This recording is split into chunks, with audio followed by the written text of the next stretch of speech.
The minute that nigga was in my chat, I knew the minute he was in my chat, I'm like, yo, this nigga's a weirdo, yo. This nigga's dirty. Telling me that Mike sent them. I was suspicious. So I was just getting ready to say no. Nigga did that to me, son. Greenery, I don't know what you're talking about. You better check that nursery down the street. I was just about to say. Nigga did that shit to me. When they would ask, his man go real quick, you got scales, right? So we can weigh this out and make sure it's correct. It's gonna be that 14 on the money, right? Maybe 15 with the additional 1 for the bag. As soon as they mentioned scales, I was all in. Oh, this got to be legit. This got to be legit. They asking to make sure the weight right. I don't know why. Don't ask me why. It just, that was the way it happened. They came up into my trailer, into my home, into my single wide. I began to weigh it out, and then all I heard was the click-clack. I looked up, and at my head was that gap. And the other guy that was with this dude had his pointed at everybody else.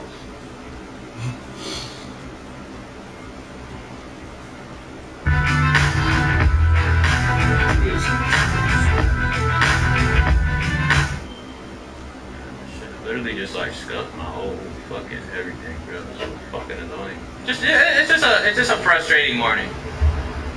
It's like, you know, like I literally woke up to the words "you're banned on Twitch." Cause like I was just sleeping, and then I literally wake up and I hear "you're banned on Twitch." And I'm like, bitch, what? You know what I'm saying? Like, and then I literally spent 3 hours contacting people, trying to get shit together and all this bullshit.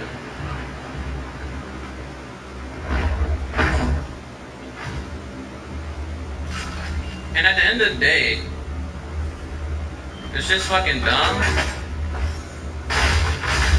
Because in the beginning, the reason that we got banned in the first place was because of literally giving people free advertisement by listening to their fucking music. There's literally like hundreds of thousands of people that come in and out of the stream every day. So I literally got banned for fucking free advertising. Which is fucking stupid.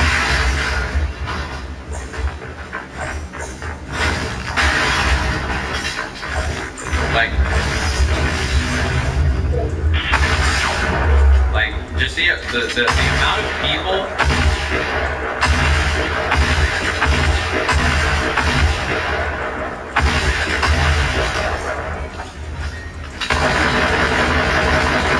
literally, like the amount of people that I have put on to Juice WRLD is fucking insane. And the fact that a record label even has something, like it's not Juice WRLD's fault, but the fact that the record label even has something like this programmed is fucking dumb.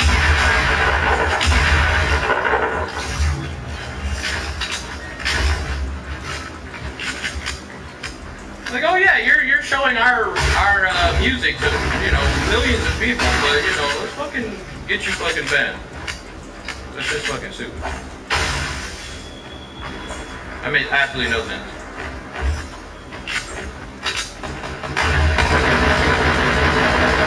And again, it's not Juice WRLD's fault. It's his record label. Yeah, so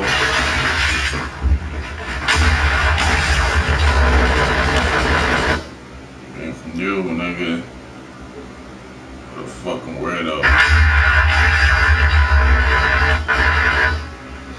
If I didn't do nothing, what a fucking weirdo. If I didn't do nothing, what a fucking weirdo. If I didn't do nothing.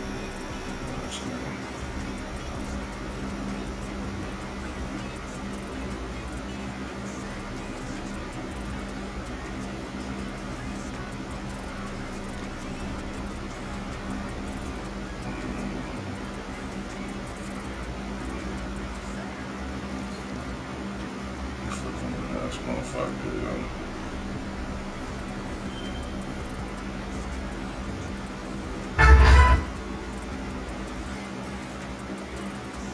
We do it every night. Run your dishwasher every night with Cascade Platinum, the surprising way to save water.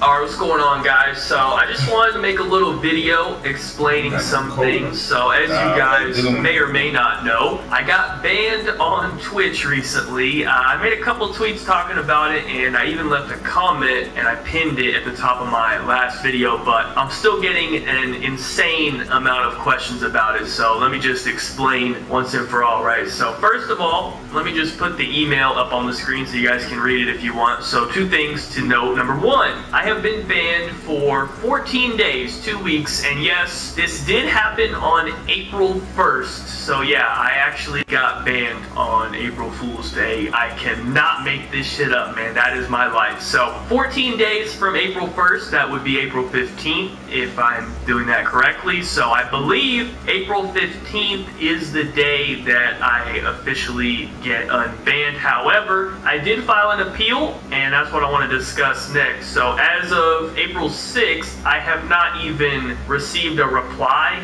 to my appeal yet. I mean, I don't really understand what the point of an appeal is when, like, by the time they actually respond to my appeal, I'm probably gonna already be unbanned. I mean, it's not like they're really that affected by everything going on, you know what I mean? Like, you can respond to emails from your house. It's not that hard, so I don't know what the issue is with that, why there's such a delay. But regardless, as of right now, we're looking at April 15th. If that does change, I will let you guys know on Twitter. But more importantly here, let's go ahead and take a look at the reason as to why I was banned, right? So it says, repeatedly directing abuse towards other channels or profiles on or off Twitch. Okay, so my problem with that is they don't actually link what happened. Like, I don't know what happened. Was it a clip? Was it something I said in a YouTube video? Was it something I said on Twitter? I mean, I don't know what I did, you know what I mean? Like, it gives a very general explanation of what went wrong, but it does not actually, like, give me the specific thing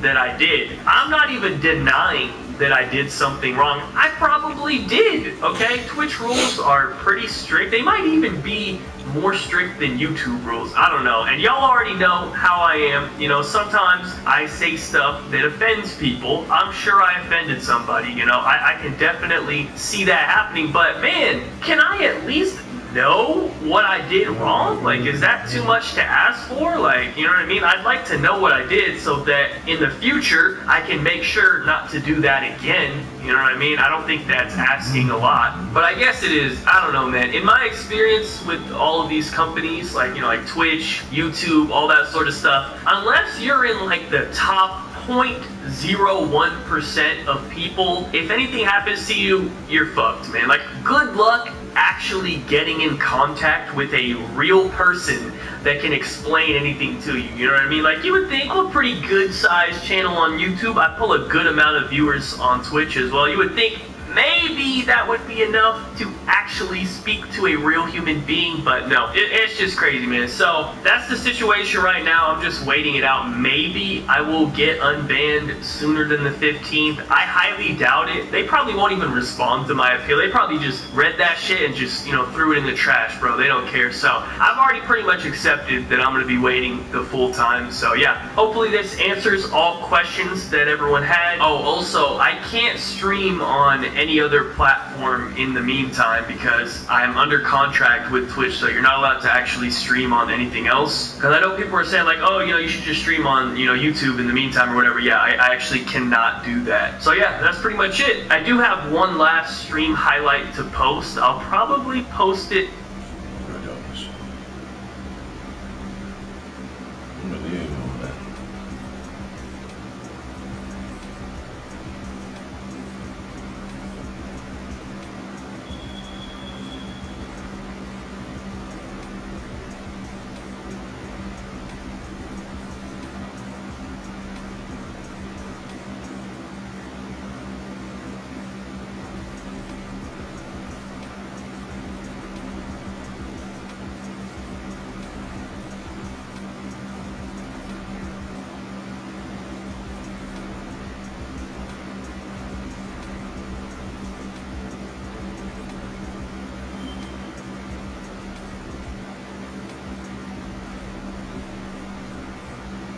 Hey everyone, this is Trickrave here. In today's video, we're going to be going through the top 5 streamers who are mad at their viewers. Streamers mad at donations, trying to troll them, their chat in general, haters, things like that. You're going to love it. Before this video, if you guys have been mad recently, over the past couple days at any point in time, maybe you're mad perpetually, leave a like on this video, and of course, comment down below and tell me the thing that made you the most mad recently, I guess. Tell me any stories you have. And if you haven't already, make sure to subscribe to my channel. Subscribe to my channel, leave a like on it. Let's get into this fucking top 5, which is actually top 7. And number 7 spot, we've got one from Summit1G, and it's actually a pretty serious one. He actually received a death threat live on stream, and he's actually gotten some of these in the past while he was streaming, and some of them he has actually reported to the police. I don't know if he reported this one or not, but he definitely was not happy about it whatsoever. Obviously, this guy was probably just joking, just like 99% of the other people who do this kind of stuff, but, you know, he's got to take it seriously because of that 1%. And it's just not a good taste, you know, for a joke. Summit, rumors have been spreading of your address, so I'm gonna come to your house and kill you and your family.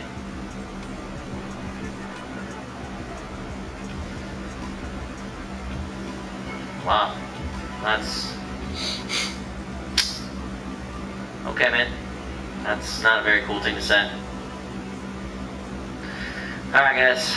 Someone had to ruin the fun today. Moving to Six back during the summer a couple months ago, I'm sure you guys remember the Ligma joke. It was a huge thing. Everybody thought that Ninja, quote unquote, died of Ligma. It was a giant thing there for a while, and you know, it seemed like Ninja was kind of having fun with it, but on his streams, he certainly was not a very big fan of it, because his chat kept on saying that he died of Ligma, kept on saying stuff about Ligma, and he got really, really pissed off about it. So pissed off the fact that he actually told his moderators to start banning people who were saying Ligma or anything about it in his chat for 24 hours. And if they continue doing it after that, to ban them, you know, completely or whatever. And he actually put it in like emote mode also. I don't know, I was surprised myself that he was pissed off about this in the first place back a couple months ago when it happened, but here it is. Start banning all of the Ligma stuff, please. Just like start with like a 24-hour ban, and then just go straight to bans. Guys, literally, it's a dig joke, dude. It's getting old. All right, how about this? Let's put it in emo mode. Thank you, Spappy. All right, and now when we come out of it, hopefully 10 minutes from now we'll stop asking, and then just throw in the bans, dude. Number 5, this one involves Dakota's obviously a very large streamer and YouTuber. Basically, he was watching some of his old clips on stream. I think he's watching some of his highlights back in the day when he was sniping and doing some stuff like that, kind of reviewing it, just talking to chat about it, I guess. And a lot of the chat for some reason was commenting to watch C-Day. They wanted him to watch some of C-Day's footage or something like that. He's another big streamer. Dakotas didn't want to watch C-Day though. He didn't specifically state why in the video, so I'm not really sure. It's his stream though, so realistically he can do whatever he wants at the end of the day. However, he started getting really annoyed with so many people commenting to watch C-Day, and in fact he actually started banning people, having his mods ban people that were commenting it. It's kind of a similar situation to Ninja with Ligma. Yo guys, can we stop? Please stop typing C-Day, please. Any of my mods in here, if you see people typing C-Day, just time them out, please. Like, for the whole day. Stop spamming C-Day. I'm not gonna watch C-Day. Stop it. Get him out of here. Oh, can my mods just start timing them out, please? Like, for like 24 hours. Hey, you know what? Actually, just ban them. Ban them from the chat. Just ban them. Monsters and stuff like that. She kind of made fun of them a little bit and told them to get over themselves, which I'll be honest was a little bit funny. But here's the clip. Oh my god, people at this point want me to like rocket up out of my chair and land in my fucking bathroom. I walk backwards, people shit on me because they think I'm short.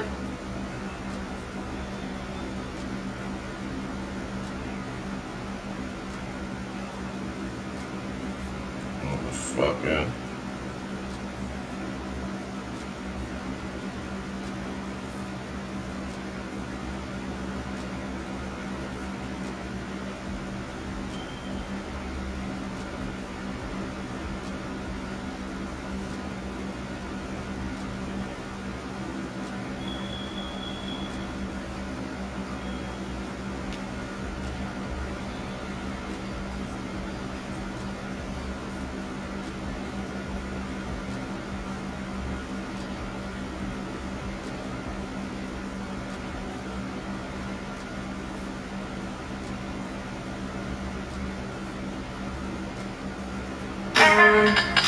You like that?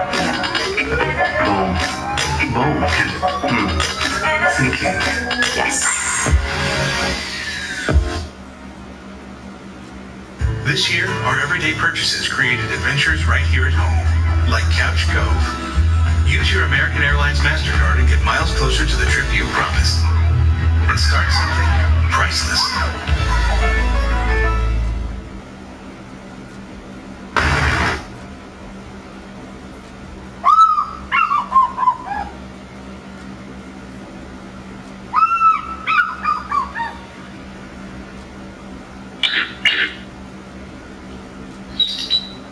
Oh shit, yo.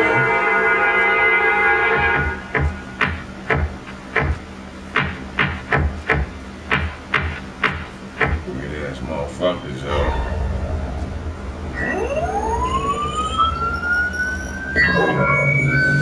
Weird ass motherfuckers in this fucking world, bro. It's about it.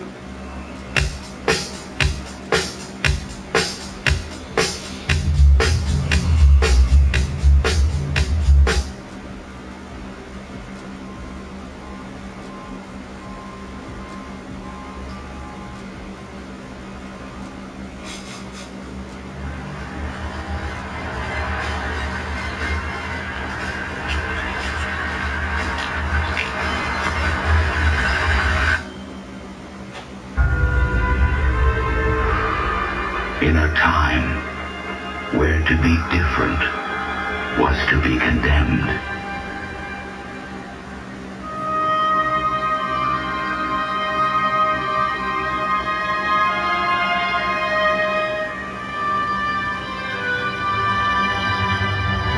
And to be condemned was to die. One man chose to question his God.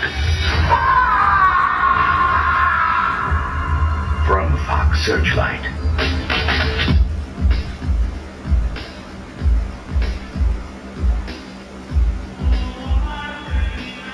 Five-time Academy Award winner Kirk Lazarus. And MTV Movie Award Best Kiss winner Tobey Maguire.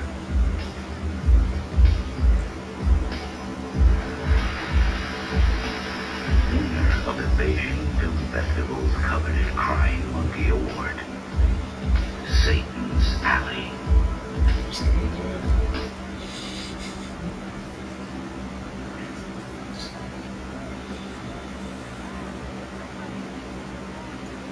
Satan's Alley.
Without the $1 program, I definitely don't think I'd be in school right now.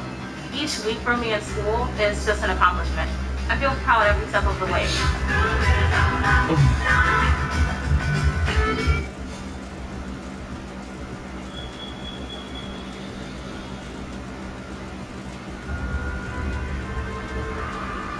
In a time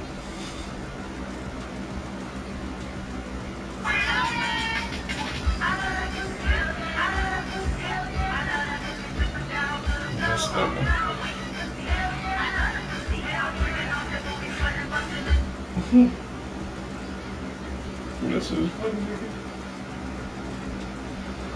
What is it, yo?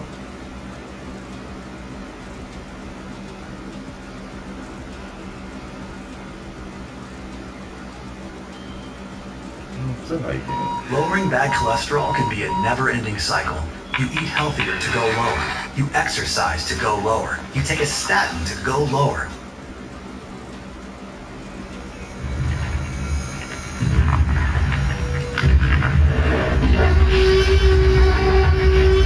That's it.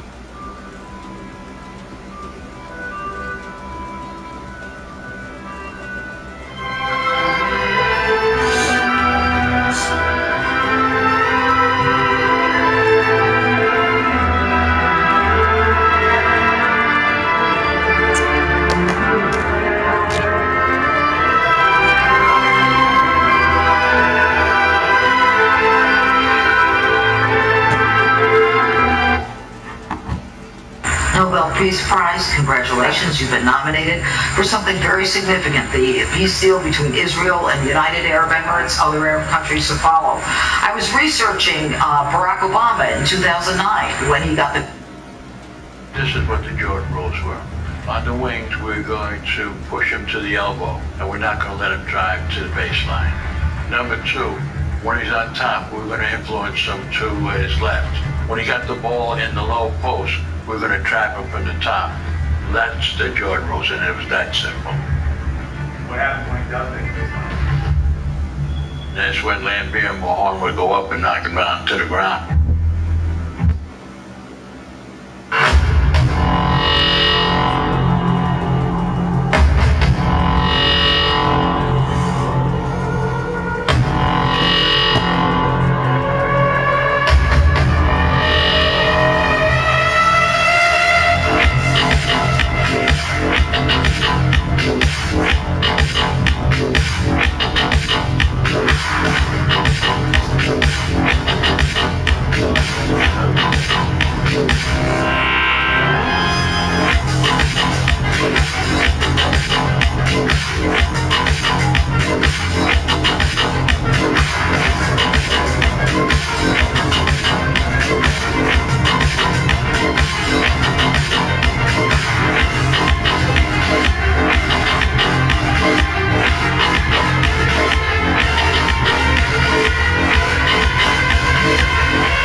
They're following me over the hill.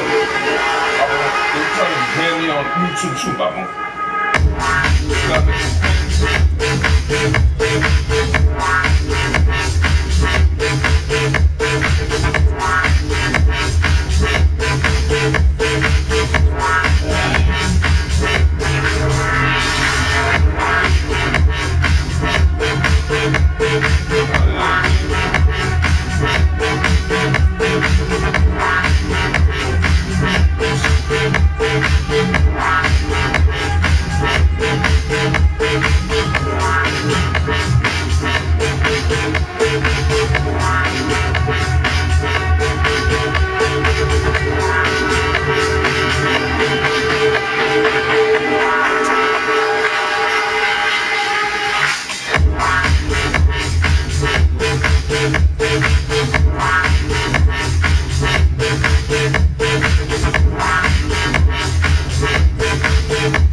Expected is bankers waiting for your call. 4:59. Close enough.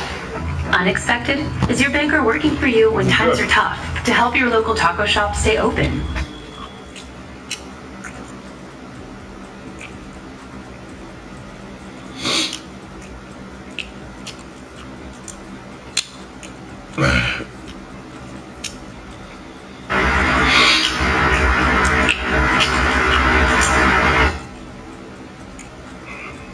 Widows.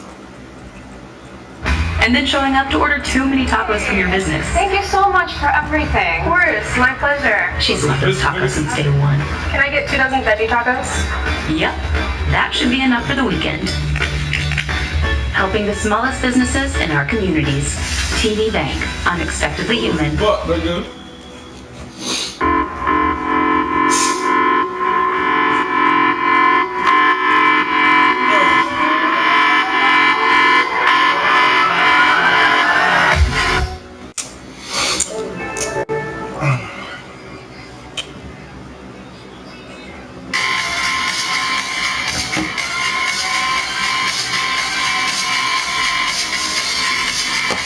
Give a fuck, my boy. Give a fuck.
My hand ain't really no time for luck. Either you got it, you don't. Lie to yourself if you won't. I put my team on my back. Now I be all in my bag, copy and paste with the swag. Bet you can't do it like me. All my winners on repeat. Take your L like a boss, stand 10 toes on your feet. I can never take a loss. I ain't set up for defeat. 4 Giottos on the truck. I had a dream and it stuck. Living my life cause we up. Looking back like where the love. So I be hella low key, but contrary to belief, loyalty runs deep. I keep my ear to the streets. Struggle turned me to a beast. I'm off the chain, I'm off the leash. But baby girl, I play for keeps. Told my brother lately, I've been scheming against all odds like Willie Beeman. I've been grinding lately, this my season. Lord knows I'm trying to find my reason. Lay it out on the line, ain't no looking back. Giving my all with no strings attached. Came from the bottom, rose through the cracks. Spotlight on you, but how you gon' act? I remember sleeping with my ribs touched. I remember sleeping with my ribs touched. Now I get it and go. Now I get it and go. Now I get it and go. Now I get it and go. Ain't it crazy how them tables turn? You can fold or you can stand firm. I'm a real one, so I ain't concerned. I'm fully built for this life. I think I earned all my stripes. I don't believe all the hype. Get back on my feet and get right. Watch you work, watch him hate, watch him lurk. Can't relate, watch you skirt. Out the mud, out the dirt, above the waters, in the murks, out the gate, on site. Red breed, red tight, set the bar, take flight. Yeah, I been grinding since a young and they told me my timing was coming. I been hustling with no fun and forget all the fame, get the money. I'm out in LA where it's sunny. I been eating since a young and since we ain't have food in our tummy. The life we was living ain't funny, but you cannot take nothing from me. Put that on my mama, my daughter, my cousin, my brother, I'll show you. Way better than I can tell you. The type of dreams that they sell you. That's why I learned from my failures. Don't do the handouts or the favors. Told my brother I'ma get this paper. Was left behind, I'll see it later. To keep it real, you don't need to wait up. Lay it out on the line, ain't no looking back. Giving my all with no strings attached. Came from the bottom, rose through the cracks. Spotlight on you, but how you gon' act? I remember sleeping with my ribs touched. I remember sleeping with my ribs touched. Now I get it and go. Now I get it and go. Now I get it and go. Now I get it and go. I remember sleeping with my ribs touched. I remember sleeping with my ribs touched. Now I get it and go. Now I get it and go. Now I get it and go. Now I get it and go. I remember sleeping with my ribs touched. Now I get it and go. Now I get it and go.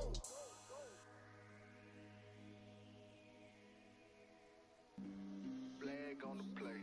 Yeah, yeah. That's a flag on the play. Yeah, yeah. Flag on the play. Hold up. That's a flag on the play. Let's go. Touchdown, I just scored a whole bucket. I just dropped the bag on the tag, ain't nothing. Make them throw a flag when I pass, come through stunning. Call me tired, girl, and hit the hole, then I'm running. Get money, you ain't tryna get that second flag on the play. Hating from the sideline, a flag on the play. Like Julio with them Falcons, I just made a play. In the red zone, going strong, watch me shake and bake. Let's go. I just took off with that rock, just like Tyreek Hill. I just count 100 racks, that's a whole field. He don't want no championship, get him out of here. I just got a set, like I run up in the backfield. I just got a set, like I ran up on a quarterback. Shake and bake, make a play just like a quarterback. We ain't worrying about no formers, we ain't staying there. Running off the block, yeah, I'm something like a linebacker. I got juice like a Fanta, how you like it? How you like it? I'm on purple, I'm on yellow, like a Viking. Like a Viking. All these plays that I'm catching, I done gone crazy. I do my thing, 6 range, just like Tom Brady. Touchdown, I just scored a whole bucket. I just dropped the bag on the tag, ain't nothing. Make them throw a flag when I pass, come through stunning. Call me tired, girl, and hit the hole, then I'm running. Get money, you ain't tryna get that second flag on the play. Hating from the sideline, a flag on the play.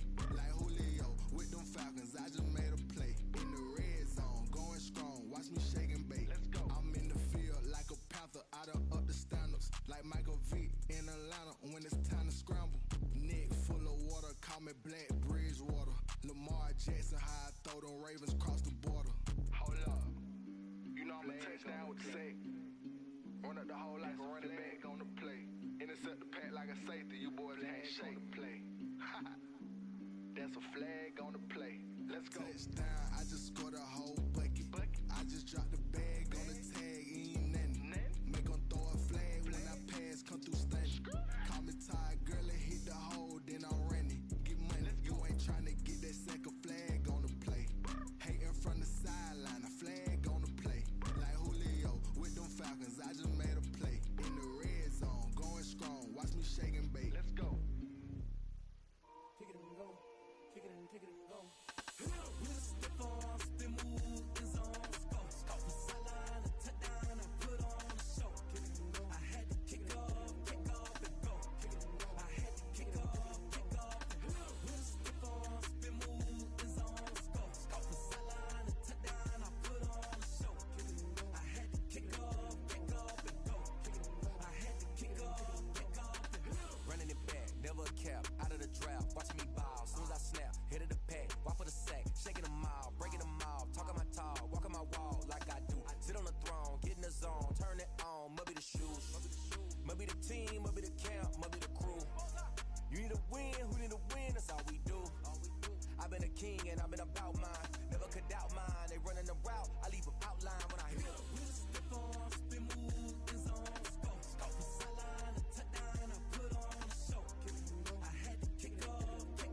Searching for that thing to get them higher. You can't catch my drift, can't catch my wave. Damn, Kane, you done killed Abel. Unbalanced land, trying to keep the people stable. The way I feel, I might it all up. The way you feel, you might do it for the bug. All black, born to be a rebel. After this, I might go and water down the devil.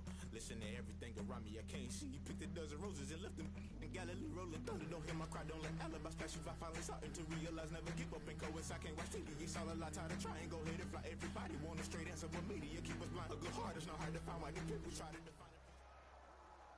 It's the NFL on EA Sports, and we are at venerable Soldier Field in Chicago. Just a short time ago, this crowd loud enough to shake the foundations of this nearly century-old building.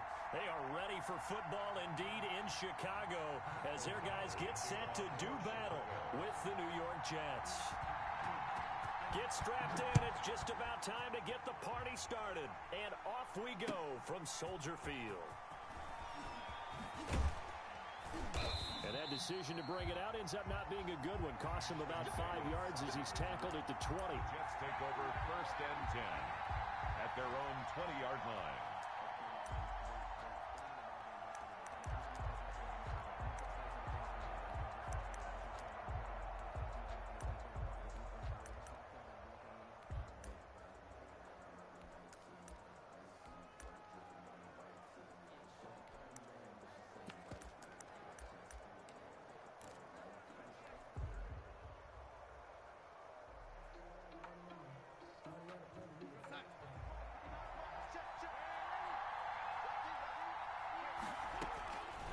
First down, it's Darnold.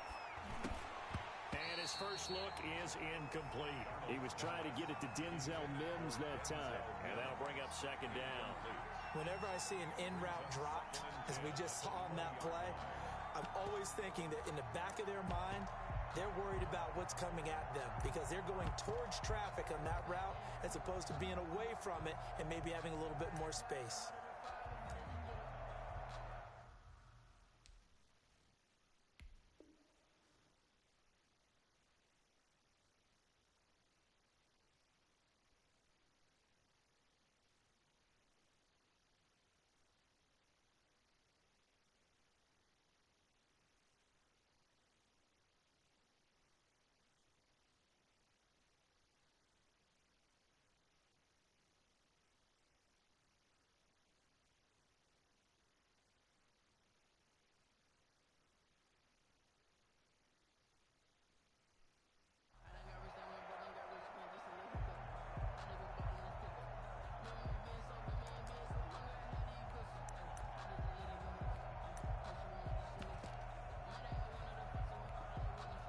After the incompletion, here's 2nd and 10 from the 20.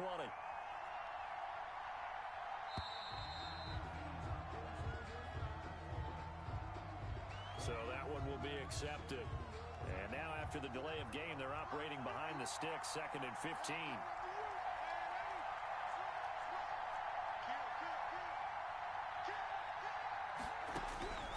Here's Darnold. Flushed out right. He's going to take off with it. He'll wind up with positive yardage. It's a gain of 3, but now it's 3rd down. Tackle made by Robert Quinn. A 3-yard gain on the play brings up 3rd down.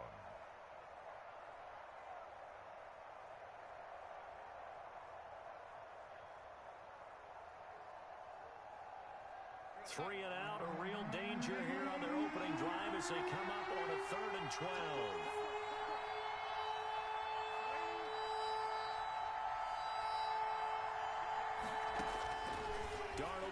Throw. Flush to his right. Oh, the ball comes out on the hit, but they'll say it's incomplete. It certainly didn't appear that that's where he wanted to go with the ball initially, so he tried to get something out of it by dumping it off to his running back unsuccessfully. On is the punt team now as this one's sent away. On the return is Cohen.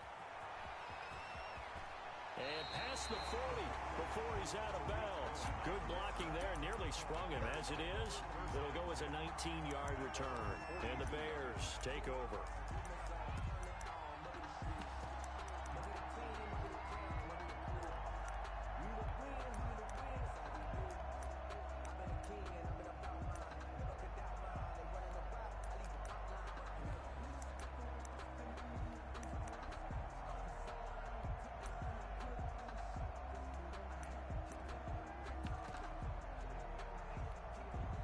Trubisky brings the Bears up 1st and 10 at their own 42.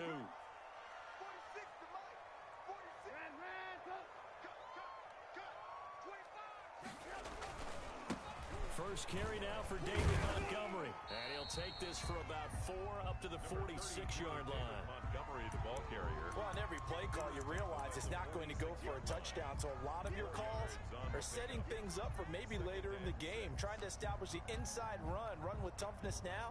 Hopefully get to the perimeter later. And let's face it, you could do worse than a 4-yard run on first down.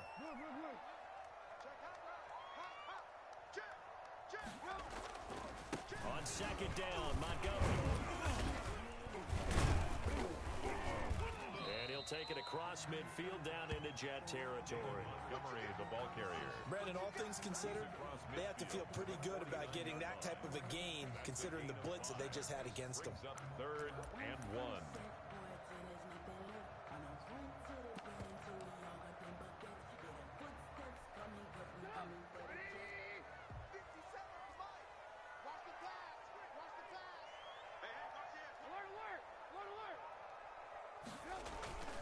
They'll run it. Here's Montgomery. And boy, he is very close to a first down, but from where they're spotting that football, he's going to be a foot or so short.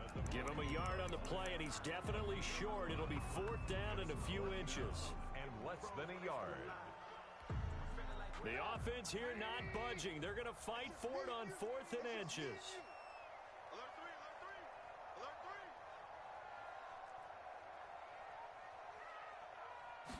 Trubisky keeps it himself, and he will have the first down as he gets this to the 47. They only needed a few inches, and they didn't get much more than that, but by about the width of a shoelace, they convert on 4th down.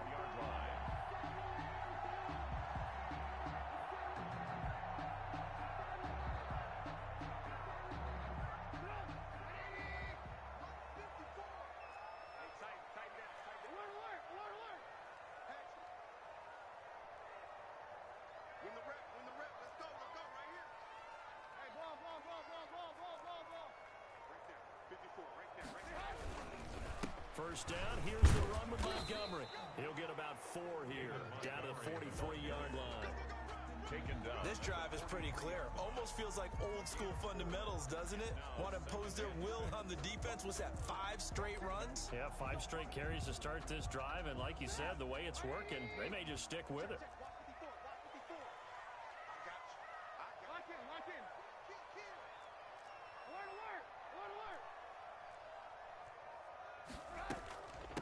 They'll run for the first time with Tariq Cohen. He's got the first down here inside the 30. And he takes this one in for a Bears touchdown. Tariq Cohen, 43 yards. And the Bears have taken the early lead. Eddie Pinheiro lining up. Both sides of the football in sync early. You force the 3 and out, and then you take it down, score points. You know what that tells me? They sold their game plan really well. Head coach said, listen, we're just going to stop them on 3 and out. We're going to take the ball downfield and score. But he also told them how it was going to happen. They're going to run this. We're going to stop it. And we're going to take the ball. They won't be able to keep up with us. And they got it done. After the touchdown on is Pat O'Donnell to send this one away. Fielded a couple yards into the end zone. And he'll be brought down at the 28-yard line, so the decision to bring it out of the end zone gets him 3 more. Take over 1st and 10 at their own 28-yard line.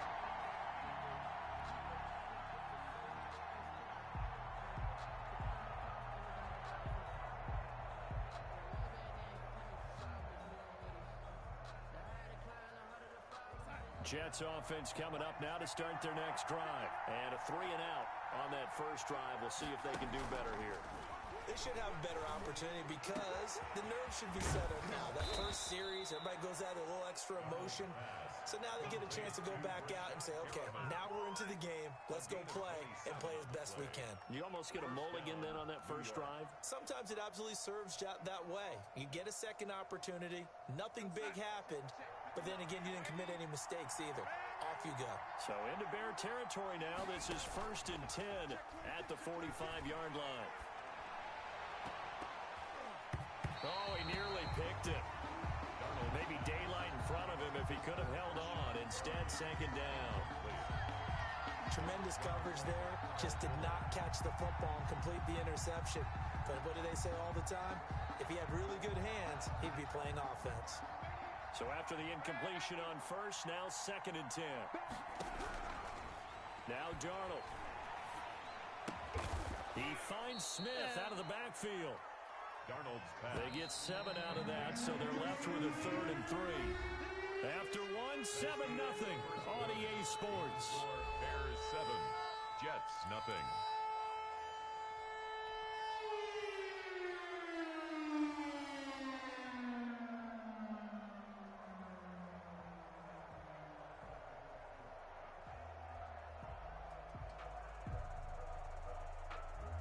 A good chance this is 4-down territory if they're unable to convert. But right now looking at a 3rd and 3.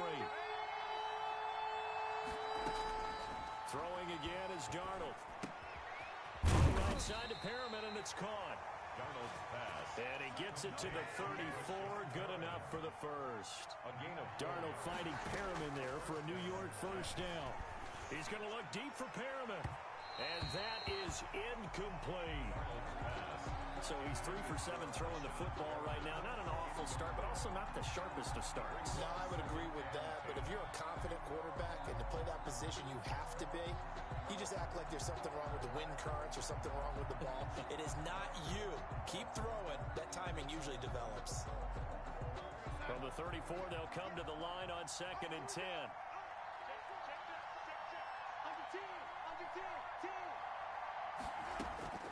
Again, Darnold eluding the pressure right. That is caught right at the 10-yard line. And they are able to stop him, but he does take it all the way to the 2.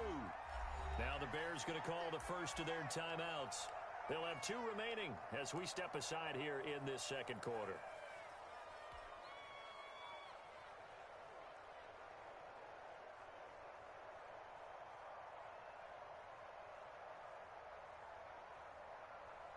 It looks like a jumbo set with 3 tight ends here for 1st and goal.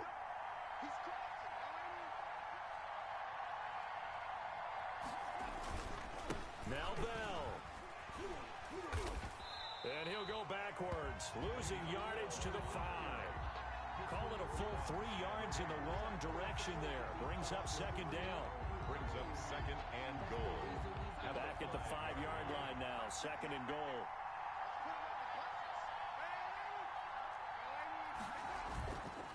Back to throw, Darnold. That's complete, right around the 8. A minimal gain there on the 8th play of the drive. Not a big window to throw. Coverage wasn't too bad there. Yeah, they had him under wraps pretty well, but somehow able to muscle his way open and catch the ball. Big play coming here. It's 3rd and goal.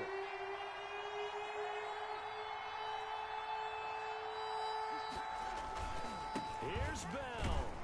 Well, this is going to depend on the spot, but it's not a very generous one. He looks to be about a yard or so short.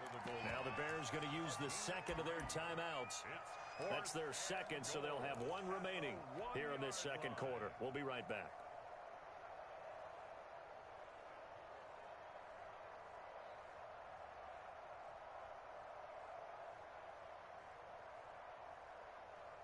The offense is staying out there. Here we go on 4th and goal from the 1.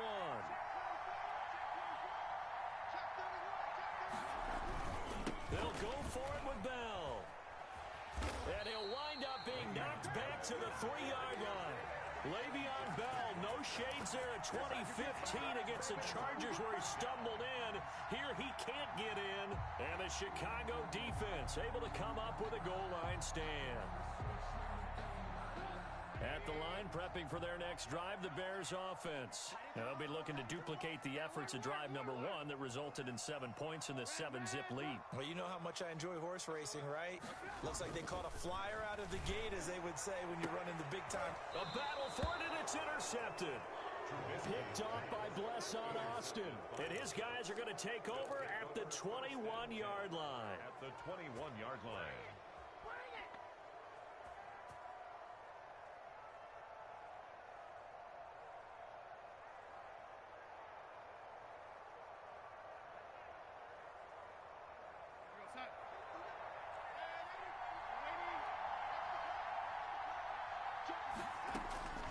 After the interception, here's Darnold.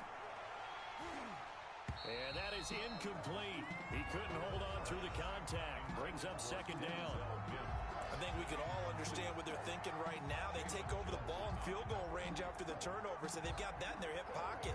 But they've got to go for the end zone and turn this into bigger points. Their thinking is a touchdown is really what they should get from starting here. Getting 3 points at the end of this drive, that would feel disappointing. He'll buy some time right. And I think that one might have been intercepted, but he will be ruled out of bounds. So this will go only as incomplete. As soon as I saw him break contain and get outside, my first thought and my eyes gravitated downfield, because nowadays, most of these quarterbacks, when they do that, they want the big play downfield. They don't want to throw it short. In this case, he took the shot. It fell incomplete. Throwing here on third down, Darnold. And Mims has got it. Touchdown, Jets. To Denzel Mims. Denzel Mims New York. there to make the grab. And the Jets are an extra point away from tying this thing up. Precision, precision, precision. That's the definition of it right there. Great pass, great catch for the score.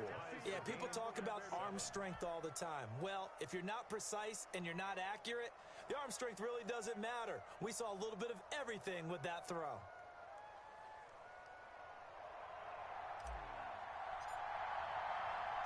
So all even at 7 now as they kick it away. And that one bounces out of the back of the end zone, so we'll start the drive at the 25 on the touchback.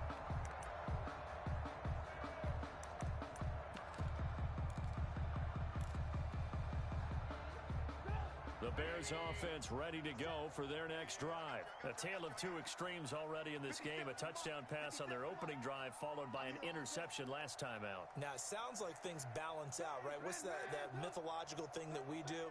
If you have a candy bar, have a diet soda with it, it balances it out. And we know that's not really true, right? Because the interception, that sting lingers a little bit longer. Got to come out now and put together some nice plays. 3 yards the gain there, second down. Here's 2nd and 7 now from the 28. Out of the gun, running with Cohen. And he'll be brought down right around the 37. That one, a first down pickup of 8. They don't need to run another play here before the 2-minute warning. Let's see if they do it anyway. Going up top for Miller. And that's going to be incomplete. Too tough to hold on to that one. It's second down. It's another zone defense. It looks like it's open for possibilities, but they did a nice job patrolling the middle of the field and forcing an incompletion. Line of scrimmage, again the 37 as they line up 2nd and 10. Now with shotgun handoff to Cohen. And a 6-yard gain gets him right around the 43. Second quarter action with 1:59 remaining.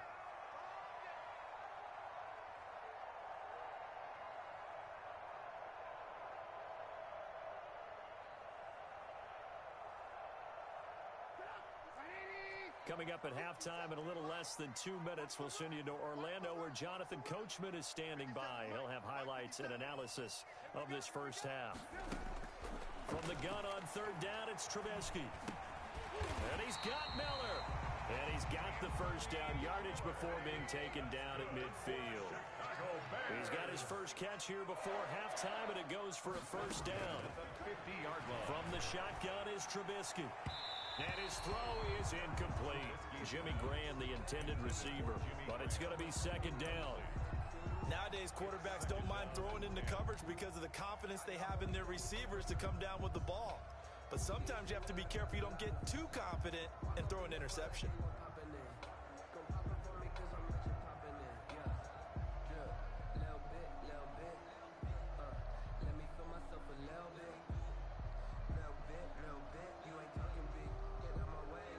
After the incomplete pass, here now is 2nd and 10. Taken down at the 48 for a pickup of 2 yards. 7th play of the drive forthcoming on 3rd and 8. 2-yard pickup makes it 3rd and 8. Out of the gun. Trubisky. And Ginn's got it. And he'll be touched out here, but not before he does pick up the first. Chicago Bears. 1st and 10 at the 40. On first down, Montgomery. 7 yards on the pickup there, and it'll leave him with a 2nd and 3. He's taken down at the 33-yard line. A 7-yard pickup brings up 2nd and 3. Throwing on 2nd and 3. Trubisky. And Graham's got it. Complete. And he'll be a little shy of the 25 here at the 26-yard line. And they'll burn the timeout with 5 seconds left. A chance to try to add 3 points before heading to the locker room.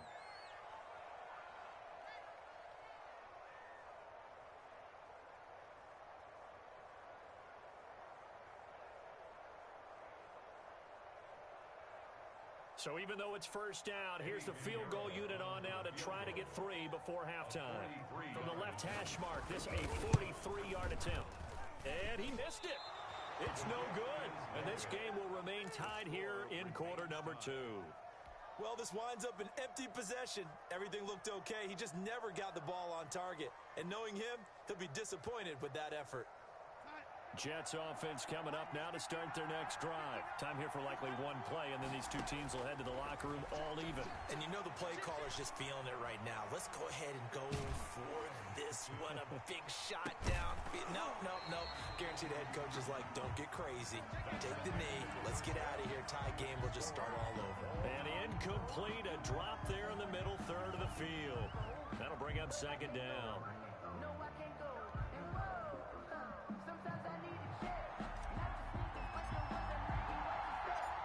Set and ready to go for the second half. 1 touchdown apiece, 7-7 our score. And this will make it into the end zone. And this will not be a good return. He's out of bounds at the 12. Well, conventional football 101, tells us if you don't get it back to the 20-yard line on a kickoff return, that's a disappointment. But some of these teams, special teams coaches, with approval by the head coach, they give them full authority to go ahead and bring it out and try to be aggressive. Almost what we call the green light, red light theory. Green light means go, red light means stop. Looks like he had green on that play. Man, I just love being in this stadium. So much history, tradition, so many great teams and games, and we're seeing a pretty good one right now, hotly contested in the 3rd quarter. And the drive starts with a completion, left side, and able to get it across the 20 before they get to it. The drive starting with a first down, 11 yards on that pickup. For a tight end, he's got good straight line speed, and on that route, he's often the guy that gets overlooked. Nice job there finding him in stride for really good yardage.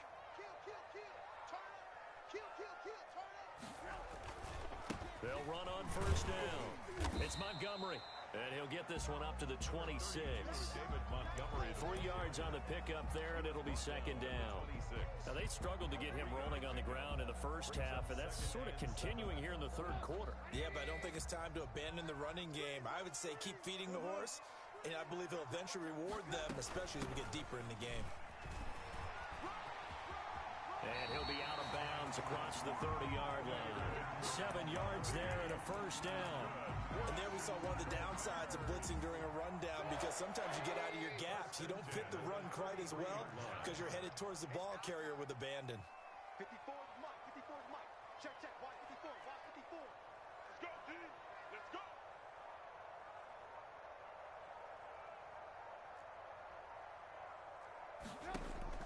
Looking to throw, Trubisky on first down. Escaping the pressure right. Now he'll pull it down. Nice work to get 7 out of that, and it's 2nd down. Well, he did a nice job keeping his eyes downfield, waiting for someone to get open. But once the pressure forced his eyes down to see the rush, it was time to make a break for it. A play fake to Montgomery. Now Trubisky being chased out left. And this will be incomplete. Oh, I like that right there.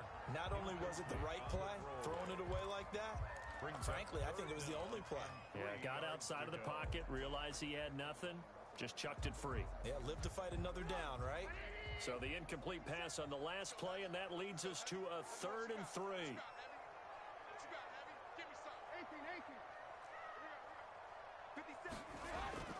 Now it's Trubisky. And that is incomplete. Oh, he had a defender right there with him to force that to the ground. And fourth down now coming up. Fourth down. From a defensive perspective, they had exactly what you want anytime they want to throw the football. There was pressure on the quarterback. They were getting after him, and they tightened down on the receivers and forced the incompletion. This offense converted once on fourth down earlier. Now they're out there again to try once more.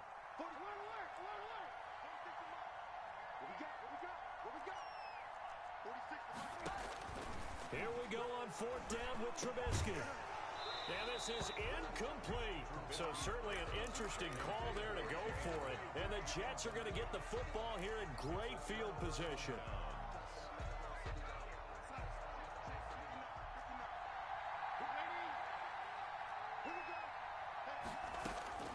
On first down, Darnold.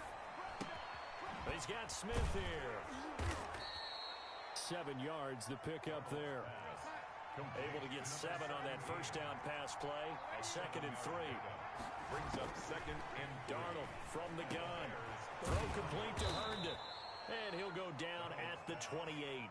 6 yards, the pickup, and that's a first down. 6. First down, New York. A first down throw, Darnold. That's complete. It's Bell. And down inside the 15 he goes. 14 yards is the pickup there at a Jet first down. Here's a 1st and 10 at the 14-yard line. Darnold to throw again. Caught here by Bell. And he'll get it here to the 10-yard line. They'll contain him to just 4. 2nd down. 2nd and 6 from the 10. To the air again, Darnold. 10-yard line. And this is going to be intercepted. Eddie Jackson picks it. Well, they thought they were going to break the tie. The defense had other plans. They were already in field goal range. But boom, an interception. I don't know if this was a case of being a little bit too greedy with the opportunity to put points on the board, but give credit to the guys on the defensive side. Hung in there, battled, and made a key play. After the interception, here's Trubisky. That's complete to Demetrius Harris, the tight end. He's at the 50. And they finally take him down, but not before he reaches the 43. A big play there on the catch and run. 57 yards. At the 43-yard line.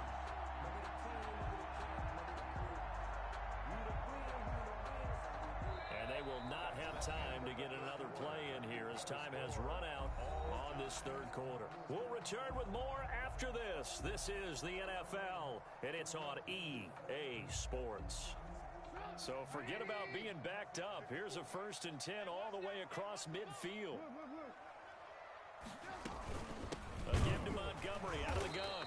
And he'll lose yardage on the play back at the 45-yard line.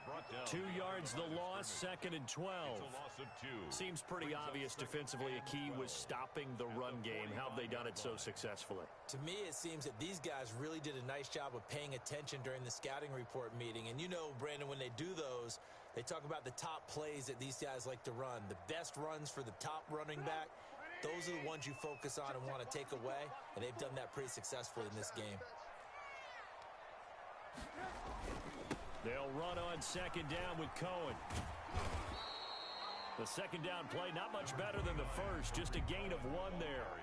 We've called a lot of games, but we don't normally talk about inside linebackers being that fleet of foot, do we?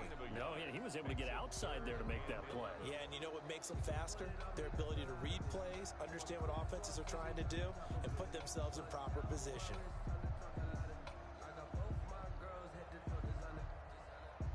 Third down now. Those last 2 plays indicative of how things have gone for them. Just nowhere to go on the ground and struggling to put up points. Now Trubisky going to give this to Montgomery. And he can only manage to take the football to the 40, and that is well shy of the first down marker. 3 yards won't be enough here as that'll bring up 4th down. Tie game, 4th quarter, and they're going for this thing on 4th down.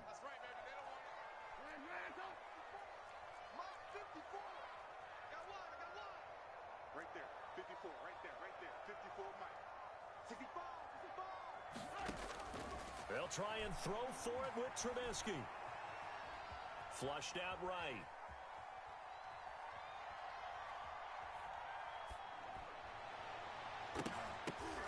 And this is going to be intercepted. Picked off at the 22. And they're going to take over right there at the 22-yard line.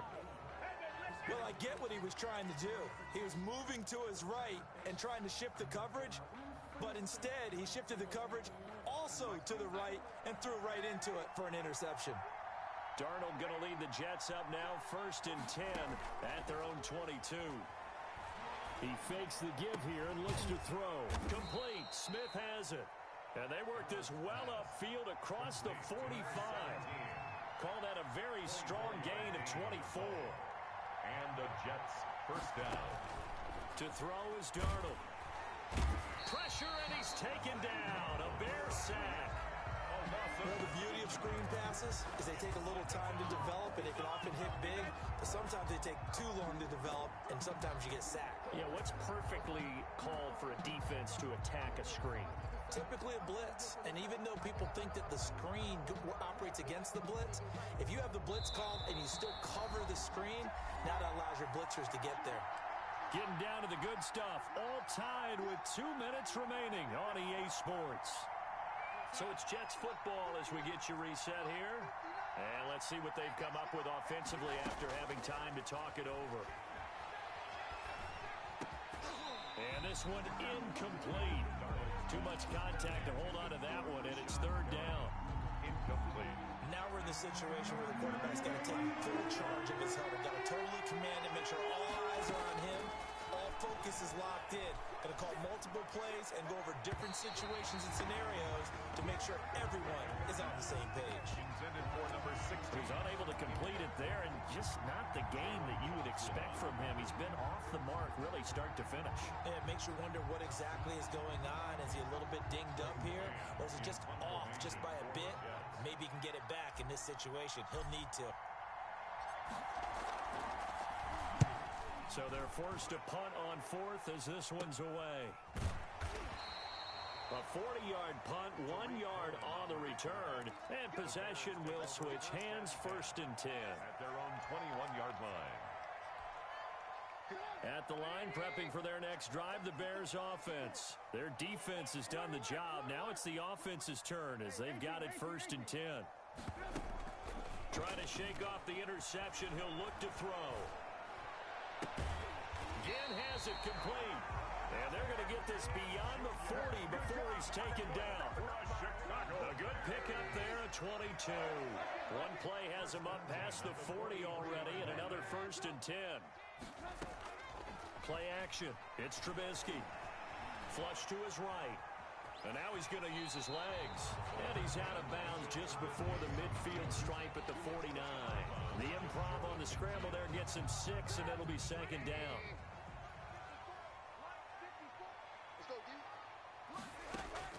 Here's Trubisky.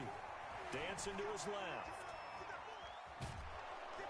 And he can't get a throw off. He's taken down. What a huge play at this point in the game. Now the Bears going to call the first of their timeouts as the clock shows 50 seconds to play here in quarter number 4.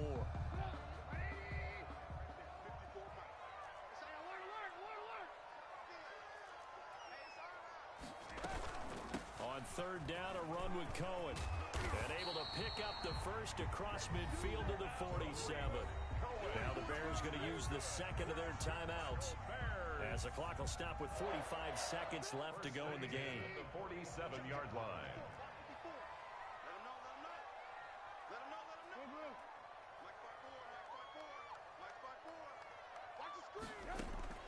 Throwing now is Trubisky. Eluding the pressure right. And the hook up here to Allen Robinson. 3 yards the gain there, 2nd down. Now it's Trubisky. And that's going to be another 1st down as the tackle made at the Jets' 28. Now the Bears will use their third and final timeout as they stop it with 14 seconds to go in the game. So the field goal unit is on the field as this is a big spot right here. This to almost certainly win the football game.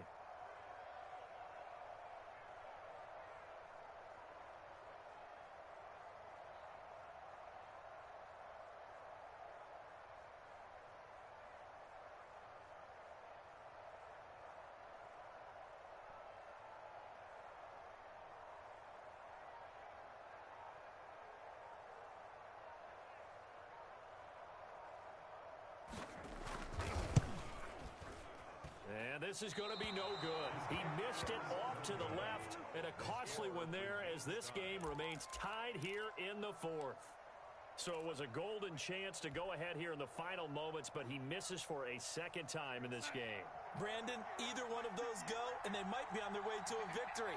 Instead, they're going to have to hold on here defensively just to force overtime. Going deep now for Herndon. And he knocks the ball away, and it falls incomplete. For Chris Herndon. Here's 2nd and 10 now from the 35. 2nd and 10 at the 35-yard line. Darnold off the play fake to Bell. Airing it out deep for Smith. And he bats it away, and it falls down incomplete. 4 quarters not enough. We're all even, and to overtime we go. How much fun is this for everyone who's watching the game? How much fun is it for us to see this one get an extra period to get settled? And here in overtime, if the team that receives the ball scores a touchdown, it's over. If they don't, we can still have some more football. That's exactly right. If they go down and kick a field goal, the other team gets a possession to either match it or score a touchdown to win the ball game. If both teams kick field goals, the next team to score wins. But if the receiving team throws a pick six or fumbles the ball and it gets picked up by the defense and they score, the game is over at that point. And that'll be a little too hot to handle as it will skip through the end zone for a touchback here.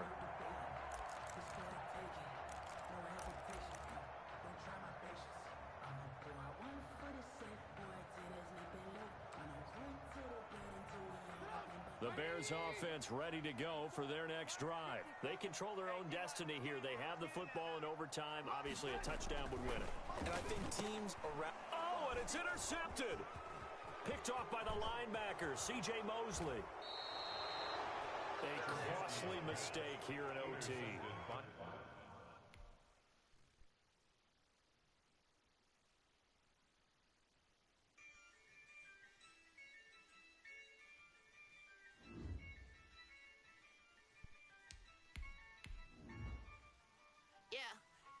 I use a dub, I'ma win, I won't lose with this.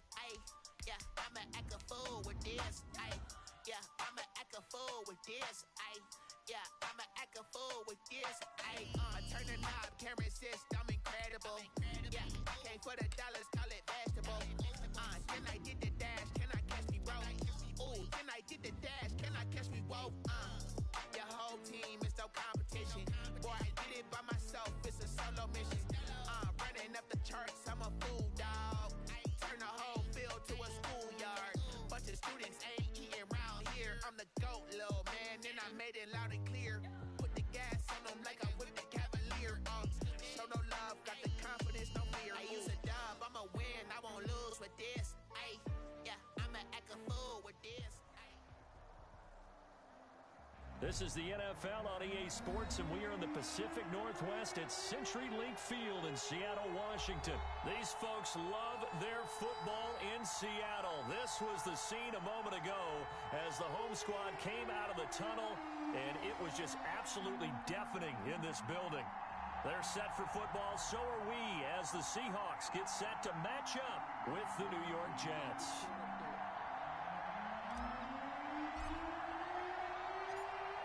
The ball on the tee. We're set for football. And off we go from Seattle. Fielded in the end zone. And only able to get this to the 19, so probably should have opted for the touchback. At their own 19-yard line.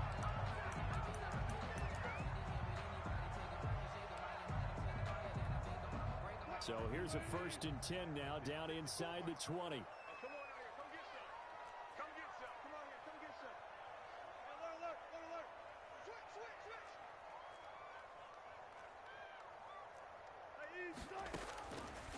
the gun. Here's Wilson. Buying time to his left. He'll run it. And he'll get this up past the 25 before he's out of bounds. Nice work to get 7 out of that, and it's second down. It's a gain of 7. Brings up 2nd and 3. This is the Oklahoma State alum, Chris Carson. Give him a yard on the run there, and that's going to set up a 3rd down and 2. Tackled at the 27-yard line. In order to play really good run defense when you're playing a 3-4, those 3 guys up front, the nose tackle and the guys they call the defensive ends, they're usually big people because they're going to have to eat up a lot of blockers because usually 5-on-3. And when they do their job well, guys who play on the inside, those inside linebackers, they're able to just roam and hit. 1st and 10, and they've got 3 tight ends out there. A jumbo package look. Now it's Wilson. Steps away to his left. And now he'll let this one go deep. Back. Got a man. It's caught inside the 10. And all the way down to the 5. Well, how about the passing numbers so far in this first drive? Oh, no doubt about it. They're flinging it around pretty successfully. And look at the start. The confidence level that we see in him, right? And he can't find a receiver, and he's brought down. Well, that was point counterpoint, wasn't it? They decided to throw for it on 1st and goal. Instead, the defense counters with pressure, and the defense wins, getting a big sack. He's down inside the 10 to the 8, and it comes on a gain of 8. A big play forthcoming. Here's 3rd and goal. 8 yards. It's now 3rd and goal. From the shotgun, Wilson escaping the pressure right. And it'll be intercepted. Picked off by Ashton Davis. And a big turnover there as his guys will get the football back. They told us repeatedly earlier in the week in our meetings, we need some plays from our defense here on the road early. They got one. And don't think they were above all week long pointing out to their defense that the other defense is rated higher than them. You going to let that happen, guys? Is that how we're going to play? And they responded to the challenge.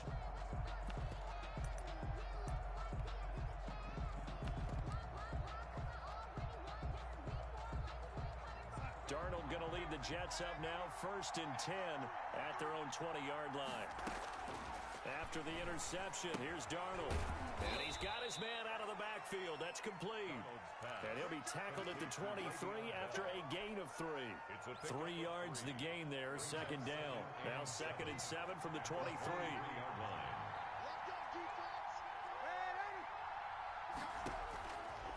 A shotgun snap for Darnold. And he takes a shot on the release as this will be incomplete. Intended for we always talk about how you've got to be quick when you go through your progressions, and here's another prime example. Trying to look downfield, he was standing in the pocket, but just couldn't find anyone open, could he? No, not enough time. They hit him and forced that incompletion. Throwing here on 3rd down, Darnold. And that's caught by Smith. And they get him down, but not before he takes it across the 40-yard line. And the play goes for 19 yards, gives him a new set of downs. New York. On 1st and 10, Darnold. He's got Herndon, his tight end. They'll contain him to just 4, 2nd down. And forget about the run to set up the pass. They're just coming out throwing. Forget trying to set anything up. They feel like they have the advantage. They feel like they have the matchups, and they're just attacking right now. Yep, going to the air on the opening drive. Pass incomplete, but the flag in the backfield, and this might be a roughing call. Oh, this crowd does not like that call. Understandable reaction from them. That's their team that the penalty's going against. But you and I both know they're going to take care of the quarterback. So now a fresh set of downs, 1st and 10 after roughing the passer. Darnold with a throw caught by Perriman. And they're able to get this one past the 30 to the 25-yard line. 15 yards last play and 15 yards here this go-around. Jets. We're scoreless after 1. With no score. The Jets with the football here to start the 2nd quarter as they've got it with a 1st and 10.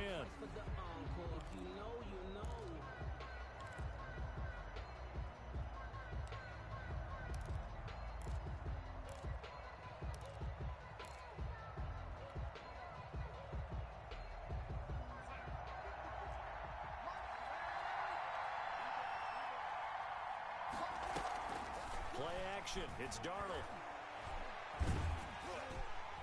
And he'll be hit as he releases it, and that'll fall incomplete.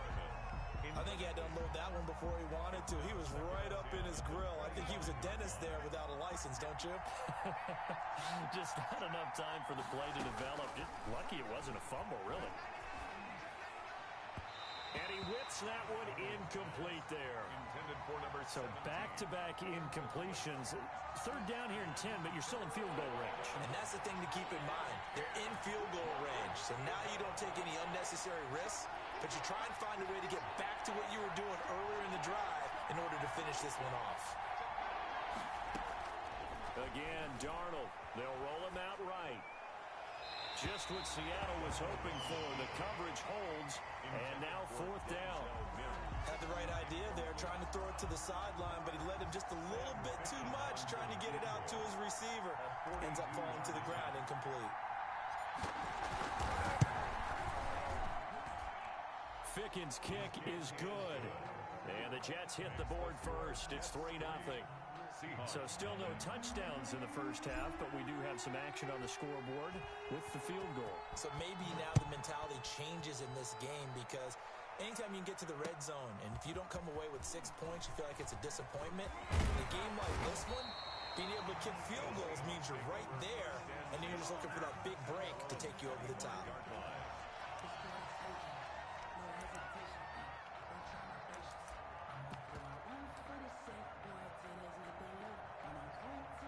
Here's the Seattle offense ready to get this drive underway. They threw an interception the first time they had the football, only gave up 3 points off of that, so shouldn't be a difficult hole to overcome. It really shouldn't, as long as they're not listening to the chatter coming from the other side, because when you throw a pick, look, I know defensive backs, they have a tendency to be a little bit loud after they take one away, but they also have a tendency to gamble a little bit more, thinking they'll get a second one.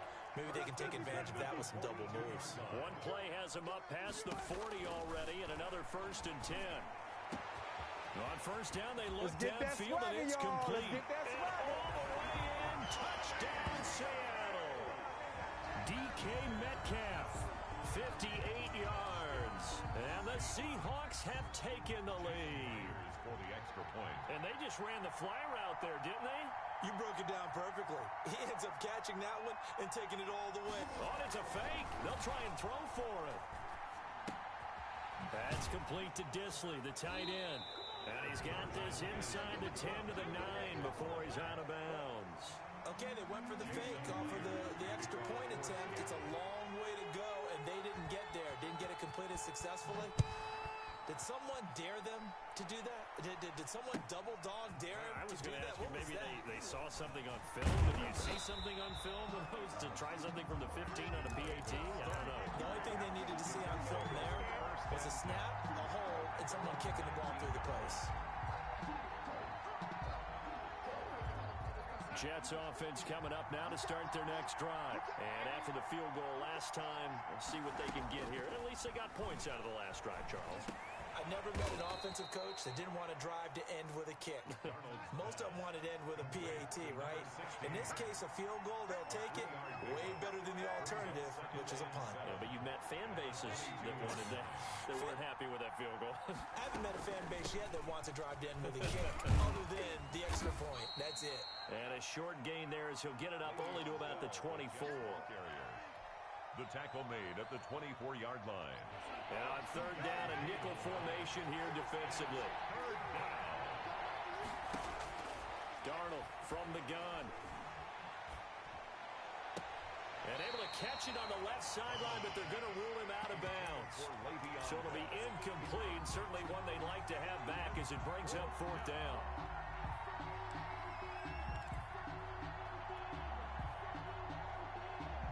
No move to get the offense off the field. They're going on 4th and 5. And they are going for it. Darnold. It's complete. Swings it out to his running back. And he gets it to the 32. Good enough for a first down. And the drive stays in motion with a nice 8-yard pickup on 4th. Darnold completes it. It's a gain of 6 on the play, and that'll make this a second down. They don't need to run another play here before the 2-minute warning. Let's see if they do it anyway. Darnold completes to Bell and tackled down after a gain of 3. Leaves him with 1 yard to go on 3rd down. 2 minutes remaining in this first half of football.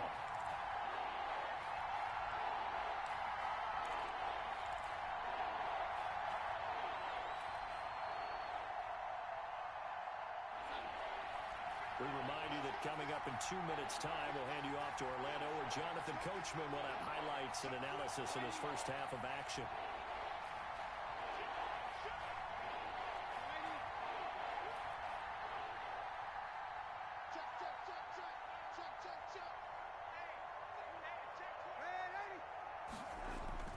They'll try and run for it with Bell. And he brings this up to the 46. Good enough for the first.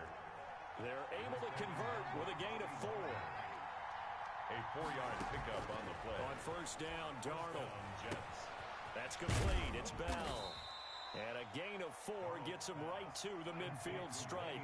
They'll contain him to just 4. 2nd down. 2nd and 6. At the 50-yard line. From the 50, it's Darnold. Open man is Denzel Mims. And that'll wind up moving the chains again as the tackle's going to be made at the Seahawks 26. They had to settle for 3 last drive, hoping this second go-around ends in 6. In good position, 1st and 10.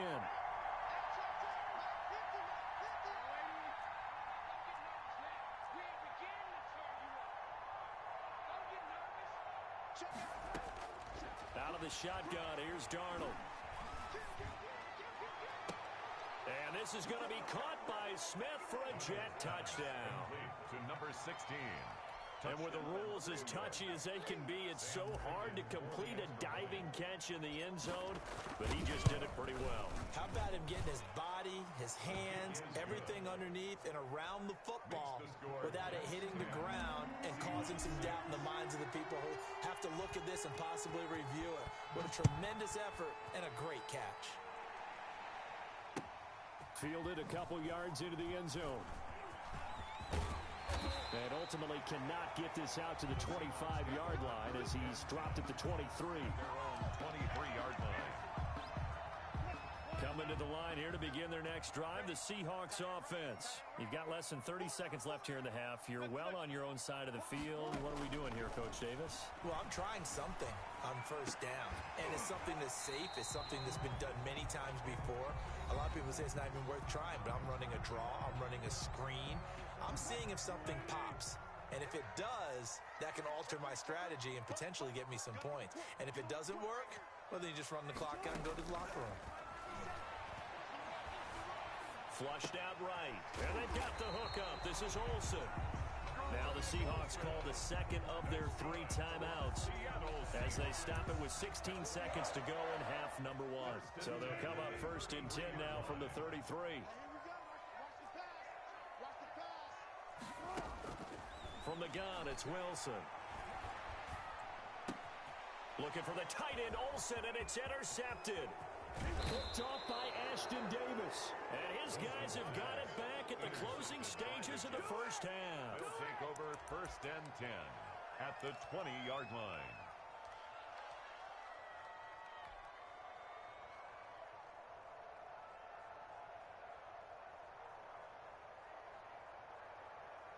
So even though it's 1st down, here's the field goal unit on now to try to get 3 before halftime. Right hash, 37-yard attempt. Ficken's kick is good. So how about the turn of events there at the end of the half? This is one where you go charging into your locker room having collected 3 points you didn't expect to get, and you look across the field and you see guys kind of pointing fingers at each other like, dude, how'd you turn it over and make us give up 3 right there? And not wanting to risk anything here late in the half, he'll just take a knee and they'll bring the football out to the 25.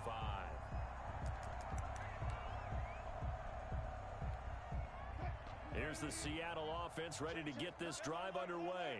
And from this spot in the field with the clock where it's at, you think we're just going to see a knee and that's it? And I think in this situation, that's the proper play. But we do know there's some risk takers out there that may want to take one more shot before the clock runs out. And he's able to skip away from that first defender on his way to a pickup of 5. First half in the books. You're watching the NFL on EA Sports.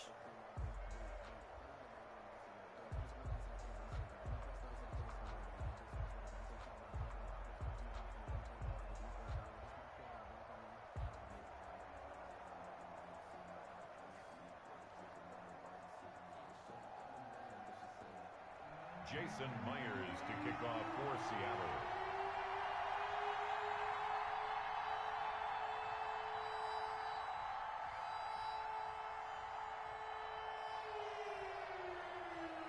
And the Jets set to receive this third quarter kickoff, and they have the lead as well as we are underway in the second half. And this carries into the end zone. And they'll get him down right at the 25-yard line, so the same result, and he opted for the touchback. 5-yard line.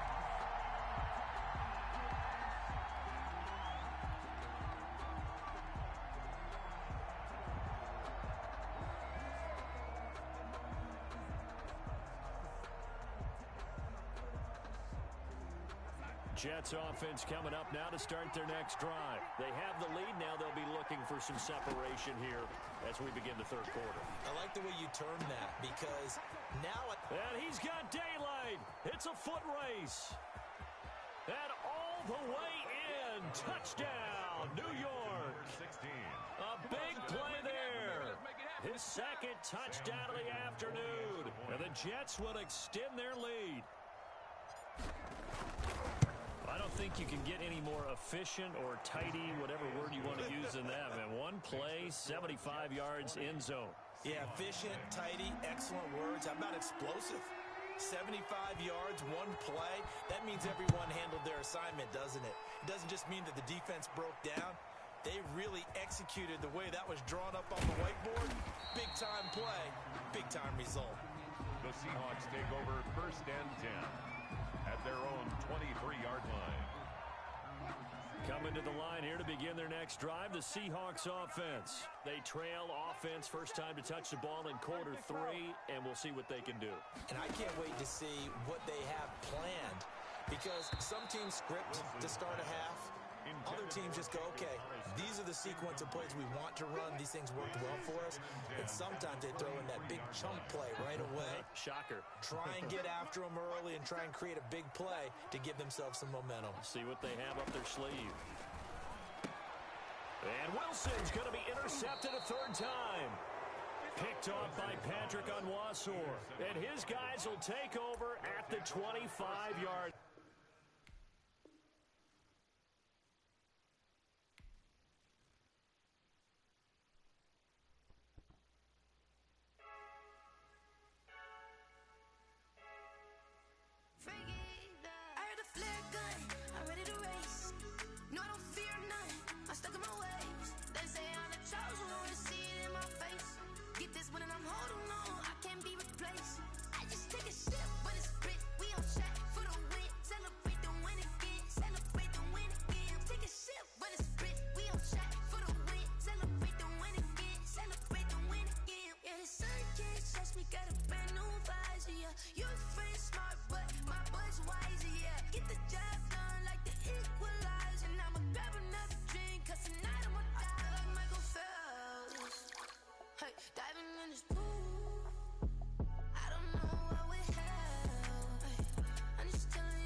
that they picking. Snakes out, they hissing, but I can't hear when the crowd screams. Still balling like an offspring. This for all the ones that doubted me. Gotta lose once to be a true winner. Only want the hunters with the blues in it. Eating blood across it where the blood thinner. Just stay turned like, you know. I've been through that water like Olympic swimmers. Only bread and butter what we ate for dinner. So I had to dream it till the dream is bigger. Only want the gold, we don't need the silver. Gotta be number one.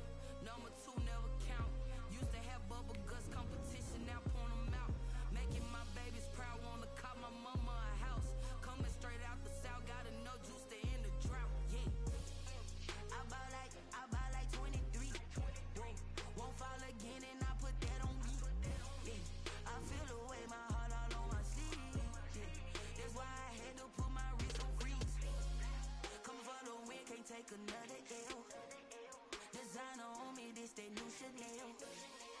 Did that splash, did that drill.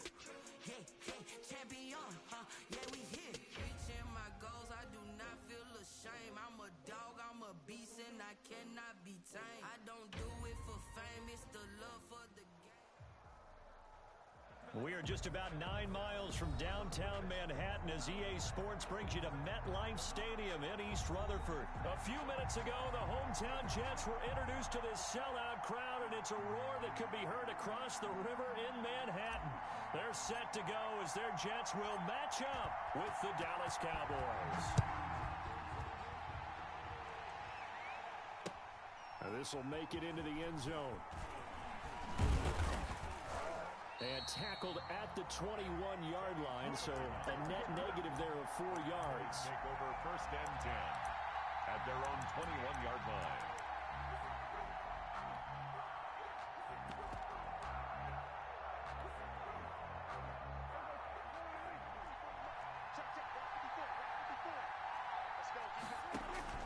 Prescott on 1st down. They'll set up the screen to Elliott. And he'll have this past the 30 prior to going out of bounds. A gain of 11 to kick off the drive, and it's a quick 1st down. From the 32 now, here's 1st and 10. Cowboy 1st down.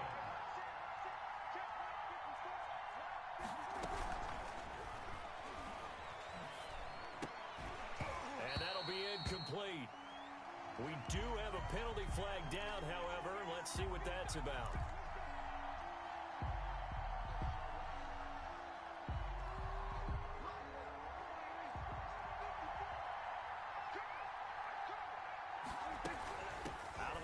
It's Elliott.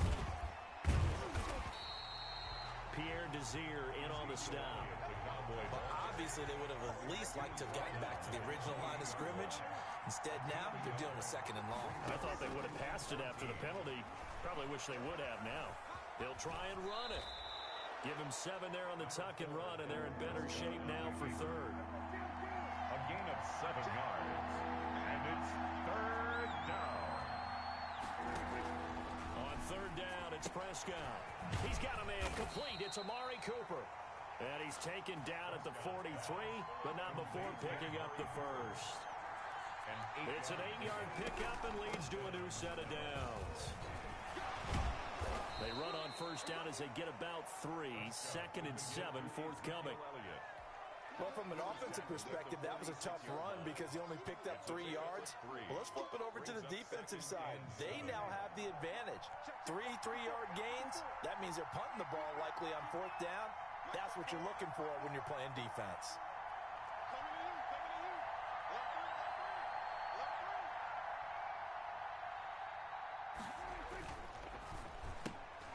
Prescott, a quick throw caught by Cooper. And down he goes at the 49, a 3-yard pickup. Only 3 yards on the catch. It's 3rd down. Brings up 3rd. He'll fire this deep for Gallup. And that's going to be incomplete. The coverage too good there. The contact popped the ball free, and it's 4th down. And that's exactly what defenses talk about. You've got to find ways to get off the field when you can, especially on 3rd down. And 3rd down defense going to be vital in this game. Able to knock that one away and force a 4th down. And look at this. They're keeping the punter on the sideline. They're going to go for it here on the opening drive.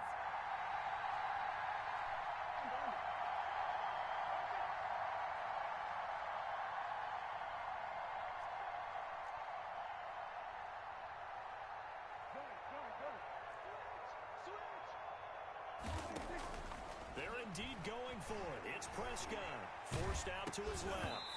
Hit as he throws, and this is going to be incomplete. A surprising move here on the opening drive of the game, and the Jets are going to get the football here in great field position.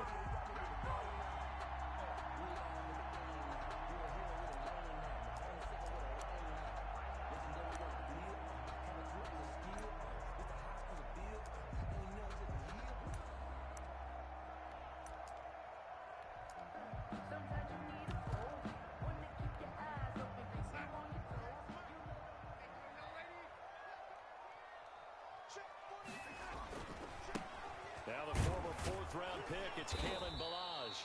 And he'll get this into enemy territory, but not by much, as he's down to the 48. Just a yard on the pickup there, and it'll bring up a 2nd and 9. Brings up 2nd and 9.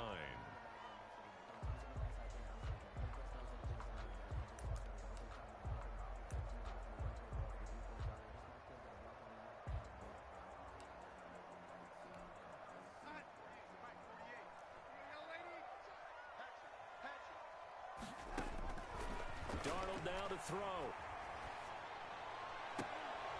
Herndon's got it complete. And he takes this just a few yards shy of the red zone before going out. That one covers 24 yards. It's a first down. 10 at the 24-yard line. On first down, it's Darnold. And he's in.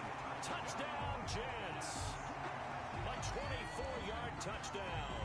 And the Jets have taken a first-quarter lead. Great field position has to be one of the best friends an offense can have. When you don't have very far to go, you should cash it in with points. Good. Extra point splits the uprights, and it's now a 7-0 game.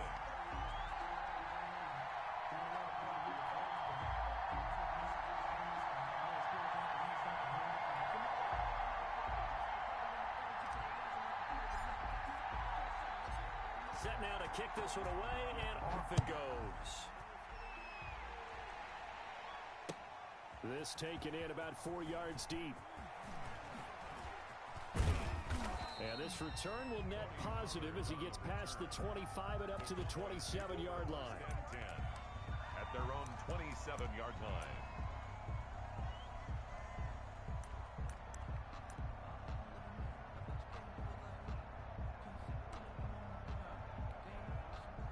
About set for this next drive by the Cowboys offense.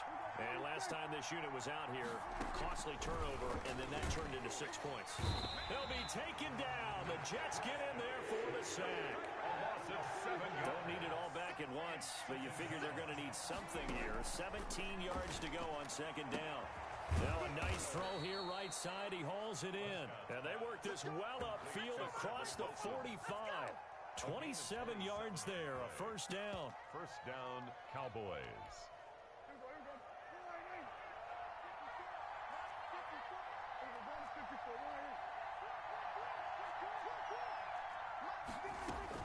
Prescott looks to throw on first. Letting one fly deep for Cooper. Got a man, it's caught inside the 10.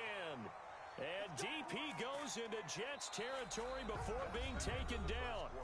With the score, Jets. For an offense that has not found the end zone yet, that's a big play. There's the spark right there. The big play that they needed.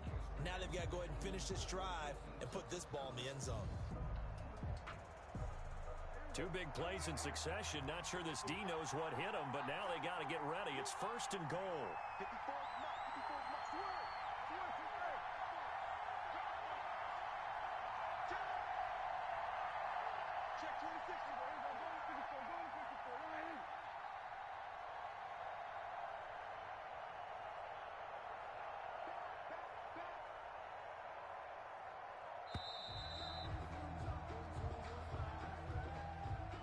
On a delay of game there, they could not get the playoff in time. Frustrating for the head coach, frustrating for the offense. Sometimes you have to get the play call in a little bit quicker. Now Prescott. Nice work to get 7 out of that, and it's 2nd down. The 6-yard line, the line of scrimmage on 2nd and goal. At the 6. A give to Elliott.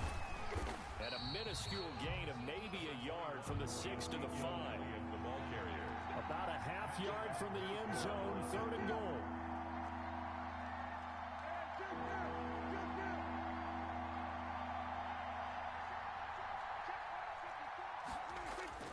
To throw is Prescott. Toward the end zone, but that's going to wind up incomplete. Brandon, some of those windows to throw the football that exist when you're between the 20s, they don't exist when you're this close to the goal line. But as a former DB, I liked it closer to the goal line. Tighter windows made it easier to cover people, actually. 4th down, Prescott. Now he steps away. And they hit him as he throws, as this one's going to go straight down to the turf. Incomplete. They're turned away on 4th and goal. And the Jets are going to get the football back. The New York offense taking over for their next possession. And now their defense came through to the goal line stand, got them the ball back. See what they can do about putting a drive together. Long way to go. They need to reward that defense. A goal line stand, they've got to make that stand up themselves, right? Give the defense a chance to catch their breath on the sidelines. At least get 2 first downs. 3 would be better. Change field position. Let them catch their breath. 2nd down and 10. Darnold. Caught here by Bell. And they'll hit him for a loss as he's back to his 2-yard line. That's a big loss of 3, and it brings up 3rd down. They'd like to avoid punting from their own end zone so they could use something here on 3rd down. Under 10, under 10, 10.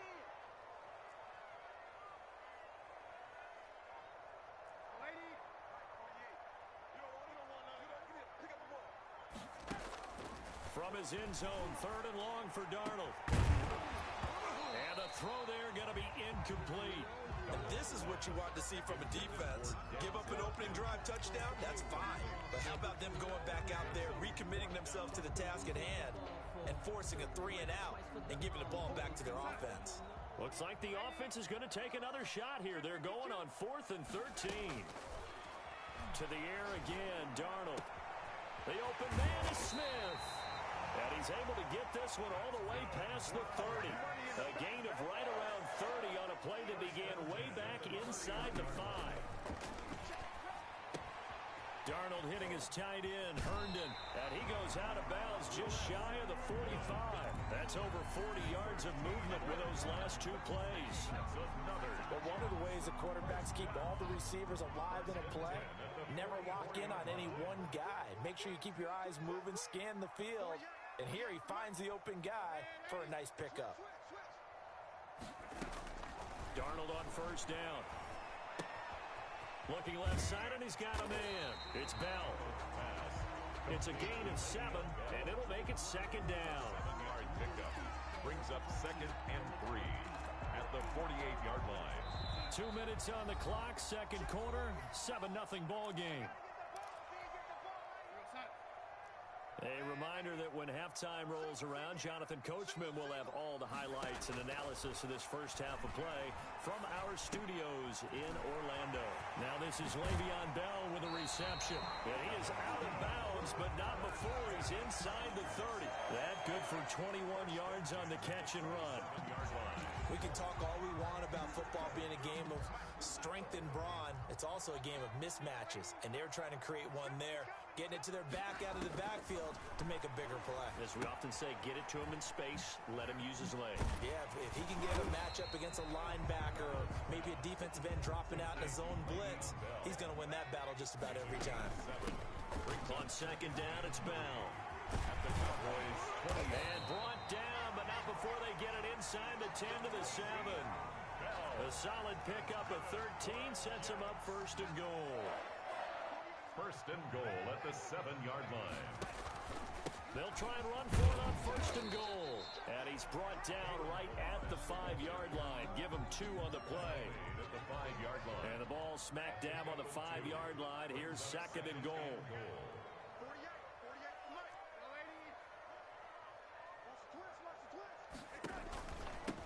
Balaj. And he's into the end zone. Touchdown, Jets. A 5-yard touchdown run. And the Jets are going to add on to their lead. And that's certainly an important score right there because they gave themselves a 2-score cushion heading towards halftime. Now you got to force the other team out of their comfort zone, and it changes the way you approach the second half as well. How you want to do things on offense, and your defense feels much better too, having that lead.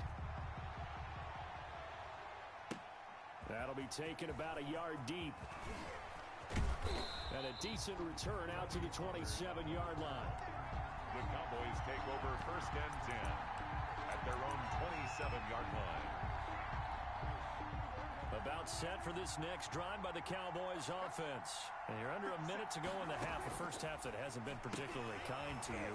How do you think they'll play this? Well, I think the smart approach is to run out the clock, lick your wounds at the half, and see if you can come up with a strategy to play better in the second. But there's also something to challenging your offense right here. You know, hey, guys, you help dig this hole. See if you can get us out of it a little bit before the half runs out. Let's go make some plays. Still 9 yards to go on 2nd down from the 27.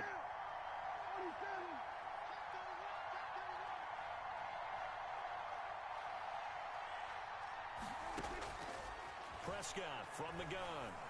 Gonna take a shot for Gallup. And that will be incomplete. Tried to dial up the long way out there, but it'll be 3rd down. As his old brain remembers, when I see 5 wide receivers on the field as a defender, I know the ball's coming out high. They expected it and got there and popped it free. After an incomplete pass on 2nd down, that'll leave him trying to convert on 3rd and 9.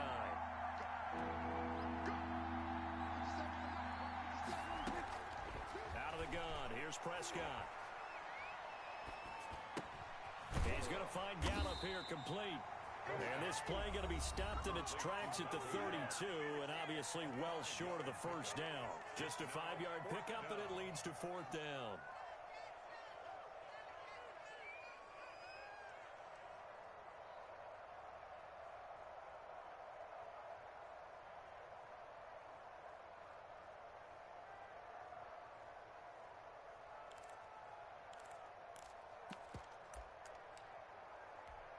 The offense stays put. They failed twice already in this first half, but they're going to go a 3rd time here on 4th down. Looking deep in the direction of Cooper. And that is incomplete. 16 seconds now on the clock. Boy, a curious decision to go for it. Doesn't pan out. And the Jets are going to get the football here in great field position. From the 32 now, here's 1st and 10. A give to Bell. And inside the 20 before he's brought down. Now a timeout signaled for, and they'll get it with 10 seconds to go before halftime. 1st and 10. So from the 17 now, here's a 1st and 10. And they'll keep it on the ground with Bell. And able to get him down, but he does reach the 5.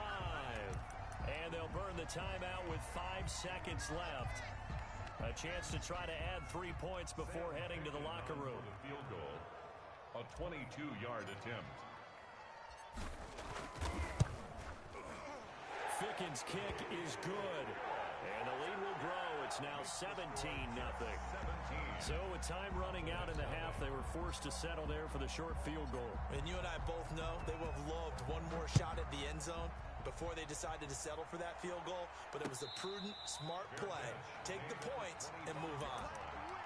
The Cowboys take over 1st and 10 at their own 25-yard line. About set for this next drive by the Cowboys offense. Time here for likely one play, then off to the locker room, and they're going to have some adjustments to make. They certainly will, and I think a lot of people are thinking to themselves, all right, take the knee, get out of here, regroup. But how will the head coach and his staff approach halftime? Will it be angry? Will it be clinical? Will they be calm? Will they just let it all out? Who knows? I'd love to be a fly on the wall for this one, though. Letting one fly deep for Cooper. And this will be incomplete. Physical play on the football there, and it's 2nd down. So we've hit intermission. It's halftime. This is the NFL, and it's a presentation of EA Sports.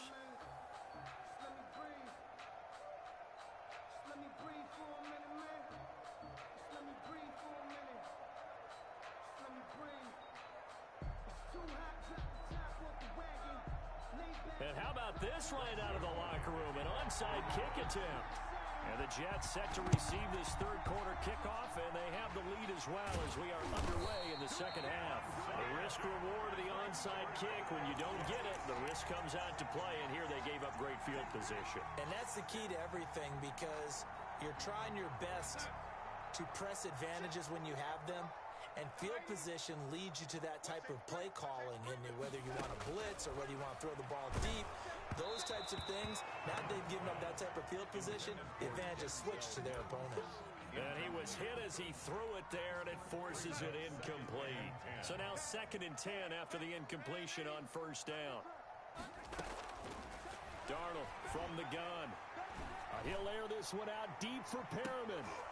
And that's going to be incomplete. Good effort there, trying to take a shot, but it's 3rd down. So back-to-back incompletions, and that has them staring at a 3rd and 10.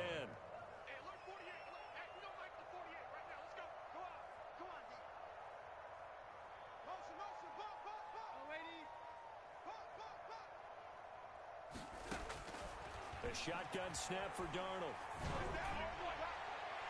And it's knocked away and incomplete. Chidobe Awuzie there to make the play in coverage. Well, you got to think that sooner or later, they're going to hit one of those, but the coverage has been excellent thus far, and it was again on the last play.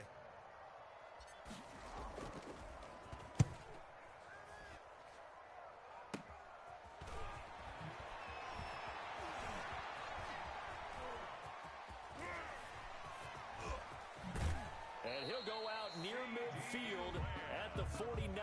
It takes a touchdown-saving tackle to bring him down as he goes 32 yards on the return. And the Cowboys will take over the football with a 1st and 10.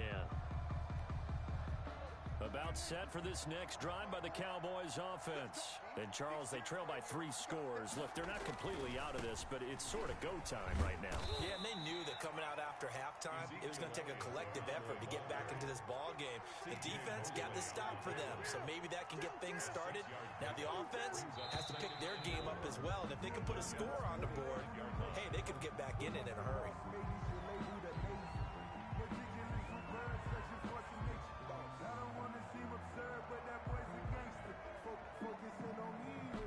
The false start hurts him there a bit. Backs him up to 2nd and 9.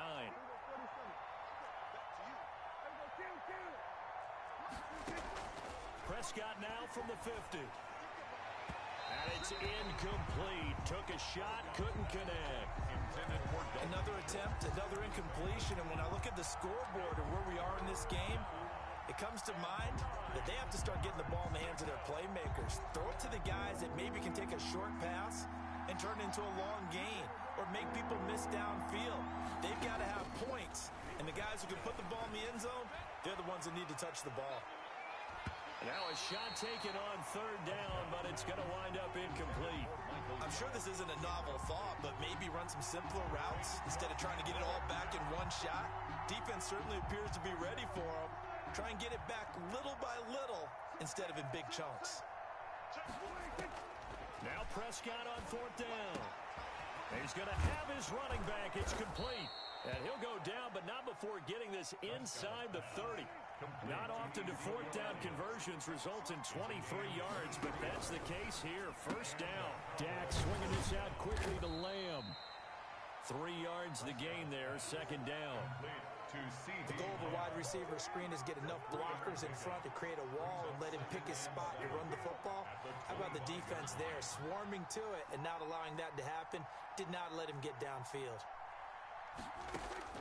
From the 25 on 2nd down, Prescott got his man there, complete to Gallup. They had 3 yards on 1st down, just 1 yard there. This offense in desperate need of a conversion as they come up on 3rd down. And the Jets defense making things difficult there. 4th down. And that's a nice job there because you've got to play the ball, not the man when in coverage. That'll keep you away from a lot of needless penalties, and he's able to knock that one away.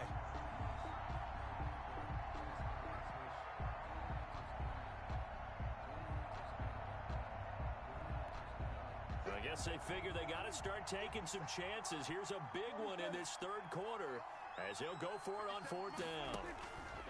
To the air again, Prescott. And he fires one that's intercepted. Picked off by the linebacker, C.J. Mosley. There he goes, right side. And it's a touchdown for the Jets.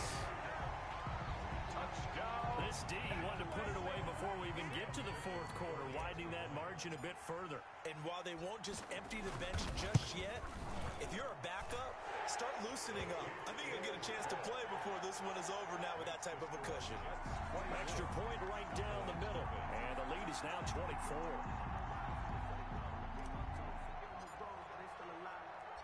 So they'll get another shot on offense following that pick six.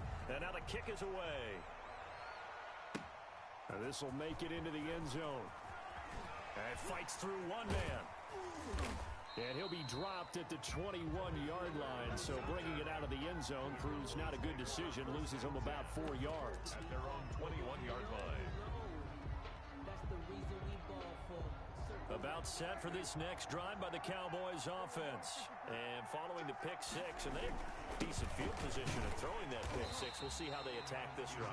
And I think all you say to your guy is, listen, let's just take care of the football a little bit better. Make some better decisions on this drive, and they'll probably help him a little bit with maybe some really high percentage throws early to let him get settled back in. But they told him and they told us they've got confidence. That's not a problem. Yeah, not a problem at all. They just want to make sure they get things settled down a little bit for their offense and give their defense a little bit of a chance to rest. Amari Cooper, his intended receiver, and it's third down. And the 11.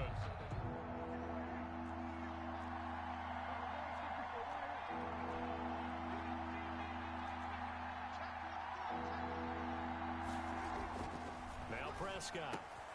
That's complete. It's Bell. And he's taken down, but able to slip across the 35. Give him 18 on that one, and it's a Dallas first down. First down, Dallas. Prescott on first down. He'll fire this deep for Gallup. And is this intercepted? It is. It's intercepted. Picked by Pierre Desir. And a big turnover there as his guys will get the football back.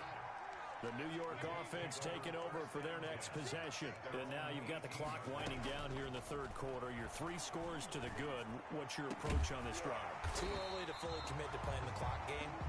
Yet at the same time, you're also not going pell-mell like you would in 2-minute offense. This is what NFL offenses call 4-minute football. Take the clock out of the game a little bit, wind it down, but at the same time, keep advancing the ball down the field. Oh, hit as he throws there, incomplete. Oh, that's got to frustrate him a little bit because I nearly got to him there, and it would have been the first sack of the game instead.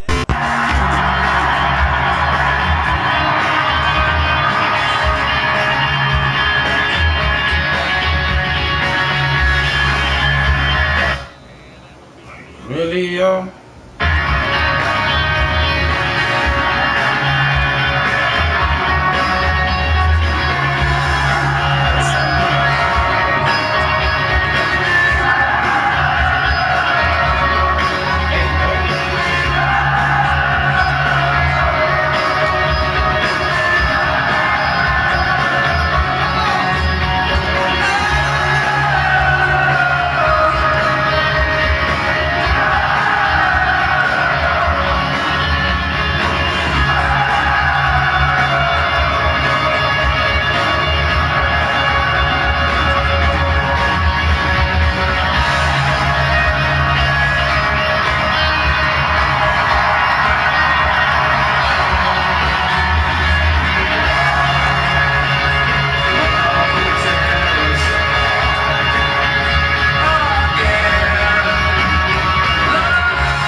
Change it, man. See the storm set in your eye. See the storm twist in your side. Ah, man. I'll wait for you.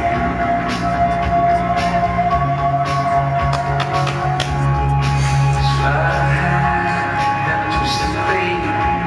On a bed of nails, she's away. And I'll wait without you. Wait for without you. Wait for without you. Through the storm, we reach the shore. Give it all. I want more. I'm waiting for you. With or without you. With or without you. Slow down, you idiot. With or without you. Yeah, yeah. Idiot, bro.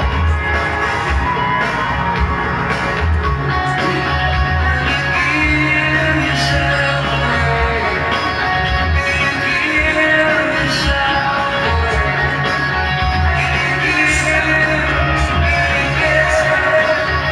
Give yourself away. Hands are tied.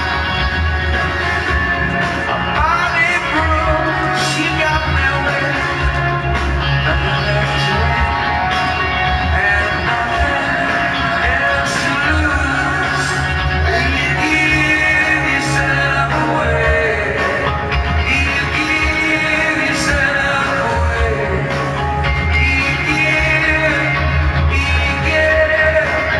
You give yourself with or without What? you. Come on, man. With or without you. I can't live with or without you.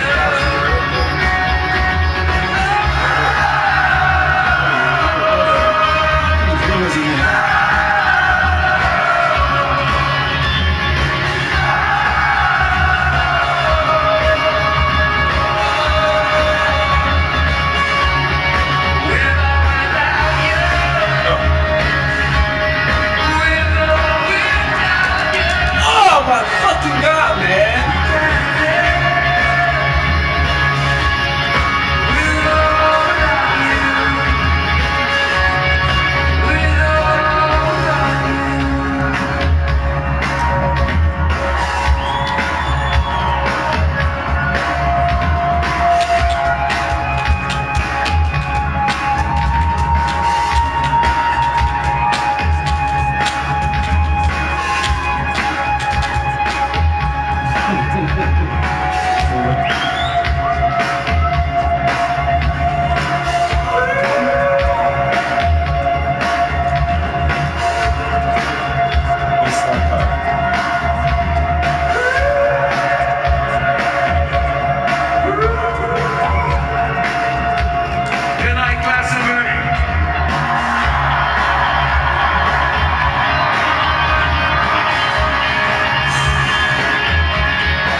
off the notifications, man. I don't need no notifications, man.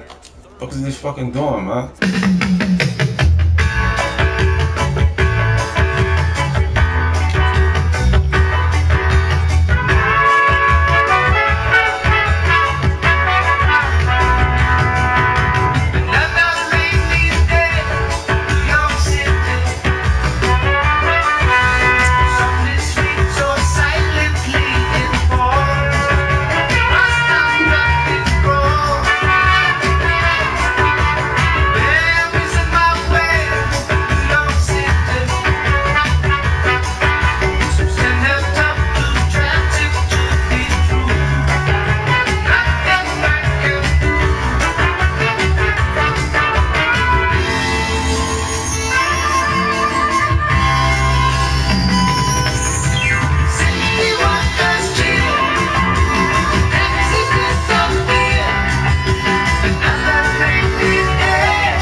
You have 5 new notifications.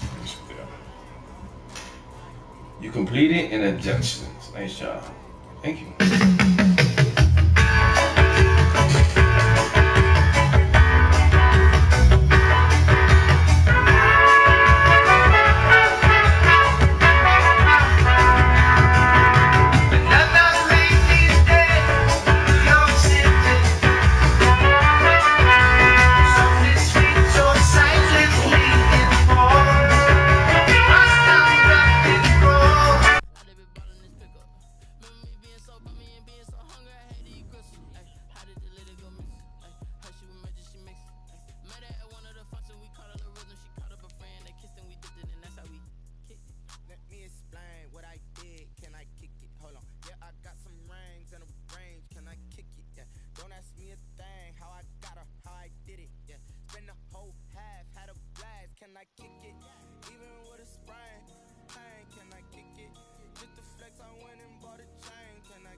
Hey folks, it's the coach here.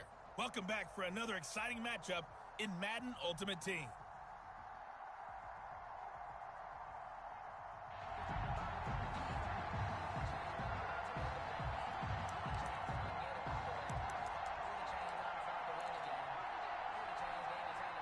So 1st and 10 now from the 30. Out of the shotgun, here's Fromm. And that is caught. What a grab at the 8. Nicely done. Another one up, another one down. Keep grinding and keep racking up those wins. Goal at the 7-yard line.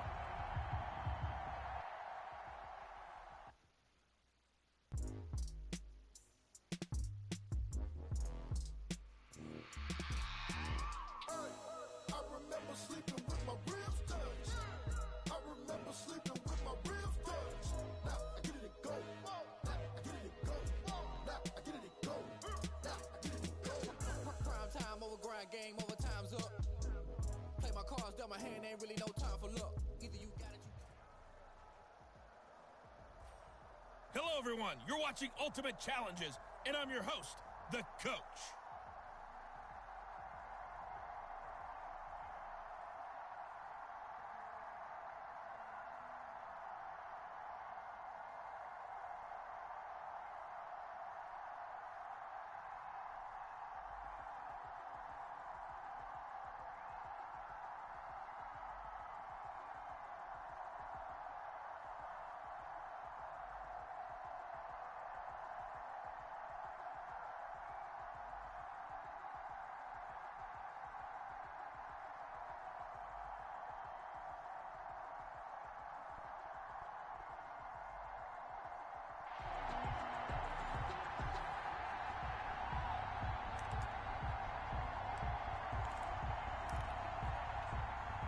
The Dolphins at the line ready for their next drive. And last time they were very fortunate, this offense. They went for it on 4, turned it over in their own territory, but the other guys held up.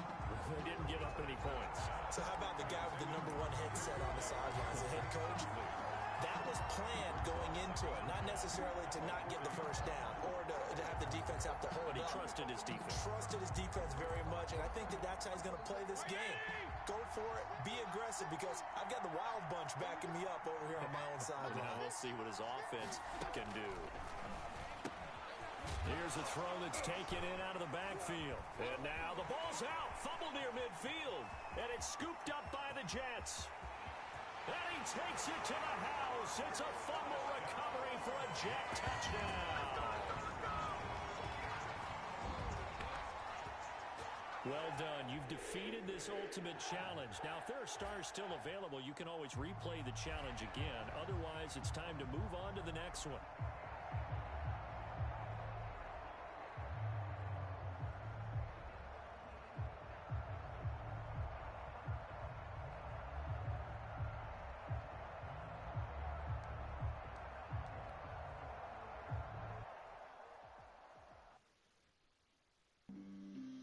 On the play.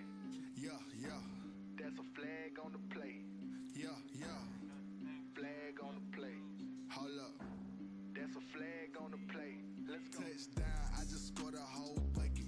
I just dropped the bag on the tag, ain't nothing. Make them throw a flag when I pass, come through stunning.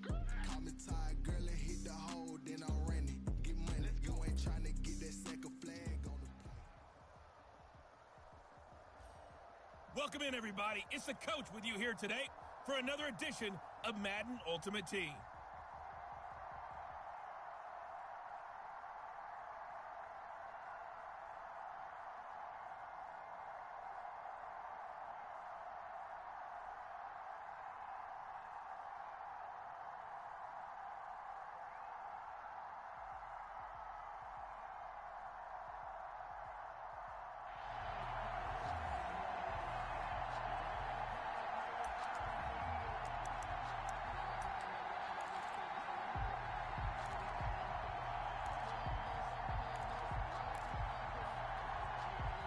The New York offense taking over for their next possession. And last time we saw them go for it in kind of an unusual situation. It's not like it's a fourth quarter do or die. They went for it, didn't get it. We'll see how that affects them this go around. Partner, I'm wondering if we're starting to see the effects of analytics coming into play here, where people are studying the number of possessions, how many times you should go for it, what position it leaves your team in. Maybe we're starting to see a little bit of that creeping into the NFL game. Yeah, I think we've seen it in other sports, maybe into the NFL now as well. And that'll just about do it for us in this one. You've notched another win, and the next challenge awaits. First and 10 at the 36-yard line.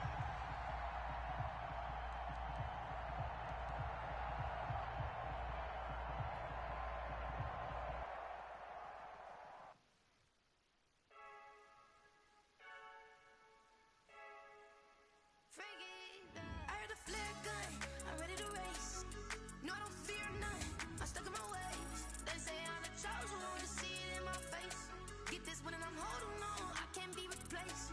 I just take a sip, but it's split, we on track for the win. Celebrate the win again, celebrate the win again. Take a sip, but it's split, we on track for the win. Celebrate the win again, celebrate the win again. Yeah, the sun can't touch me, got a brand new visor, yeah. You're friend smart, but my boy's wiser, yeah. Get the job done like the equalizer. And I'ma grab another drink, cause tonight I'ma die. I feel like Michael Phelps.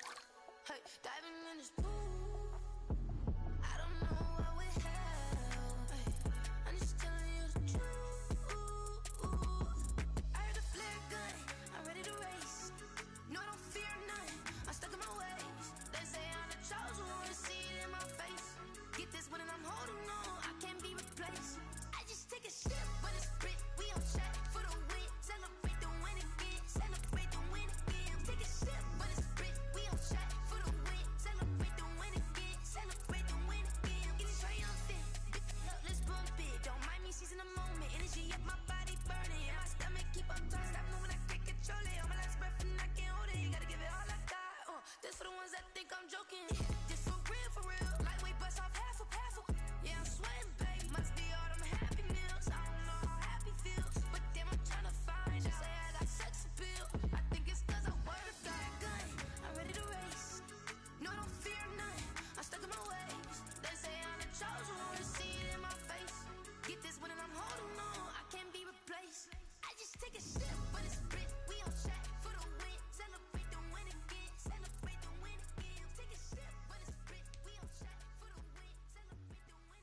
I use a dub, I'ma win, I won't lose with this. Ay, yeah, I'ma act a fool with this. Ay, yeah, I'ma act a fool with this. Ay, yeah, I'ma act a fool with this. Ay, I turn the knob, can't resist, I'm incredible. Yeah, came for the dollars, call it vegetable. We are just about 9 miles from downtown Manhattan as EA Sports brings you to MetLife Stadium in East Rutherford. A few moments ago, the crowd here was on their feet as their beloved Jets made their way out of the tunnel. They're ready to go. We're ready to go, and it should be a good one as those New York Jets get set to face off with the Cincinnati Bengals. Here's Randy Bullock now to put toe to leather, and off we go on EA Sports. Fielded a couple yards into the end zone. And ultimately cannot get this out to the 25-yard line as he's dropped at the 23. At their own 23-yard line.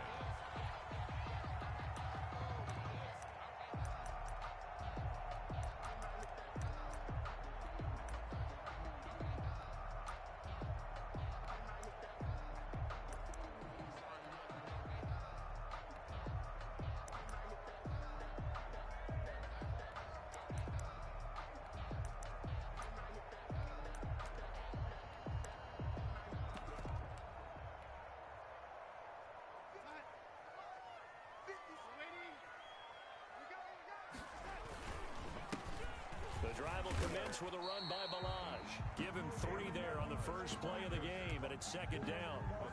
Yeah, I don't know if it's exactly a win-win, but if you're on offense, you'll take that kind of a run, all right? It was kind of stacked up, found a little bit of yardage, and frankly, they're pretty close to staying on schedule on offense. The playbook is still open for the coordinator.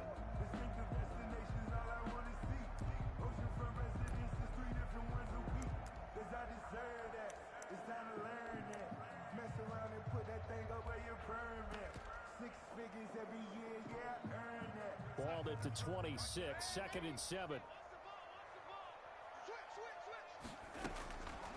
The shotgun snap for Darnold. And that is incomplete. A lot of force bearing down on him there. He could not hang on. It's 3rd down. I have to give some credit to the defender on that when he read all of his keys perfectly and got a great break on the ball and able to force that incompletion.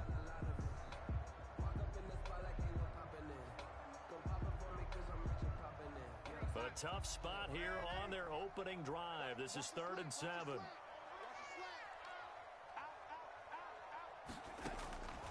Darnold from the gun. A 50-50 ball here, and it's intercepted. Picked off by Von Bell. And to the 40-yard line, that's where the return stops.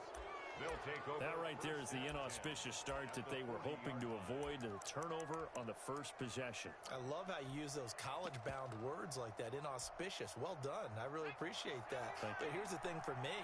I'm just wondering if their game plan is incorrect. You know, I think they felt like they could come in and throw it around pretty well. That interception early, they may rethink how they go about attacking. Busting through contact. Just wasn't a huge hole there for him to operate. Stopped just inside the 35-yard line. It's a pickup of 6. So, Charles, first drive here, little safe completion underneath. Maybe get some rhythm, get your feet wet, so to speak. I agree, and I like it because it's a lot like a basketball game when you're getting started and you pass the ball around so everyone touches it early and gets involved in the game. In this case, it's not just dumping it to a back, and he's able to... Oh, you saw that one coming. It's intercepted. Throwing back across his body. Picked by Pierre Desir.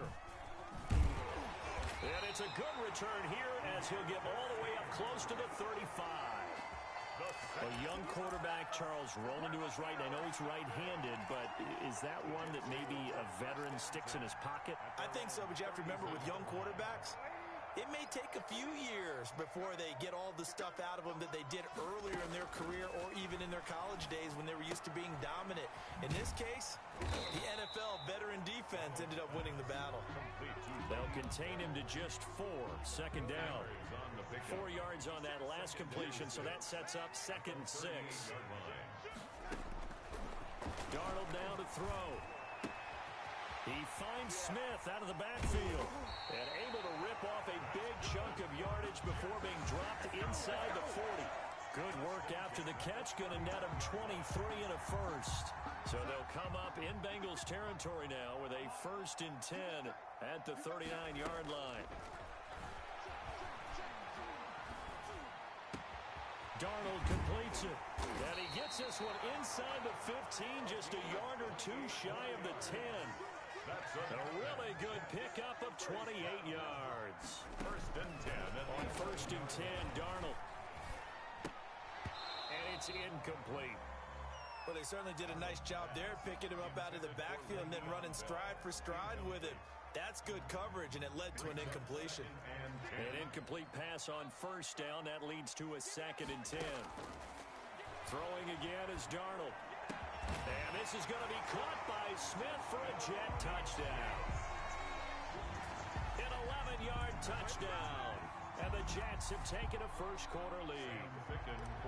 Good bounce-back drive right there through the pick on drive number 1. Drive number 2 leads them right down the field into the end zone. Agree totally. Excellent bounce-back, tremendous poise, confidence never lost, and obviously he transmitted that to his teammates as well. What a really nice drive. Out is the kickoff unit as they run up and send this one away. Certainly not what they wanted there, so the football by rule comes out to the 40.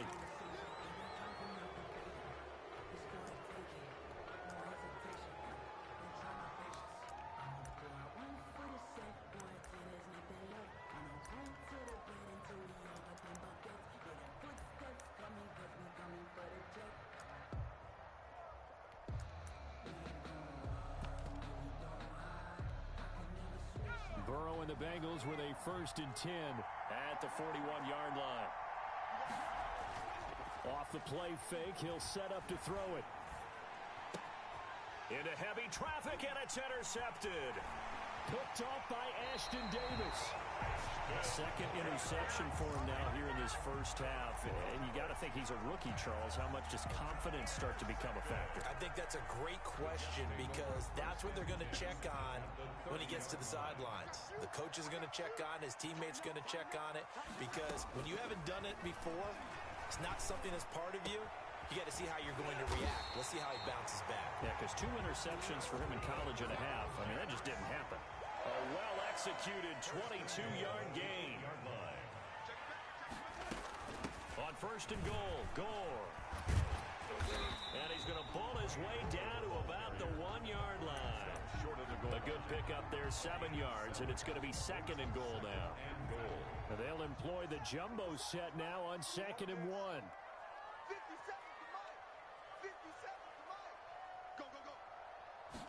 Darnold a sneak, and he's into the end zone. Touchdown, Jets. Sam Darnold keeping it himself from a yard out. And the Jets will extend their lead. He hit him earlier in this first quarter with his arm. Now he does it with his legs. Right now, he's one of those stat stuffers that you see on the basketball court. You know, the guy with points, rebounds, assists, steals. One with the arm, one with the legs. Let's see if he can continue this pace. And sending out the reminder that, yeah, look, I'm known for having an arm, but I can do it with the legs on occasion when I need to. Taken in the end zone. And ultimately, he stopped right where he would have been if he had simply gone down to a knee at the 25.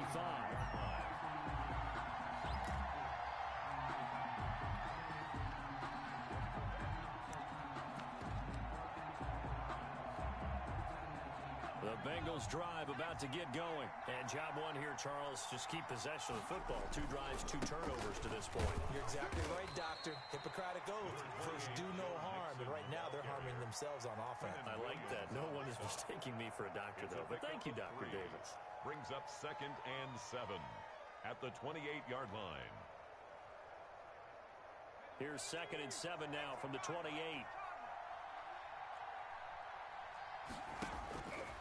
From the shotgun, Joe Burrow going deep downfield for Ross. And that will fall incomplete. Oh, they took a shot there on what will turn out to be the final play of this first quarter. 14-0 the score. This is the NFL on EA Sports.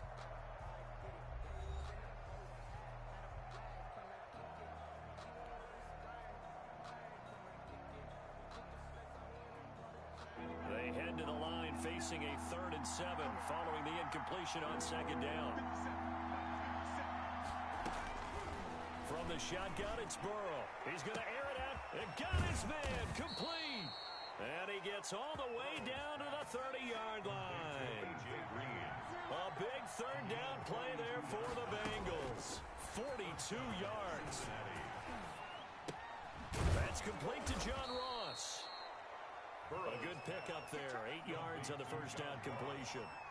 Facing a 2nd and 2 after that last catch. Good for 8 yards. Now a first carry for Giovanni Bernard. And he'll be brought down inside the 20 at the 19. 2 yards, good enough for a first. So here's a 1st and 10 now down inside the 20. Here's a quick hitch route and the throw complete. And he'll go down here at the 12-yard line. 7 yards, the pickup on the pitch and catch. Brings up 2nd and 3 at the 12-yard line. Able to get 7 on that 1st down pass play. 2nd and 3.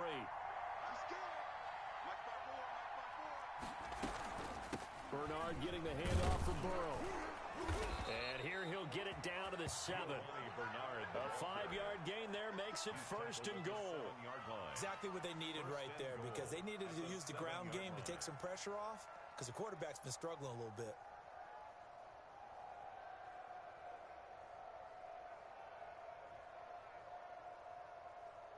First and goal, and they got to be thinking a chance to get right back into this football game. Now Bernard. And that'll move him a little closer as he takes it from the 7 down to the 4-yard line. He was brought down. Well, they didn't get a whole lot out of that one, but I think you've got to continue to try and run and try and keep the defense honest. You mean or else he'll just sit back, dare you to throw it on every down? Yeah, you get your quarterback hit a lot that way, too. And now he'll tuck it and run. And he gets halfway there from the 4 to the 2 on a gain of 2. Brought down at the 2-yard line. 2 minutes to play, first half. It's 14-0.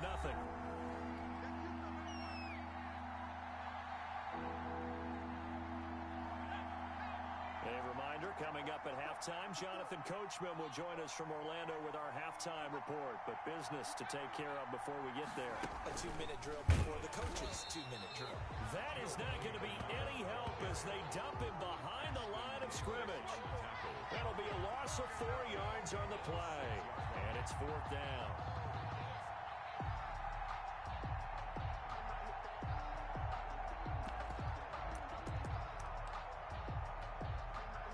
The offense stays out there. A big challenge here from this far back, but they're going for it on 4th and goal. They'll try and throw forward with Burrow. And my goodness, this is incomplete. They can't hook up here on the 4th down pass attempt, and the Jets are going to get the football back. The New York offense taking over for their next possession. It's been a good first half so far. They're up 14-0. Points here, they could really put them in command before intermission. Yeah, and it's all well and good what they're seeing and how they're feeling right now. But this is the NFL. How many times have we watched 14-0 leads evaporate and quickly? So how have we seen them combat it? Continue to run your offense, but don't back off at all. Don't start looking at the clock. Don't start thinking about, hey, just take care of the football. Keep attacking. Usually the best way to maintain control.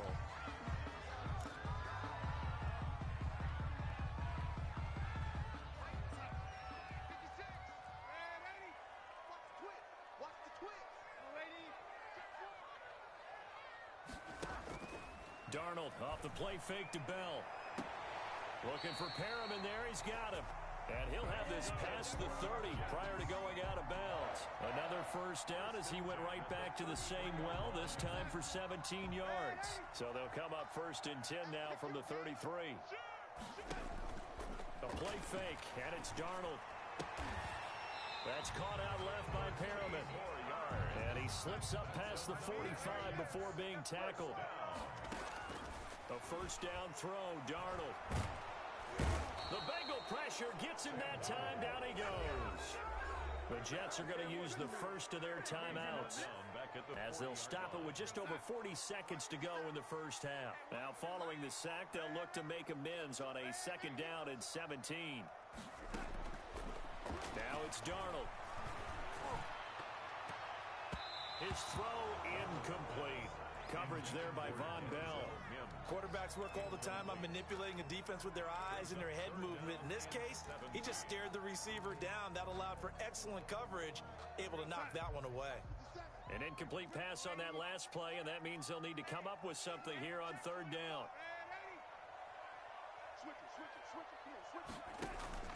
Off of play action, Darnold. Looking for Perriman, and it's intercepted. Picked off by Von Bell, and they'll set up shop right near midfield at the 49-yard line. At the 49-yard line.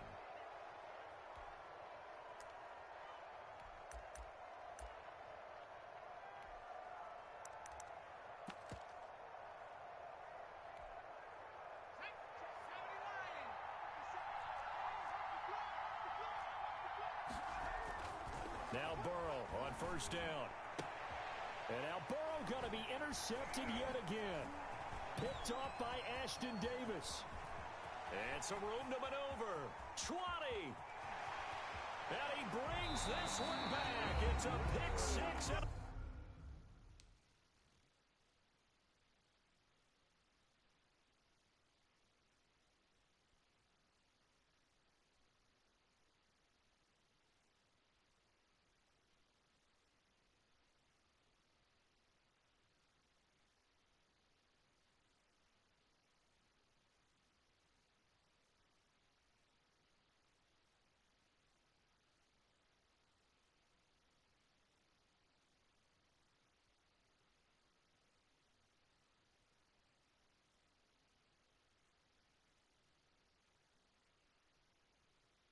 Jet touchdown.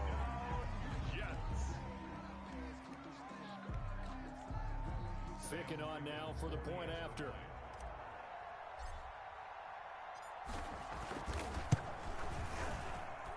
And it is now 21-0. Makes the score Jets 21, Bengals nothing. So not much time to speak of remaining in this first half as the kick's away. Now this will make it into the end zone. And he'll be stopped right around where he would have been had he gone down to a knee, maybe a yard shy of there at the 24. At their own 24-yard line. The Bengals drive about to get going. And with time quickly fading here in the 2nd quarter, not sure how aggressively, offensively they want to play this. I think we'll find out just how much they trust their guys in this situation if they decide to take a shot. Brings up 2nd and 1 at the 30. That last catch short of the marker by just a yard leaves them with a very manageable 2nd and 1. Out of the gun, it's Burrow. Going deep downfield for Ross. That's caught inside the 20. And all the way in for a Cincinnati score. To John Ross. John Ross in the final seconds of the first half. And the Bengals are able to cut into this lead. Down 3 scores already. This game was really in danger of getting away from them. They needed a drive like that, especially on the road. Not only to calm themselves, but maybe tamp down the crowd a little bit because everything was against them. As you noted, this game could have gotten away from them very easily, but instead, the calming drive, now they have a little bit more confidence. Okay, we're back in it. All right, we're ready to go. That was impressive. And the defense now needs to reciprocate. Returnable here for Davis. And they'll get him down inside the 30 at the 27. On the return, the Jets take over 1st and 10 at their own 27-yard line. The New York offense taking over for their next possession. Time for a final kneel down or a safe run, and then they can head to the locker room with a lead. Yeah, or they can even run a screen. You know, something they feel is somewhat safe that might actually pop and turn into a big play. That's what you usually run in this situation. Or go 4 verticals because why not? Because you're feeling it, right? You're just feeling it. So we have come to halftime in what's already a 2-touchdown game. As we are off to Orlando now to check in with Jonathan Coachman and our EA Sports halftime report. Coach, the Bucs set to get the football first, and they trail here as we get started in the second half.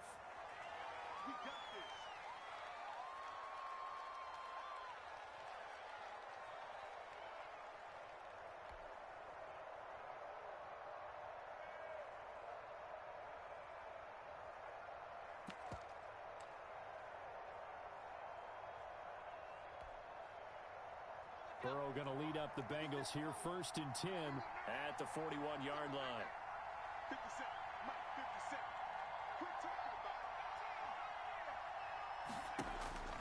Here's Burrow setting up to throw it. Finding Green complete. And he'll be taken down, but not before he gets into enemy territory. Just his second catch of the game so far. This one moves the chains. First down. On 1st and 10, Joe Burrow. He's going to air it out deep for Green. And his pass is intercepted for the 4th time today. Picked off by Blesson Austin. And he'll get this back to the 32-yard line. The first half did not go their way, and that's not going to help matters at all. An interception here on the opening drive of the 3rd quarter. Obviously not what they were striving to accomplish. But you know who's really upset on their team? The defense. Already trailing, they're going to be counted on to try and hold that score at least where it is. Now this is Le'Veon Bell with a reception. And he's tackled a yard short of the marker. Good gain of 9 on 1st down. It's a gain of 9. That last catch short of the marker by just a yard leaves him with a very manageable 2nd and 1. And Darnold going to be intercepted for the 3rd time. Picked up by Jesse Bates. And he will bring it back. It's a pick 6 for a Bengals TD. That's what I'm talking about. Those free safeties, they get to sit back there if they've got good pass rushers like this team does. Read like a book. He read it like a book and took it in for 6. And if they use their eyes well and their anticipation skills, they can make big plays, just as what we saw. A free safety's dream. Follow the football, go to it, and take it the other way. Extra point up and good by Bullock. Still just a 2-score game in the 3rd quarter, but they're going to go onside kick here anyway. And the Jets have got it. I know they're down, but starting the 3rd quarter there with the onside kick, what'd you think? Well, I think that they're looking at it as we may not have as many possessions in this game as we want. There may be that sense and that feel that they've got to go ahead and make something happen. Steal a possession, try and steal some points, and get themselves right back in a position to try and win the game. Escaping the pressure right. He's going to take the ball comes out, and the Bengals grab it. You think about it, Charles, this is not a quarterback that's used to running the football a lot, and that time he was loose with it, had it knocked free. He always has to think to himself that there's always going to be traffic around because of what you just said. Not that elusive, not going to get into the open field very often. Remember, he's not Lamar Jackson, not Michael Vick back in the day. Always has to protect the football because there's always going to be people around. 7 yards there and a 1st down. So many teams want to throw the ball in this situation nowadays, but I love watching a team that has enough confidence to go ahead and run the football. In that situation, that's almost a tendency breaker. And he stopped immediately there. Defensively, Sam Hubbard, the former Buckeye, there to stop him. No gain on the play. 2nd and 10 at the 34-yard line. On 2nd down now. It's Bell. A pickup of about 3 yards as he's taken down at the 31. He's brought down at the 31. They got to get to the 23 here on 3rd. And 8. Out of the shotgun, it's Bell. He's got a 1st down and much more inside the 20. And all the way in. Touchdown, New York. Le'Veon Bell. 31 yards. And the Jets are going to add on to their lead. Well, partner, that was another explosive run, and one thing I've learned in our time in this game, yes, the offensive line has to get a lot of credit, but for big runs to occur, the wide receivers have to block well downfield. And then you have to have a good guy carrying the ball too, right? Oh, without a doubt. You need that difference maker lugging the rock. The kickoff unit is out on the field, and they will send this one away. Taken about 7 yards deep. And the decision to come out of the end zone is going to cost him 5 yards as he's taken down right at the 20. First and 10 at their own 20-yard line. The Bengals drive about to get going. And following the interception, just any interception, are you a little bit more cautious when you start that next drive, or no, you just throw that out the window? I think you are. I don't think that there's any way you can run back out there and go, totally didn't affect me. Let's just go ahead and be loose with the football again. You're going to take care of it, but you have to be careful about being too cautious because now you can't run any offense at all. Still want to attack. We'll see how they attack him here. After the incompletion, here's 2nd and 10 from the 20.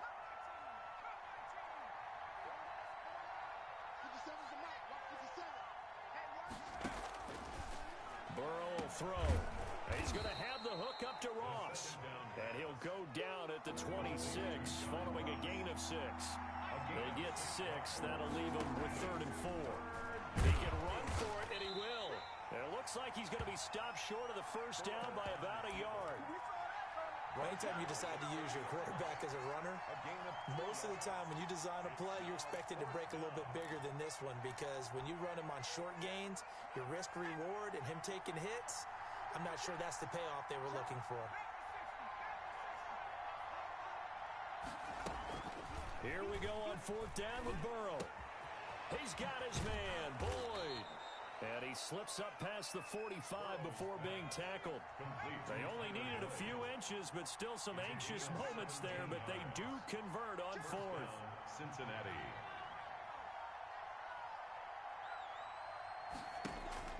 They will throw on 1st down with Burrow. Going deep downfield. That's caught inside the 20. And he'll take this into the end zone for a Bengal TD. John Ross, his 2nd touchdown of the afternoon. And the Bengals able to get this back within a touchdown. Now Bullock to add the extra point.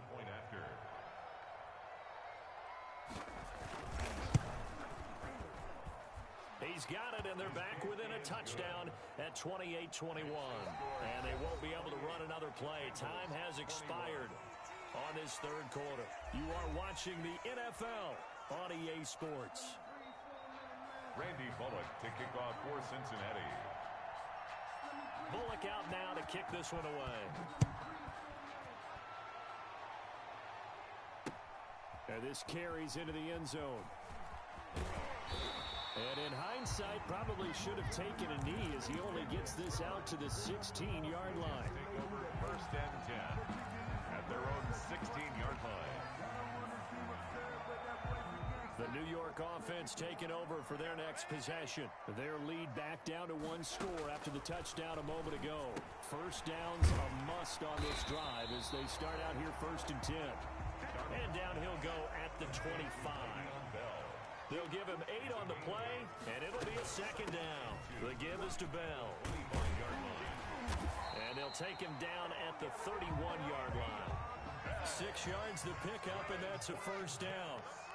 Line of scrimmage, the 31 now on 1st and 10. Out of the shotgun, here's Darnold. That's complete. It's Bell. That catch good for only a couple. So 2nd and 8 here after the pass play for 2 yards on 1st down.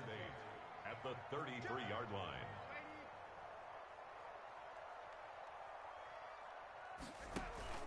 They'll fake the handoff. Now Darnold. Open man is Denzel Mims.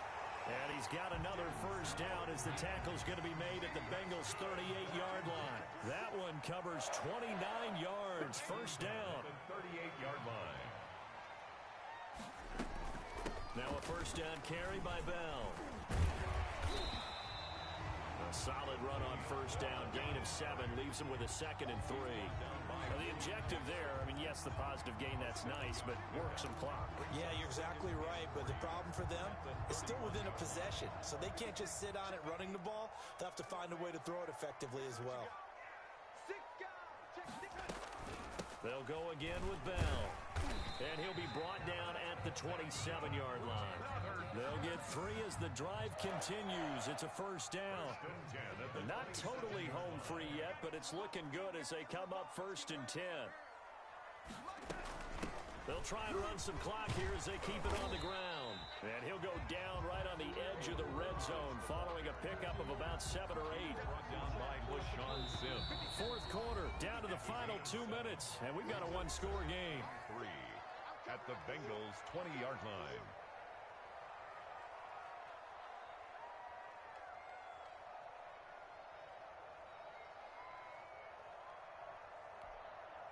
So it's Jets football as we get you reset here. And let's see what they've come up with offensively after having time to talk it over. On 2nd down, it's Bell. Bell's, and he's in. Touchdown, Jets. Le'Veon Bell with his 2nd touchdown of the afternoon.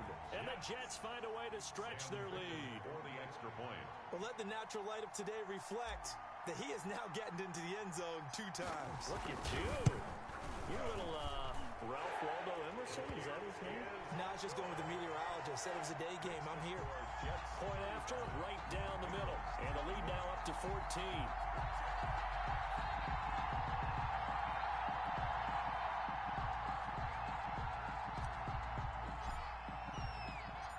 Set now to kick this one away, and off it goes. Now this will make it into the end zone. And he'll be stopped right around where he would have been had he gone down to a knee, maybe a yard shy of there at the 24. At their own 24-yard line. The Bengals drive about to get going. And for them, a touchdown their last go-around. Obviously, they'll be hoping to do that again. And when you start plotting for this drive, when you start thinking to yourself, okay, what are we going to do? You don't go away from what you did before because that worked, but you have to be prepared for wrinkles and count. And he will take it on in for a Bengals touchdown. Complete. John Ross, 76 yards. And the Bengals have got it back to a one-score game. Lining up for the point. Okay, game on. Don't go anywhere yet. You got a one-score game now. Probably going to rely on the onside kick coming up. Yeah, they have to. It's not a high percentage play, but it's better than not having a chance at all. And that's when you put your leapers and your flyers on one side, get that high hop, and hope that one of the guys can come up with it. And on the other side, you get that hands team ready. No doubt about it. So a 7-point game. They'll need a recovery, the touchdown, and an extra point to tie. And the Jets have got it. A tough one there. They certainly wanted that when they needed it, but they didn't absolutely have to get it. They still do have 3 timeouts. You're exactly right. They had to attempt it. But even though they didn't get it, as you noted, with 3 timeouts, if they can get these stops on defense, all hope is not lost.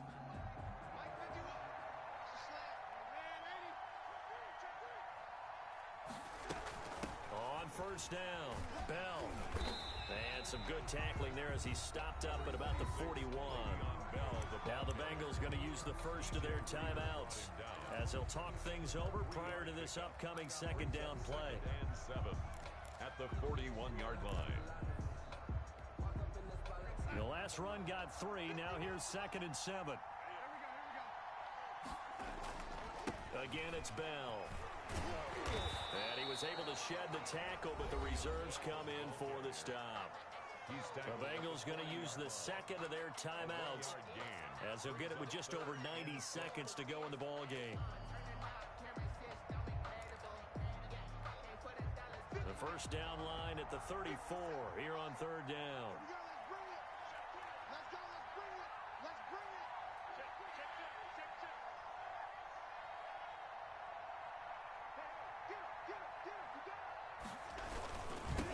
Toss it to Bell running left. And this one's going to go the wrong way. Losing yardage back at the 42. The tackle made. Now the Bengals going to signal for their 3rd and final timeout as they'll head to the sideline and talk over what to do next. On 4th down, the punt team is on as this is sent away. And a great job here. This is going to turn out to be a beauty. This is marked down at about the 3-yard line. You need to give the ball away here in the fourth quarter while you're just holding a slim lead. But that punt, absolutely ideal. They pin them inside the 5-yard line. They give their defense a really nice opportunity. A throw left side to start the drive is complete. And he'll be out of bounds up past the 10-yard line. Give him 9 there on the first down completion. Let's just break this down and make it pretty simple. Key to the drag route, letting the play develop, finding the hole in the defense, and giving your athlete, yes, athlete, a chance to make something happen once he has the ball in his hands. Now a toss left side into the hands of his tight end. And they're able to bring him down at the 20. That one a first down pickup of 8.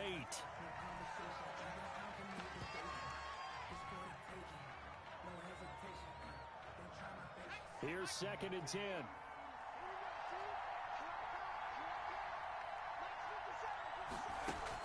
They'll look to throw. Now a desperation throw deep downfield. That's going to be knocked away and incomplete. For John Ross, the one he was looking for. And it's 3rd down. We've seen that the deep ball's been a part of their game plan all afternoon, but they've had trouble hooking up on it, unable to successfully find the end zone over the top. They'll set up the screen here to Mixon. And he'll get this up past the 25 before he's out of bounds. The screen does get him 9, but it also brings up a 4th down. They dialed up the screen pass on 3rd down, and for a second it looked like it was all going to come together, and they had a chance to pick up a first down, but the defense got there and finished it off. Down 7, and they've got to go for it here on 4th down. They'll run with Mixon. And he's able to get the first before he's taken down at the 36. They keep the game alive, at least for the moment, as it's a first down. Burrow going to fake to Mixon and now look to throw. And, a crusher there as it's intercepted. Picked off by the linebacker, C.J. Mosley. And they will finally...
head to toe designer. Drip, little bit. Let me feel myself a little bit. Little bit. You ain't talking big. Get out my way, little bit. I can't hear the hate, got a lot of it. Take these bands to the bank, let them rot in it. So much ice on me, I wish I had 2 necks. I got homies that can sleep without 2. I got homies that can sleep without Gucci and Chanel, I got a lot of it. Walk up in the spot like, hey, what poppin' in? Gon' pop it for me cause I'm rich and poppin' in, yeah.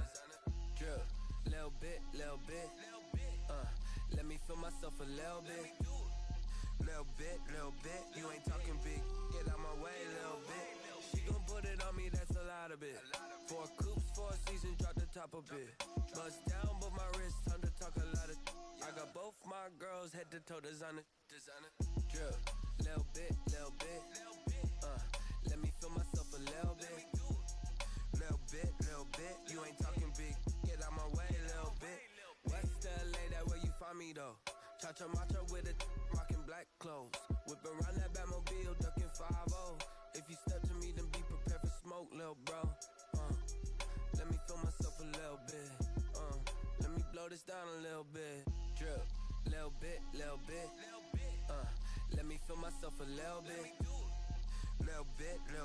You ain't talking big. Get out my way, little bit.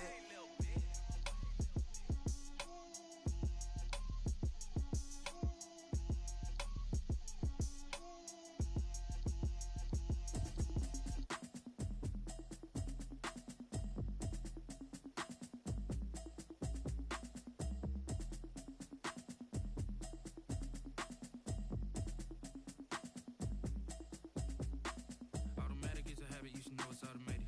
I've been getting to it, I ain't noticed y'all was hating. Brand new chick, she don't know the occupation. I just wanna know that I can hold a conversation. Oof, I don't know what y'all debating. I've been waiting for you, now I'm running out of patience. Running up a check, trying to run an operation. Went broke in the check and put 100 out of savings. I can tell now that you ain't talking about nothing. I'ma need something I can calm down from. I'm gonna pull it with the bar down one. 6 months in, I ain't down once. Trying to tell me what you know about me. You don't know nothing, keep it real with me. She said she ain't trying to deal with me. Okay, cool, you can sell that seat. I'm just hoping she don't fail. Cause when she do, I don't know what I'ma do. All that I heard that y'all was talking, it was comical. Pull up in your city for the evening, what you tryna do? Cause I'm open to it. I know that you missing, but you gon' get through it. I can help with it if you need that. Go and bring the beat back. I don't really listen to the feedback, nah. Told me that she good, she don't need Jack, nah. I'm real proud of the steps you took just to get to the place that you at today. I couldn't tell it to you straight, I gotta estimate. I wonder if I ought to go here with the best to say. Now go ahead, get me out of here, I couldn't last a day. I got the city talking about me like I passed away. Automatic is a habit, you should know it's automated. I've been getting to it, I ain't noticed y'all was hating. Brand new chick, she don't know the occupation. I just wanna know that I can hold a conversation.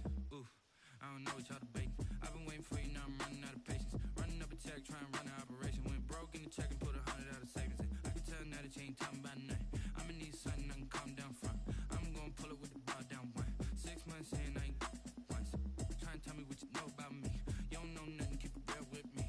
She said she ain't trying to deal with me. Okay, cool, you can sell that seat. Ooh, and she felt intrigued. Trying to duck the LMPD. Go and get yourself esteem. Then she trying to link up. So much we got synced up. Pulled up in the dinged up whip. This ain't Pepto Biz, what this pink stuff is. Gonna tell me. Yeah, you heard me, you ain't felt me. I've been moving, I've been shaking, go and hit me on the celly. Try to sell me on something while I hold it compelling. Ever since I've been gone like Kelly, they been trying to tell me about this and that. I ain't chatting with you, we ain't going tit for tat. Trying to tell me how to get in the bag. We're going to get in the bag, I'm about to get in it. Automatic is a habit, you should know it's automated. I've been getting to it, I ain't noticed y'all was hating. Brand new chick, she don't know the occupation. I just wanna know that I can hold a conversation. Oof, I don't know what y'all debating. I've been waiting for you, now I'm running out of patience. Running up a check, trying to run an operation. Went broke in the check and put 100 out of savings. I can tell now that you ain't talking about nothing. I'ma need something I can calm down from. I'm gonna pull it with the bar down one. 6 months in, I ain't once. Trying to tell me what you know about me. You don't know nothing, keep it real with me. She said she ain't trying to deal with me. Okay, cool, you can sell that seat.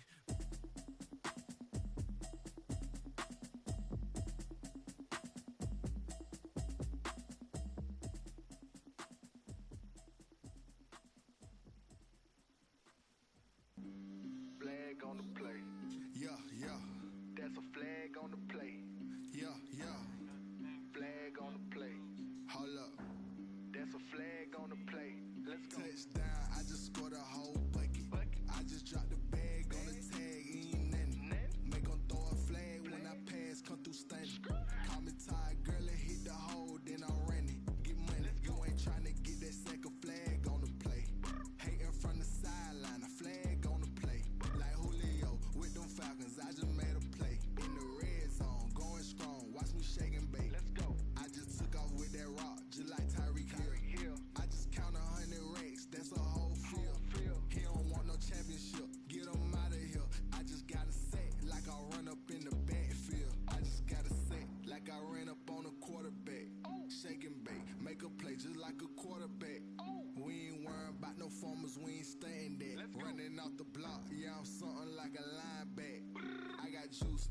Fanta, how you like it? How you like it? I'm on purple, I'm on yellow, like a Viking. Like a Viking. All these plays that I'm catching, I done gone crazy. I do my thing, 6 range, just like Tom Brady. Touchdown, I just scored a whole bucket. I just dropped the bag on the tag, ain't nothing. Make 'em throw a flag when I pass, come through stunning. Call me tired, girl, it hit the hole, then I'm running. Get money, you ain't tryna get that second flag on the play. Hating from the sideline, a flag on the play.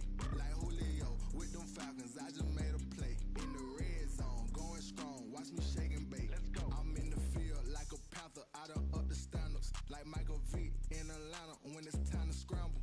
Neck full of water, call me Black Bridgewater. Lamar Jackson, how I throw them Ravens across the border. Hold up, you know I'm a touchdown with the sack. Run up the hole like a running back on the play. Intercept the pack like a safety, you boys ain't shake the play. That's a flag on the play. Let's go. Touchdown, I just scored a whole bucket. I just dropped the bag on the tag, ain't nothing. Make 'em throw a flag when I pass, come through stunning. Call me tired, girl, it hit the hole, then I'm running. Get money, you ain't tryna get that second flag on the play. Hating from the sideline, a flag on the play. Like Julio with them Falcons, I just made a play. In the red zone, going strong, watch me shake and bake. Let's go. Let me explain what I did. Can I kick it? Hold on. Yeah, I got some rings and a range. Can I kick it? Yeah. Don't ask me a thing. How I got her, how I did it. Yeah. Spend the whole half, had a blast. Can I kick it? Even with a sprain. Pain, can I kick it? Just the flex, I went and bought a chain. Can I kick it? Things ain't been the same. Things have changed. Can I kick it? People acting different, so I ask. Can I? Hey, could count on my power and look at my dogs from. Way back then, could claim what you saw, but you weren't with us. The higher the climb, the harder the fall, but how did you get up? I done got rich, then went broke, then got rich again, just a little hiccup. I done been ballin' this pickup. Remember me being so bummy and being so hungry, I had to eat gristle. Ay, how did you let it go miss? Ay, her she was magic, she mixed. Met her at one of the functions, we caught a little rhythm, she caught up a friend, they kissed and we dipped it, and that's how we kicked it. Let me explain what I did. Can I kick it? Hold on. Yeah, I got some rings and a range. Can I kick it? Yeah. Don't ask me a thing. How I got her, how I did it. Yeah. Spend the whole half, had a blast. Can I kick it? Even with a sprain. Pain, can I kick it?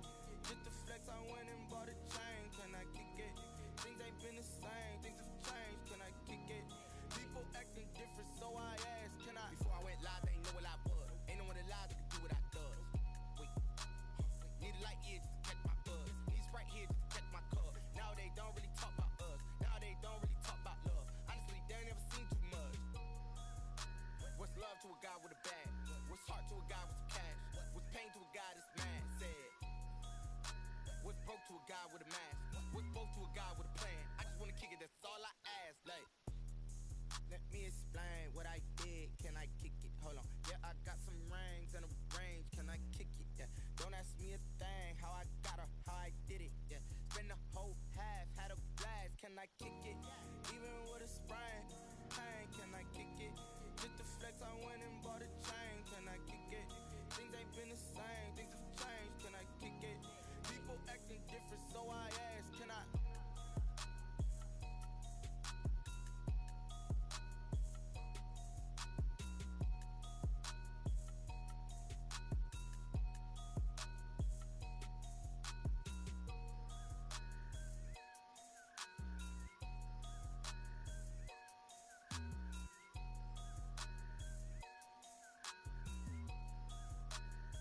Kick it and go.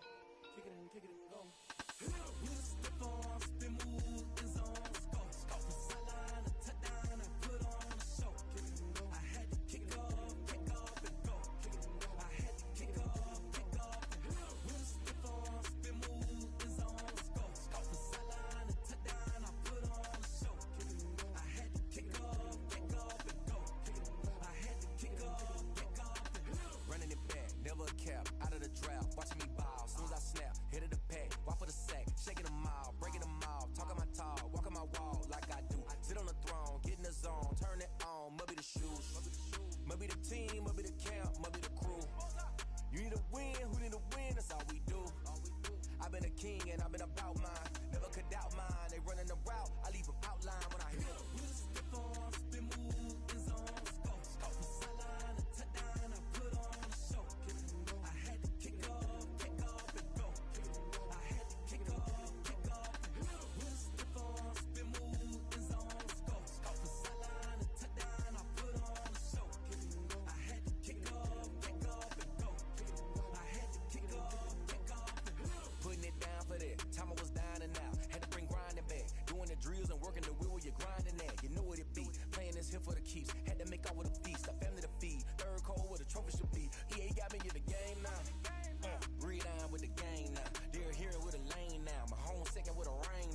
You know what I noticed? The chat, I gotta take that chat off. Just leave my fucking face. Fuck a comment, fuck all that shit. Cause most of the people that comes into your stream is all haters. They're all haters, yo. They see the next person have something, or they see something in a different level, and they wish they was in that level. They just so envy. The world's too envy, man. Too jealousy. Too much jealousy, too envy. We got too much stalkers, trollers, stalkers. Like, you gotta back off, yo. Like, you made that shit mad clear a long time ago, and they continue. Then you turn into a monster saying this and this and that, you know? You're not that type of person. You just want the same respect that you give the next person. The next person is just, they just so like, come on, such a nasty, disgusting. It disgusts me. It's weird. It disgusts me. It's not weird, it's disgusting.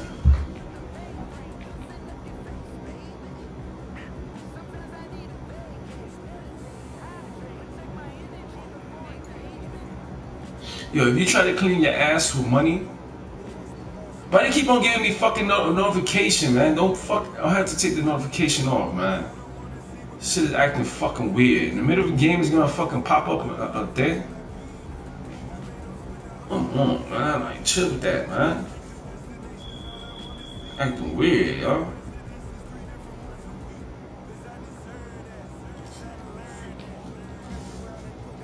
Really offensive mind who I was needing nothing to show him. With many damages as it's only one and something in the dream.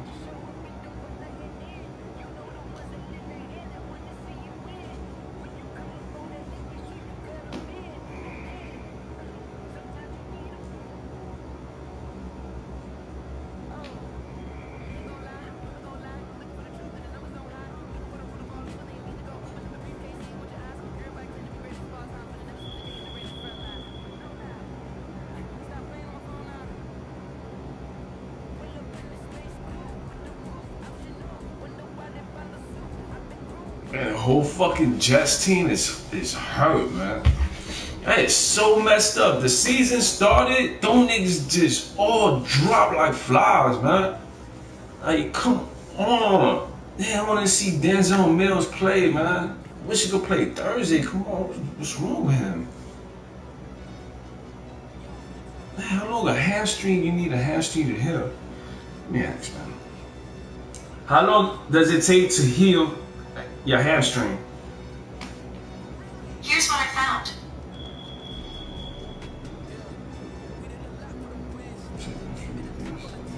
Oh man, it takes a few days, man. Take like a week, 2 weeks.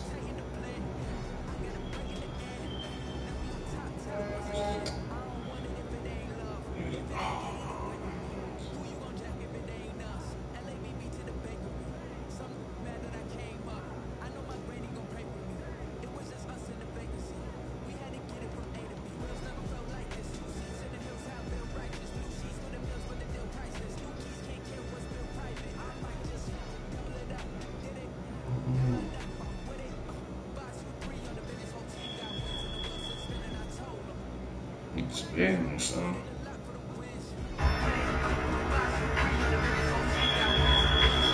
That's up. Goddamn, it's just damn, son.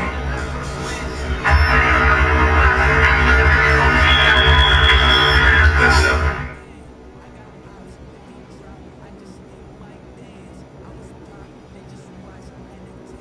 Holy shit.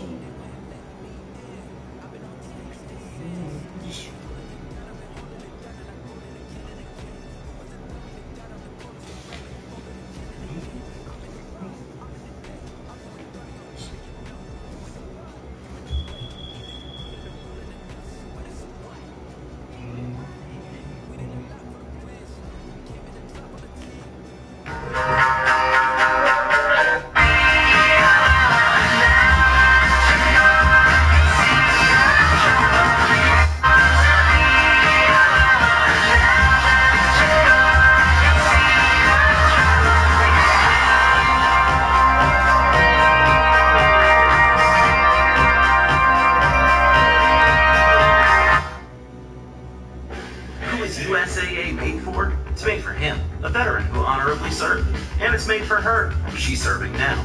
We also make USAA for military spouses and their kids. Become a member. Get an insurance quote today.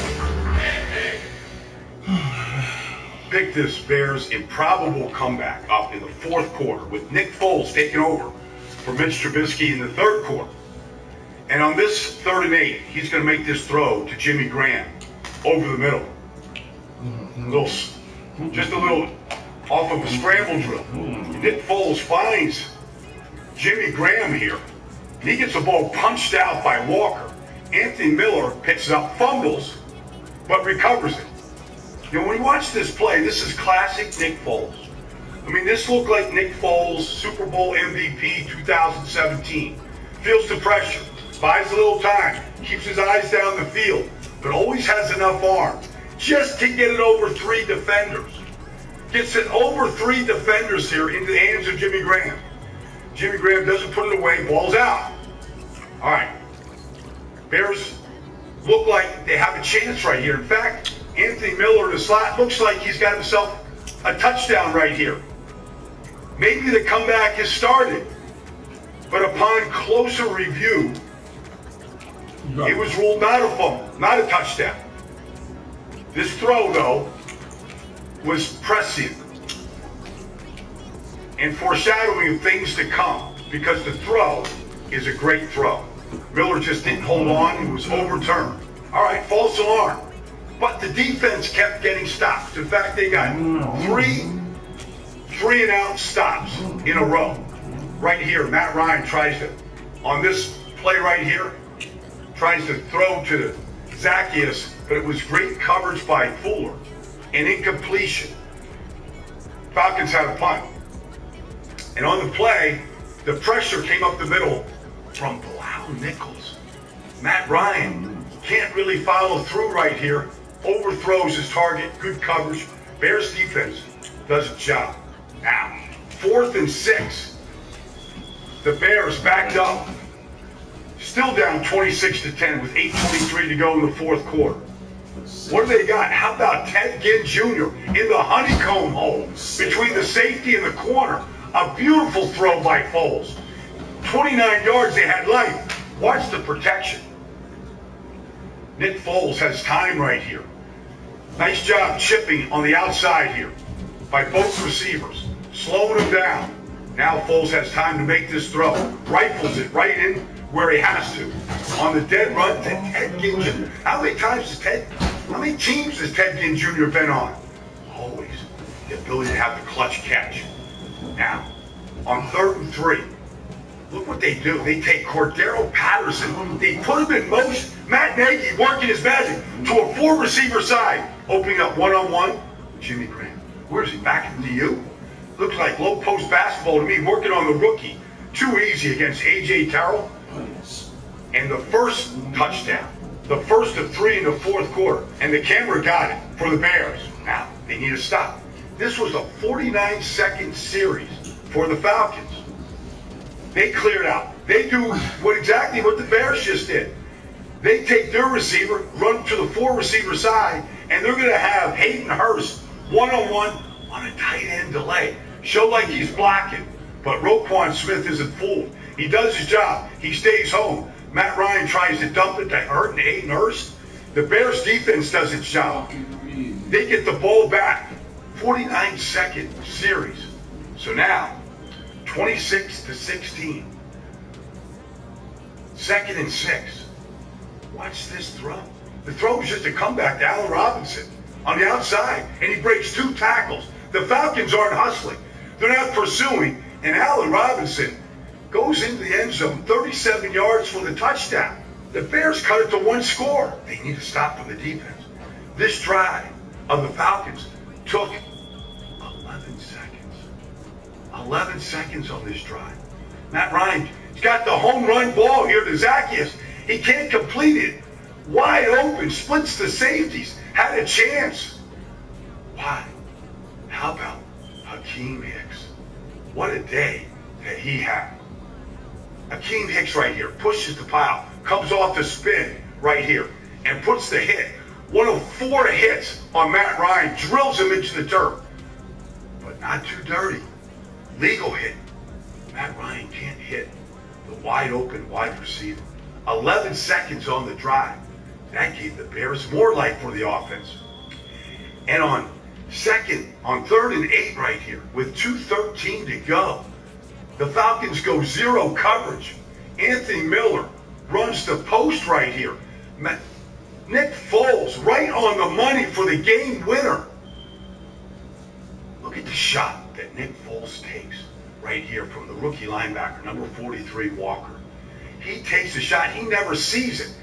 He never sees this touchdown throw as he gets drilled into the Mercedes-Benz Dome turf right there. And Anthony Miller with the game winner.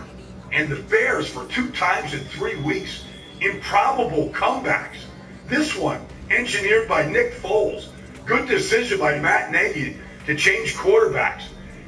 And yes, Anthony Miller is spinning it on the Falcons.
When you're sitting at home, sad, lonely, and depressed, you're listening to 100.7 Oldies, The Jam. Next dedication up from Guillermo. His girlfriend just broke up with him, feeling lonely. This song goes out to you. This is the Flamingos with I Only Have Eyes for You.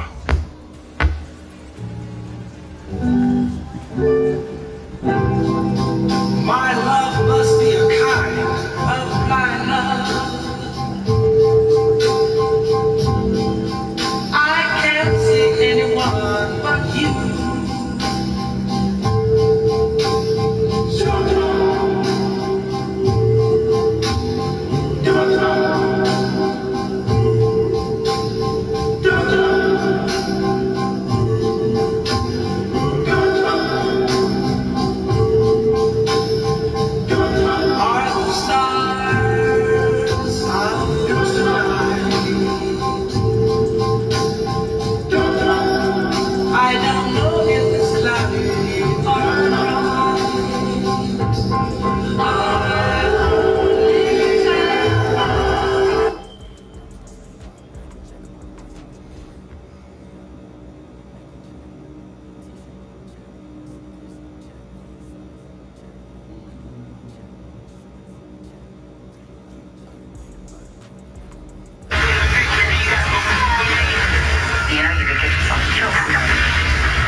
Mondays on Fox or anytime on demand or Fox Now.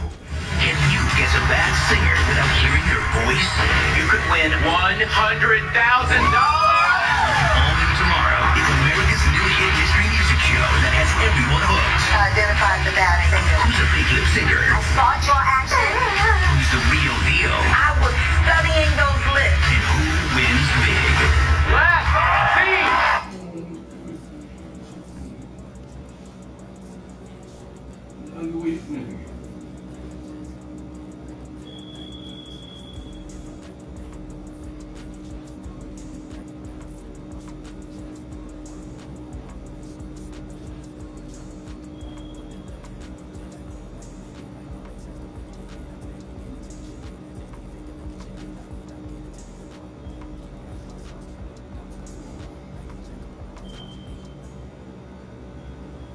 What's up, everybody? Let's Talk Jets Radio. Just a quick video here closing out the night for those that are watching Monday Night Football. It cannot be any more apparent that Eric Bieniemy should be coaching the New York Jets. Again, it's a completely different topic whether or not he would actually take the job or, what it would take as far as draft compensation or, a potential new contract. But if you could throw him the bag and he would want to take the job, you have to do it. Now, again, he's going to have plenty of opportunities at the end of the season, so why he would want to take this job mid-season, with the perception being what it is around the team, knowing that he's probably going to be set up for failure, at least early on, I don't know why he would want to do it. I can't give any reason for it. But if there's any way that you could lure him here as the head coach, whether it's a long-term deal, you have to pay him some extra money, if you could do it, why not? To me, that is a proper evaluation of Sam Darnold. You watch him on the sidelines. Did anybody see him on the sidelines tonight? When have we seen one time Adam Gase, ripping into players, screaming at guys, actually communicating and coaching up guys? Where's the intensity from Gase? You don't see it. Where's the attention to detail where he's actually trying to coach players up? You don't see it. That Eric Bieniemy immediately would command respect from this locker room, immediately from day one. And to me, that is a much better way to evaluate your quarterback. I don't care how much of his playbook he can actually instill over here. Give me 25% of the Chiefs playbook instead of the full Adam Gase playbook. Scrap the whole thing. It doesn't work. Whatever he can instill over 12, 13 games, I'm cool with it. Because that is a better way to evaluate Sam than keeping him here with Gase for the sake of continuity. All right, and we hear all the rumors today. It seems like after Thursday, it's almost inevitable, barring a miracle win, and even that should not save him at this point. We know it's going to happen. Once all the rumors start, and the dreaded vote of confidence that we heard 2 weeks ago, it's only a matter of time. The players have quit. That is obvious. You need to make it happen. After Thursday, do it. Now, whether or not it could be Bieniemy or somebody else, who knows? But if you can get Bieniemy here, please do it, because that is the way to truly evaluate your quarterback. So touching on that really quick, I saw Tyson's video. I saw plenty of the comments. Listen, I'm not saying that we can't have questions about Sam. All right, that's obvious. He didn't play well. I'm not saying we can't critique him. I'm not saying it shouldn't be a conversation about what the Jets need to do if they're picking first overall.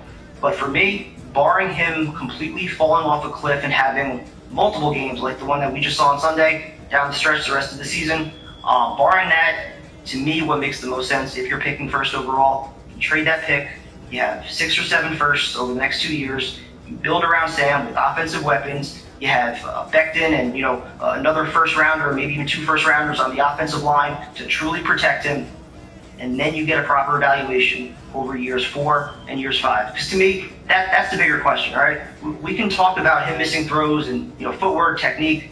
The questions are, who's coaching him up? What are we doing in practice? How are we giving him a proper evaluation with these weapons that are out there? No. What other quarterback is coming in here and changing this offense for the first 3 games? Nobody. So give him a true chance. And guess what? If it doesn't work out after year 4 and year 5 on the rookie year option, then guess what? You bring in a new quarterback with hopefully a system firmly in place, and we're not screaming to fire that coach every 2 years. Hopefully it's a system that's firmly in place with weapons, with an offensive line, and that quarterback is in the right system ready to go instead of bringing Trevor Lawrence into the same shitstorm that Sam Darnold's in right now. So we'll see what happens. Go Jets, but not really, because I'd like to see Bieniemy here. So talk to you guys tomorrow night. It should be a wild show.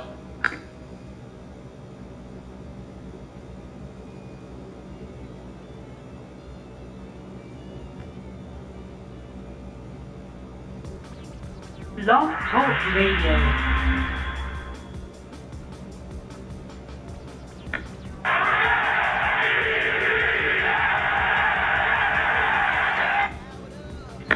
Good evening, everybody, and welcome back to another episode of Let's Talk Jets Radio. And I fear this show tonight because this team has sunk to new lows. This is the worst team in football. This is rock bottom for the worst team in football. This is Team Chaos. The circus is back in town. We are at Talk Jets Radio on Instagram and Twitter. Let's Talk Jets Radio on YouTube. We have live streams on there. We're doing tons of content. Me and Primetime, videos almost every day. We live stream 1 hour after the game. We do a live stream the Monday after, 8 o'clock one. We're doing Friday night at 8 o'clock. If you want Jets content, we're giving you tons of it, uncensored, unfiltered, just from fans that are fucking tired of this goddamn team. So here we are, 2 non-competitive losses The wheels are falling off the car. Like, this is just a complete dumpster fire, rock bottom, dude. Prime time, how are you tonight? The New York Jets are truly the gift that keeps on giving.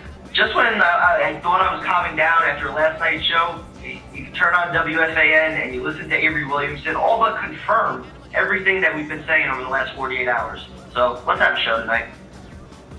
Yeah, I mean, you go from being non-competitive to the owner's obviously clueless. We've been over him for a couple years now. The head coach is so far in over his head that he can't even explain his stupid play calling. Like, he embarrasses himself in press conferences. And at primetime, not to say I told you so, but I told you so, where it was only a matter of time before the leaks start coming out for, what was it? The players are late to practices, the practices aren't good, the finger pointing is going to start. Now you have McDougal, you have Jordan Jenkins, you have Avery Williamson. 3 guys. Dude, the ship is sinking at such a rapid pace right now, the only one that doesn't realize it is the owner. Because every prominent sports personality in the New York market, minus Boomer Esiason, knows that this team is going to, you have to fire Adam Gase as soon as possible to not only save the direction of the season, which is already lost, save your young quarterback. Like, what they're doing right now, you said it many times, is criminal. It's criminal. Like, it's ludicrous that we can even fathom 14 more games of this, let alone 1. So, this is bad, dude. This is as bad as it gets. And the sad thing is, it's the same shit that happened in Miami, the same shit we warned everybody about, the same thing that we were called stupid and negative and ignorant. We kept saying, these are all red flags, these are all red flags. And then we heard what? We need continuity. Oh, we got to do this, we got to do that. It's blown up right in not Joe Douglas' face, right in Chris Johnson's face. And now here we are. A laughing stock in the NFL. Congratulations. And you called all this on Sunday with the leaks and, players eventually starting to speak out. We knew it was going to happen. Even I didn't think it was going to happen this soon after week 2. Yet, here we are. Because the players see the exact same thing that we see, that they do not have a chance with this ownership group or especially with this head coach trying to lead them. They are both clueless. They are in over their heads. They don't know anything about football. Yet we're supposed to take their word on football decisions. We know more about football than Christopher Johnson. Yet he's trying to lecture us about this brilliant offensive mind that now everybody has thrown under the bus. Even his biggest supporters in the media, Costello, Samini, Connor Hughes, all these guys that were trying to give him a pass last year, even they, 2 weeks. That's all it took, 2 weeks, and they're done already. So, this is crazy, man. Yeah, I mean, Steve Young, Dan Orlovsky, Damian Woody, you name it, everybody, even Brian Boldinger. I mean, everybody, they have no allies right now. The only person that doesn't realize is Chris Johnson. Like, it's laughable at this point. And it's like, when you get to the point, like, dude, I keep referring to it. I was a season ticket holder in 1995 and 1996. I sat through the Rich Kotite shit. I sat through the home games. I sat through 8 home losses. This is worse than that because you have a young quarterback that you're destroying at the same time. Like, Kotite didn't destroy a young quarterback. He destroyed a team. You're not destroying a young quarterback. Like, it's insane, man, that we're here.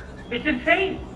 And that's why I can't give Joe Douglas a pass with all of this. I still think he's a good football dude, and he's going to get this thing eventually turned around when he finally wakes up and gets rid of Adam Gase. But for right now, all the offseason moves that he made, which we knew were not enough to surround Sam Darnold, they're all showing. And beyond that, he needs to be the one, and I said this last night, he needs to be the one to finally put his foot down and say, you know what, this shit is unacceptable. He is the one football guy that has a voice in that entire building. He needs to say something to Chris Johnson, to the media, put everybody on notice, because he's the only guy that can do it. He has to do it. Yeah, I mean, and this is these fans right now have to do exactly what we're doing. Just all over social media, just blasting this fucking organization relentlessly. Like, I know it's supposed to be a protest. I don't give a shit about that. This is not about banners and billboards and planes. Just cover social media and put an enormous amount of pressure on this team because they're going to react to it. They have no choice now. Because it's obvious. This coach is in over his head. The team is put on him. The team is questioning him.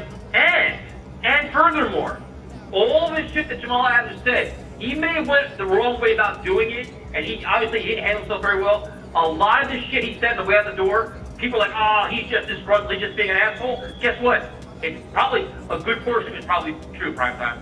A good portion of it, from nobody believes in the guy, problems in the locker room, the guy can't be trusted, the guy's never around, the guy doesn't do this. All these things he said, it's all coming to fruition.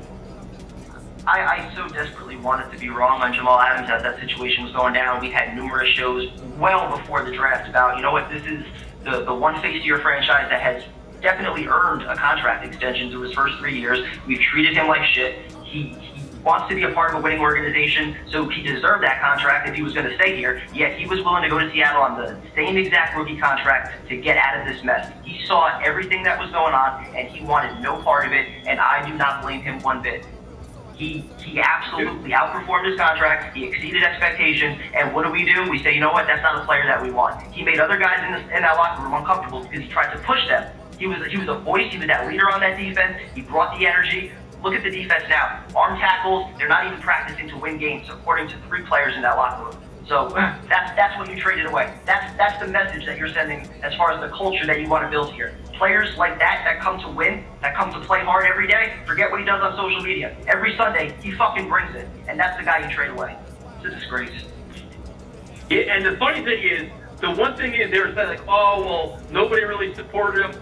Slowly but surely, the players that have left the Jets, class act, very respected guys, classy people, dude. Kelvin Beachum, Brandon Shell, all these guys, all the little subtle comments on Instagram and shit like that, they're all enjoying this, dude. Like, they all knew. Like, a lot of these guys just, they left in a classy way, like, you know what? We're under a bridge. I'm not going to go into that sewer pit that is the Jets and take parting shots my way out. You know, Quincy Nunley hit through something. Like, everybody kind of hinted towards it, and now it's all being exposed, man. Every freaking facet of it. Kelvin Beachum, Brandon Shell, Osemele, Winters, Jarvis Harrison, Jamal Adams, all of them undefeated right now. So, again, we were putting blame on the players. Oh, Adam Gase doesn't have enough players. These are guys that you shipped out. Let's not forget Robbie Anderson, 2 100-yard games. All players that we shipped out that are now finding success elsewhere or a part of a winning team. I mean, this is bad, dude. This is as bad as it gets. And there is only one answer. There is only one solution, and it's very simple. Tomorrow morning, Chris Johnson will come out and say, you know what, I'm sorry, I made a mistake. I'm going to own my mistake. I have to part ways with my head coach because he's destroying my organization. Not only is the quarterback being destroyed, the offense is going backwards, the team is quitting on you. You lost the locker room in 2 games, non-competitive games. They came out of the locker room like zombies in the second game of the season after a week of being destroyed. Like, dude, you embarrassed yourself. Dude, no, but you embarrassed yourself against the Bills. That score should have been 50 to whatever. You did a ridiculous blowout. You get destroyed by the fans, you get destroyed by the media. The owner comes out and tries to rally the troops. They don't even come out on the field and perform, dude.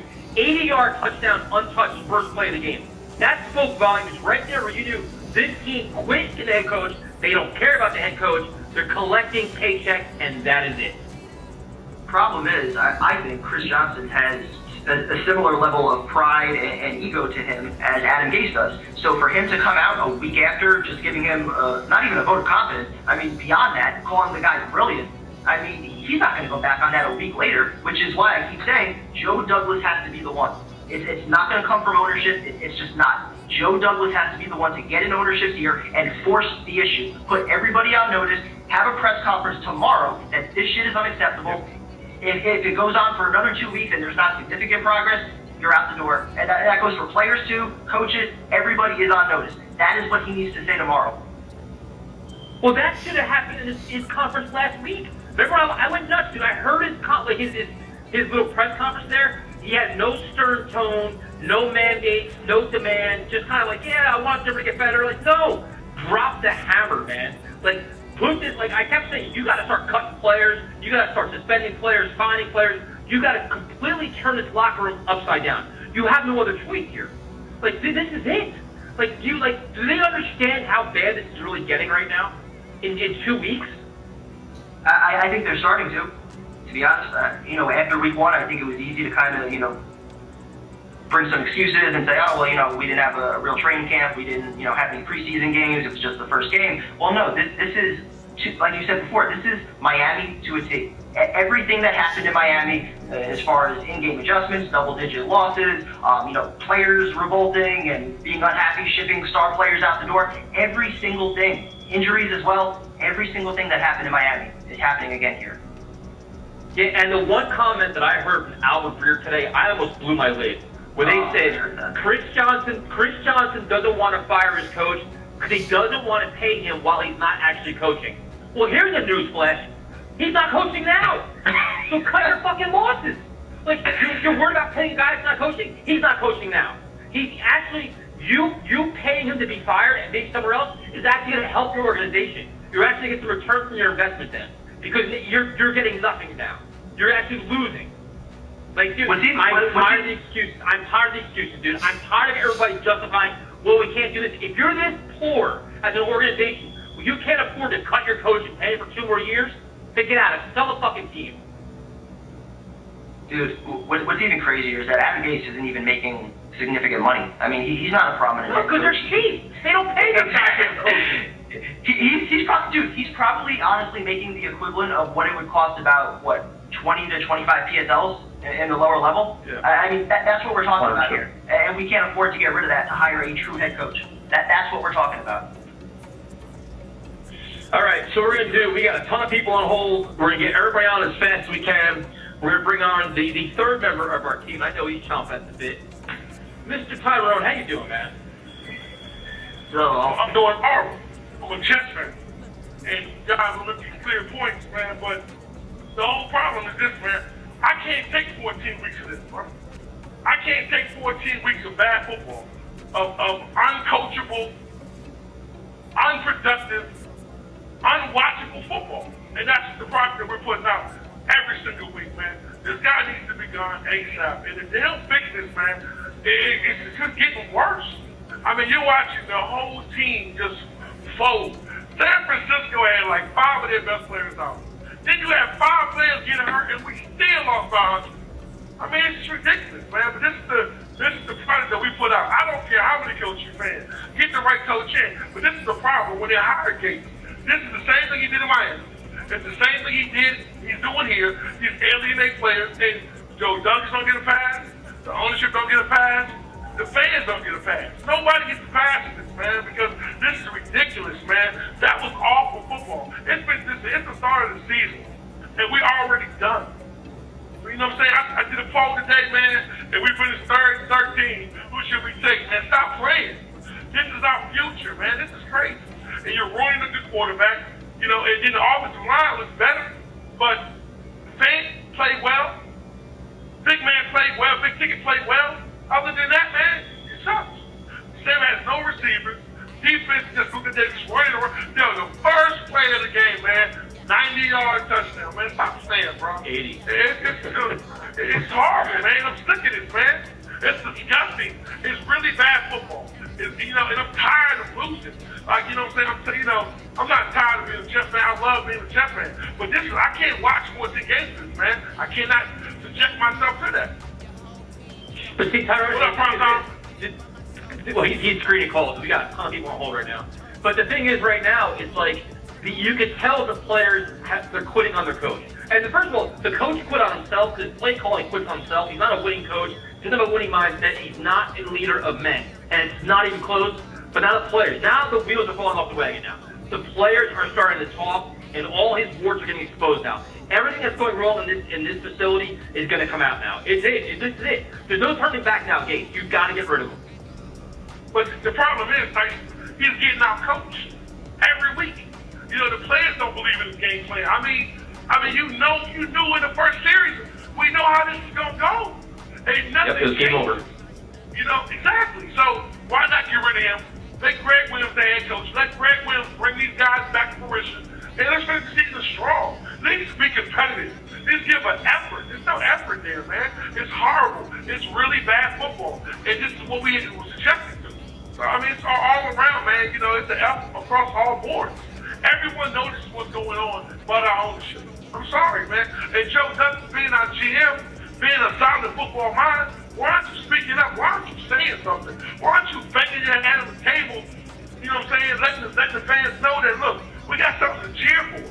There's nothing to cheer for, bro. When you think you're going to lose, and when you know the game is over in the first quarter, that's bad football. The first series, Tyson, I knew that it was over.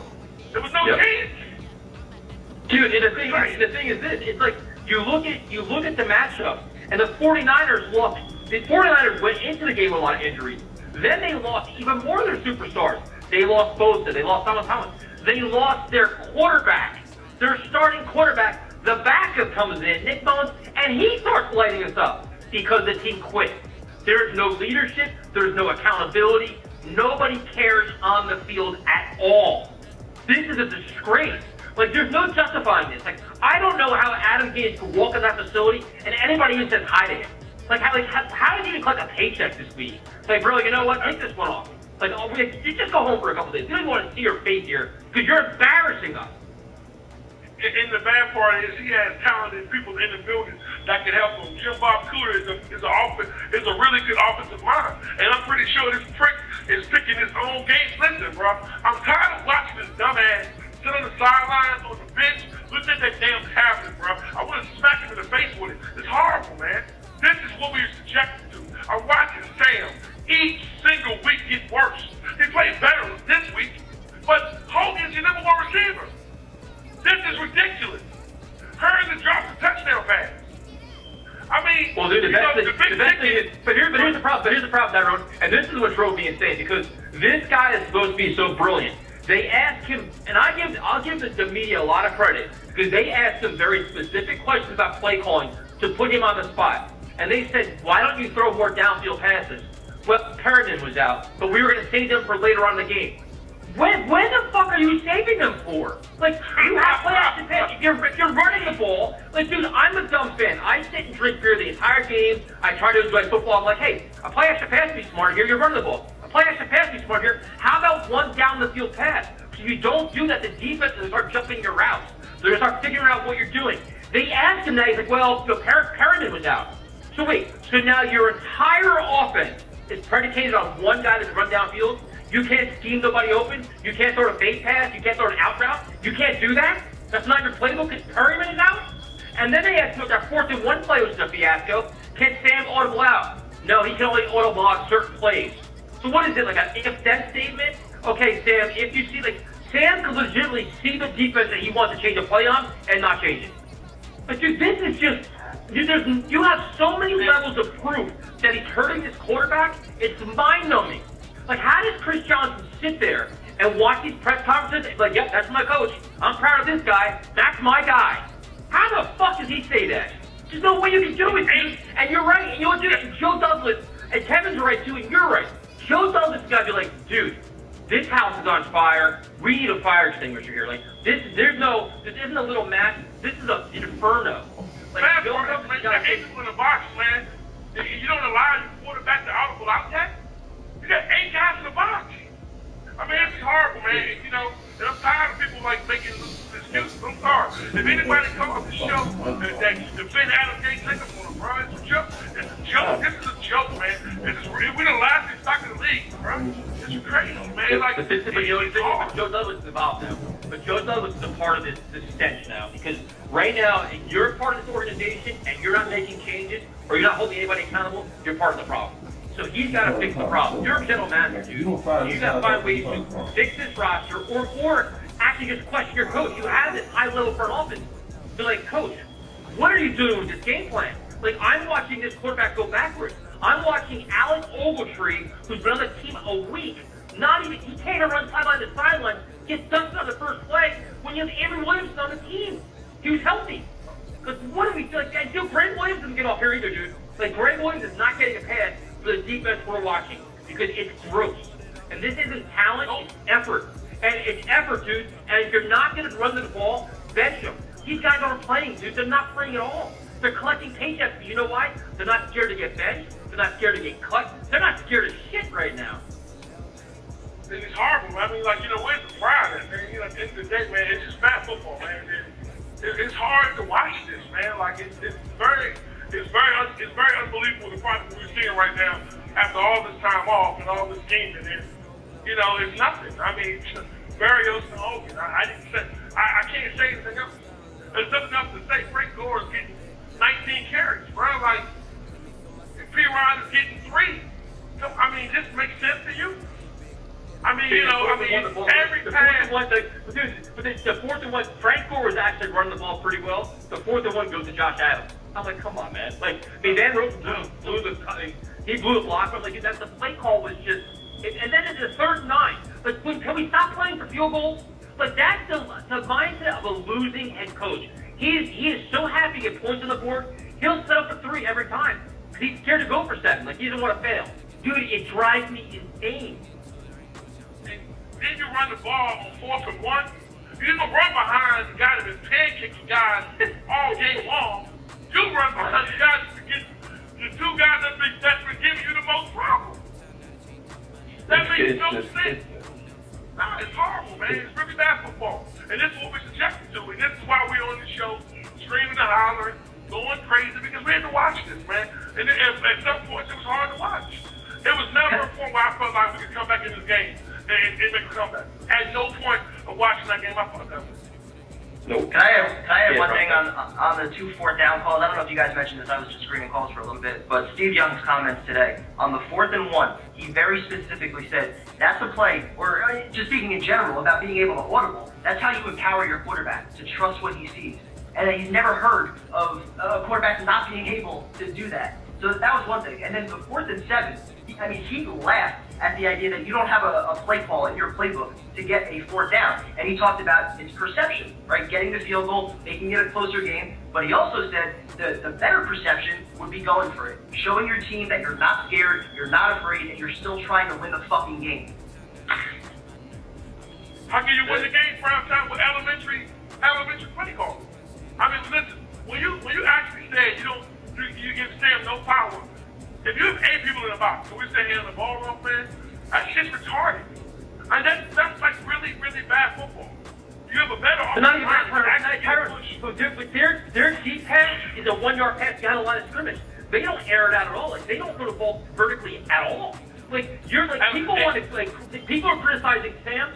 Dude, he's got like handcuffs in his offense. Like, they're not letting him do certain things, and they're justifying it. Like, it's just premium showing how much this coach is holding back this quarterback. But Tyrone, we gotta go to calls, man. We got a gazillion people on hold, and we're gonna try to get everybody on as fast as we can. So be patient with us. We're gonna go to Chad in Florida. Chad, what's up, man? Hello, Chad. Dude, I'm literally at the point where I almost hate my team because of the ownership. Like, it is insane. Like, I don't know why people are saying to tank for Trevor when it's like, what is he supposed to do? Even especially in this offense. I'm not even mad at Adam Gase. I'm mad at the fucking ownership. Like, how are we gonna go anywhere when we can't hire a head coach that's like Tyrone said, using elementary play calls?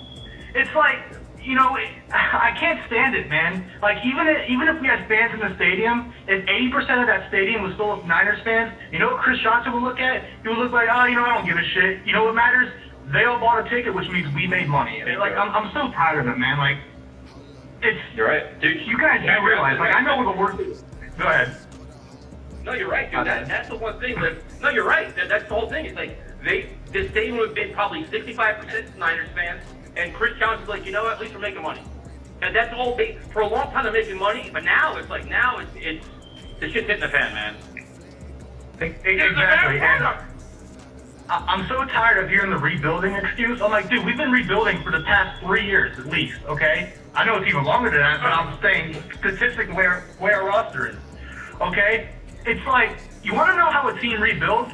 And I'm not trying to kiss the Dolphins' ass, but dude, you guys do realize the Dolphins are going to blow us the fuck out this year. Like, it's not even going to be close. Absolutely. You want to know how you rebuild a team? You look at that team. Brian Flores has that team playing the way they should have been like 5 years ago. The amount of draft picks they had this past draft, and the amount of draft picks they have for the next draft, and the amount of cap space they have. And they beat the Patriots last year in their own goddamn stadium. Like, we can't beat a Niners. It wouldn't surprise me if LSU beat us. We're that bad.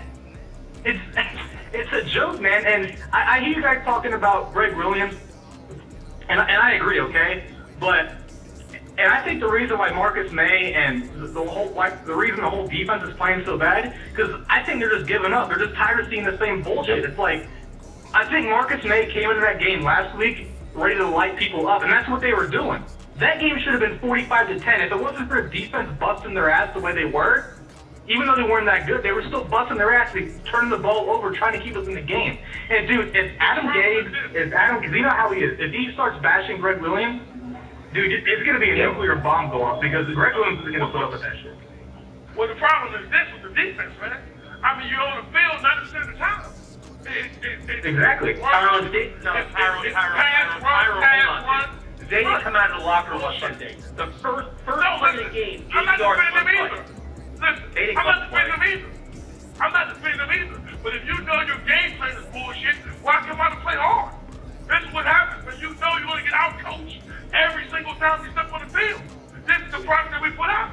This is how bad it is, bro. Listen, I'm not even being funny. There's no way of fixing this shit with him as your head coach.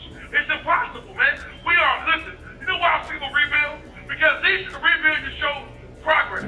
We regress. How you regress in a rebuild? On your third rebuild. In your third year. With your third head coach. Bullshit. That might be the most factual statement I've ever heard in my lifetime. I'm not like seriously, man, I don't get it. I don't understand how you're supposed to improve your team with a whack-ass coach like that and whack-ass ownership. But you know what's going to be funny, though? The way the Jets are, we're going to lose Adam Gase. We're going to find a way to hire someone even worse, and then we'll end up missing Adam Gase just like we're missing Todd Bowles. You know? It's never ending, dude. It's never ending. There's nothing worse than this. Thanks for calling, man. We appreciate it. Hey, can I say one more thing, though? Sure. Hey, guys, guess what? We got some badass uniforms, though, right, man? Fuck this team.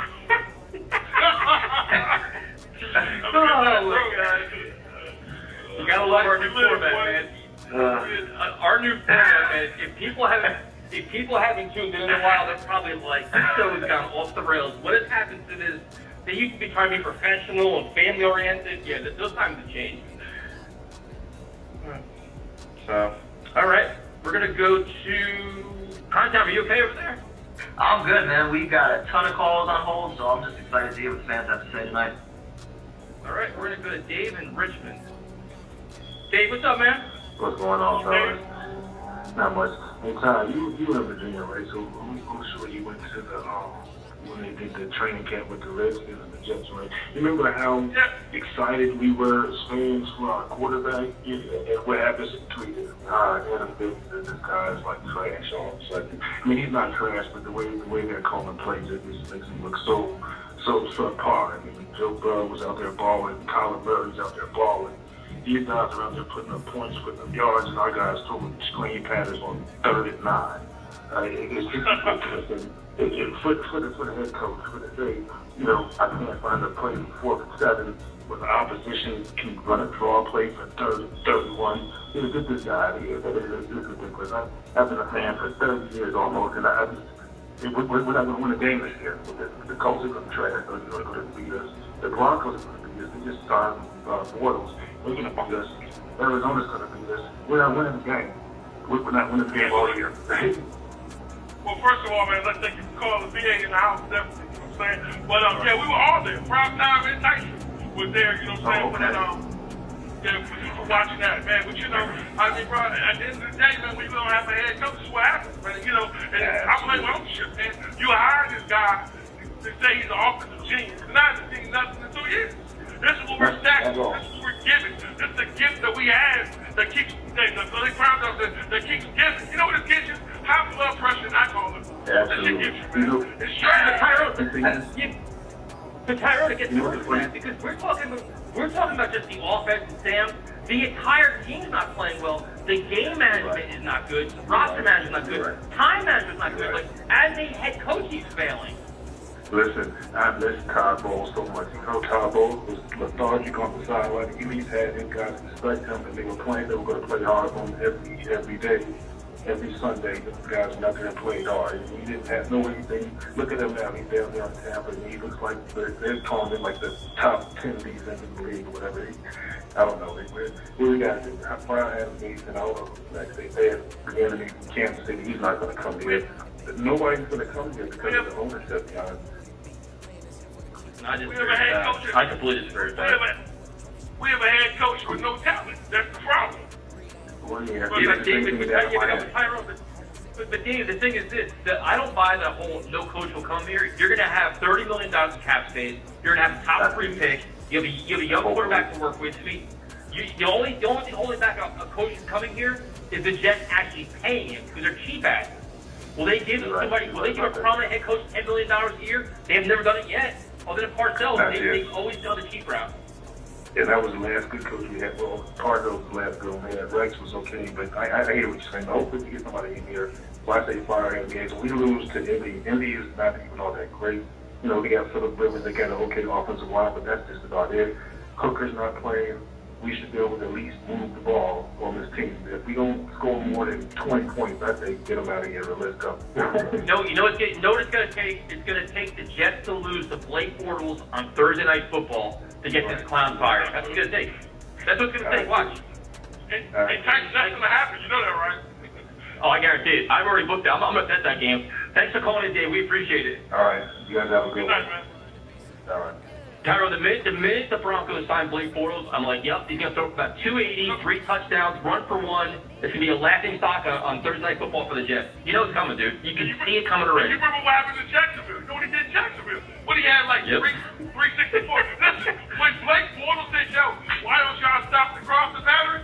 That's when you know you stop. Listen, I'm sorry, bro. This is what the whole team is giving up, man. The only shining 2 points in this team right now is the fucking punter and our left tackle. I don't get everything else. Listen, if you watch the Quentin Williams interview, but if you watch his interview, what did he say? I gotta watch the film. That's an Adam Gates answer. Listen, because they know people are getting sick of this. But you got nice guys don't want to be nice no more. It's like when you talking about the show. When the show went from, PG-13 to R-rated, you know what I'm saying? The Jets have made you not want to be nice anymore. You didn't want to be nice. You know what? You get an F-bomb in there every now and then. You know? Sucks, man. Sucks. All right. We're going to go to our good friend Jay. Jay, what's up, man? Jay! What up, Tyrone? What up, Ty? You guys are going to love this call tonight, man, because I've been silent on this topic for a little while. But tonight's Festivus, man. We're going to call tonight the airing of the grievances. So I got a lot to get off my chest tonight. All right? And we're gonna start off by with the I told you so session, because frankly, I mean, Chris Johnson, you're getting exactly what you deserve. Chris, I hope you're listening, or some of your PR guys are tuned into what I'm about to say right now. They're definitely listening. Because last year you used your media minions, who are now turning on you because it's the trendy thing to do, to paint me as a attention-seeking jackass who was the leader of the lunatic fringe of Jet fans who have no patience and are just out there looking to promote their magazine and website. Well, you know what? I don't have a magazine. I don't have a website anymore. Okay? But what I do have is the truth on my side. And I want to read 2 things real quick that I think that are relevant. I was looking at the GoFundMe that I set up last year, proactively to try and avoid this situation, because this was obvious. But there are 2 paragraphs that stand out to me in my head that I find to be really interesting. The one paragraph is a quote from Chris Johnson about a year before he fired Mike McCagnon and Todd Bowles. He decided to go to the media and say, we are very happy to have extended, after he extended them both, we are very happy to have extended both Mike and Todd. During their time here, they worked together to help the organization build a foundation on which to grow. They're identifying, developing, and getting productivity out of players. I believe we're headed in the right direction. This provides us, here's the keyword, continuity and stability as we continue to move this team towards sustained success. We still have a lot of work to do, and I'm excited to work closely with both of them as we move forward. A year later, he fired Todd Bowles, and then another few months later, he fired Mike McCagnon, okay? Let me read you the last paragraph of the GoFundMe that I put together. The Jets are a sinking ship, and the Johnsons are the captain. The obvious result of today's disaster is another 6-10 or worse season in 2020, followed by another coaching staff reset that happened a year too late. That's what life is as a Jets fan, and until the Johnsons stop getting involved, things will never change. Dude, I am not some fortune teller with a crystal ball, I'm a fan, okay? That's all I am. I'm a Jets fan who's seen the same goddamn story year after year after year, and they don't get it. And you know what really irked me? What really pissed me off about Chris Johnson? I didn't get a chance to talk to you guys about this, but his little press conference where again he went in. This guy lacked so much self-awareness that his point that he brought up earlier in his press conference of, oh, well, my biggest problem was that I moved on Mike McCagnon too late. I realize that now, and I wish I would have fired him earlier. He's making the same goddamn mistake with Adam Gase and doubling down on it. Literally, you didn't learn anything, you buffoon. You learned nothing from your previous actions, and you'll never learn anything because you're incompetent and because you surrounded yourself with yes men. Guys, I talk. You know I do. I'm not sitting here trying to pat myself on the back or trying to big time anybody, but I talk behind the scenes in confidence with players, former players, agents, media members, all kinds of people, and I was there too for a little while in training camp and stuff. I developed a relationship with people. People trust me, okay? I didn't just go flying an airplane because I'm some attention-seeking jackass. I was trying to appeal any which way I could to avoid this very situation that was so plainly obvious to anybody with a set of eyes that was going to play out exactly as it did. Players hated him last year, okay? Players' families hated him last year, okay? And this was all about Chris Johnson stroking his ego, refusing to fold a losing hand. Standing up to the fans, I'm not going to be pushed around and told what to do. This was my call. I'm a rich billionaire. Nobody tells Chris Johnson what to do. And his little yes men lackeys that surround him, his sycophant lawyers and people who bullshit him all day, telling him how to run a football organization that have no clue. And this is the result. This is where we're at. We are the laughing stock of the league, and we are in a situation now where this is worse than what Adam Gase left Miami. It's worse. This is worse than the Rich Kotite era because the Rich Kotite teams had some talent on them. So that when Bill Parcells stepped in, they were able to turn 1-15 to 9-7. You couldn't get Bill Parcells on this team next year to coach this team to 9-7 with what they have. Dude, there's nothing on this team. This team is stripped down to the studs, and they're losers. And they don't practice. Look what Avery Williams is saying. You got guys all over the league ripping this coaching staff. They've been waiting for this. The floodgates are opening. Everybody's been waiting for this. Even the media clowns who called me a lunatic last year are jumping on board now. You got Brian Bassett posting a petition to get this man fired. When did that ever happen? So, listen, man. I hate to be the one to sit here and say I told you so, but for everybody out there that mocked me last year, that clowned me, that called me a fool and an idiot and a moron and continuity and all the other bullshit PR propaganda talking points, well, I hope you're enjoying what you're seeing now because you helped. But if everybody was steadfast behind it, if the media didn't assist them through it, if they covered the fan reaction, which was 95, if you look at the polls last year, 95% of Jet fans wanted this guy gone. And you know what? Exactly what I said would happen on the fan end, too. I told Chris Johnson. I told the Jets through public statements. What's going to happen? You know what happens? Anger and disgust of a coaching staff last year turned into apathy this year. So you know what? Look what happened to the ratings. Nobody's watching. Yep. Nobody cares. The Jets are irrelevant. You trashed your franchise because of your arrogance and your and not doing what was the right thing. You made a mistake, you doubled down on it, and now you tripled down on it this year. And now you're really painting yourself into a corner because now, man, I wouldn't want to be Chris Johnson. Dude, Adam Gase is problem number 999,999 out of a billion in this organization. He's a symptom of the problem. The real problem, the one who everyone needs to be going after and stop, I'm not putting any, people are coming to me trying to put billboards and planes up. What is that going to do? You do that, like I said, you don't do that now. You do that a year ago so you don't get to this point. Now it's the obvious thing. You're going to fire him. They can't bring him back for year 3. Who's going to watch that product? It's over. So you might as well can him now, move on. I don't know what that solves. Getting rid of him right now, I don't know that necessarily makes Sam Darnold any better this year. But this is the best you created, dude. But Jay, my point is You do it now to shake the locker room like, all right, listen, this shit's going the wrong direction. We're not going to tolerate this anymore. You guys aren't practicing hard. You guys aren't performing on the field. You guys are quitting. You have a loser mindset. It changes today. Put everybody on notice, put everybody on blast, and make the change. Period. What did I say last year, Ty? I said you can fire this guy or you can suffer the consequences. Not my organization. I'm just a fan. I'm telling you what 95% of the fans can see with their eyes. You want to make that decision, Chris Johnson, you want to bring this guy back, well, then you have to live with it. You have to live with it, and you have to live with the consequences of it. It's your multi-billion-dollar organization that you are throwing into a dumpster. And you know what? Money was, the NFL was printing money when, a year ago, 2 years ago. Things don't change in this world, man. There's nobody in the stands. You look at it, you're lucky if you can get 5,000, 6,000 fans in the stands because of COVID now. Who knows what happens after this? Dude, can you imagine being a Jets fan who sat this year out, right? And you're like, you know what? I'm not going back and paying $30,000 a year for season tickets for this mess. What for? What for? Sam Darnold? You're gonna get rid of him?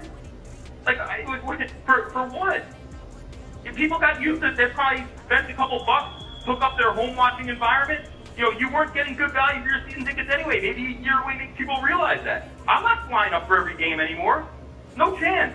And that piece of shit stadium ain't happening. I'm honestly, dude, guys, apathy is set in. It doesn't even bother me that much anymore like it did last year. That's the other reason why I got no interest in getting involved in any of these campaigns or petitions or anything. I don't care. They did it to themselves. I mean, I'll be back when the team is worthy of watching. What we watched on Sunday and last Sunday, that's not worthy of my time. It's not entertaining. It's not fun. You watch football to be entertained. The first damn play, 80 yards for a touchdown. There wasn't anything entertaining about that game. It made me angry. I don't have any time for it anymore, man. Bullshit. Jay, and they did it to themselves. Good stuff as always, man. This was a phenomenal call. We appreciate you calling in, man. Hey, man. I got to get it off my chest. So you guys enjoy. Yo, by the way, the video. The video, I can't wait for more videos. It's the most entertaining Jets-related product, including the games currently on on anything you can watch. It's fantastic viewing, and it helps me, get it out. I watch it, I'm like, damn, those guys, I love listening because they're saying everything I'm thinking. So good work, keep it up. Love you guys. Thank you, Jay. That was Jay brought a complete absolute fire to this one, Primetime. What do you think? Man, every word he said was absolutely spot on. In particular, what he said about Chris Johnson's press conference, acknowledging that he made the mistake in firing Mike McCagnon too late, yet right in front of his face, right now, he's doing the exact same thing with Adam Gase. It's just crazy. All right, we're gonna take the busy phones. We're trying to get everybody on as fast as we possibly can here. We're gonna bring on a long time one of my favorite callers, Mr. Greg from Massachusetts. What's up, man? How you guys doing? Chad scared the shit out of me when he said we're going to fire Gates and get somebody worse. And what the hell? Is that even possible? I mean, I was thinking, well, maybe you get a penalty in the first play of the game, a holding call in the first kick out. Been there, done that. Maybe you give up an 80-yard defensive touchdown in the first home game, first play. Been there, done that. Give up a running play up the middle, 3rd and 31, for a 55-yard run. I mean, how does it get? I mean, the one positive thing about Adam Gase is, if this isn't rock bottom, then we're going to make a discovery that the world has not seen before. This is just got to be rock bottom. I mean,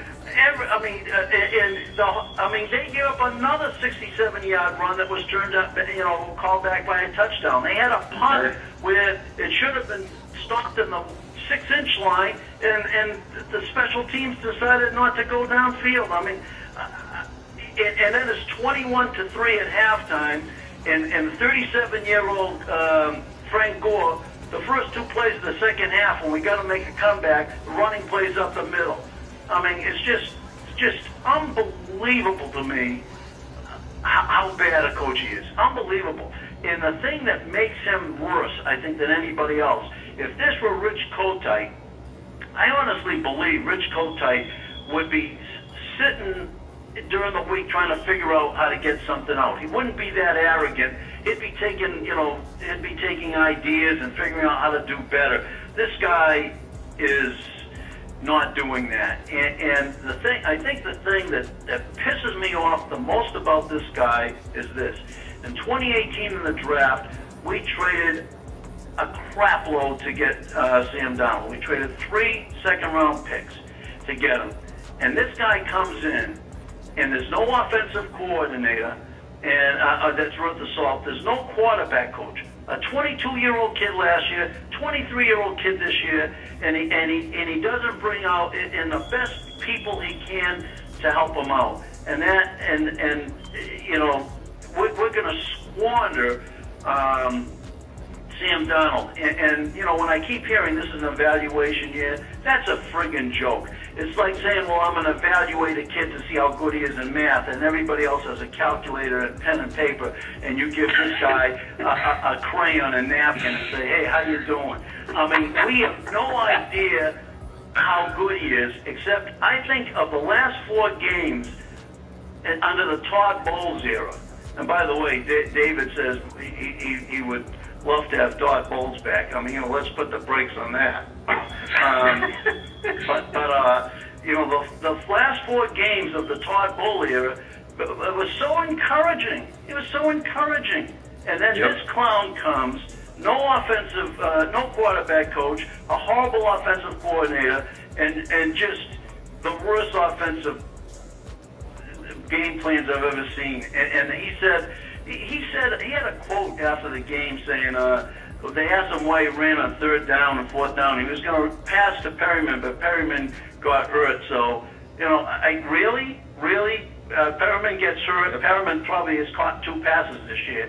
And that means you don't have any other pass plays in your playbook? I mean, are you kidding me?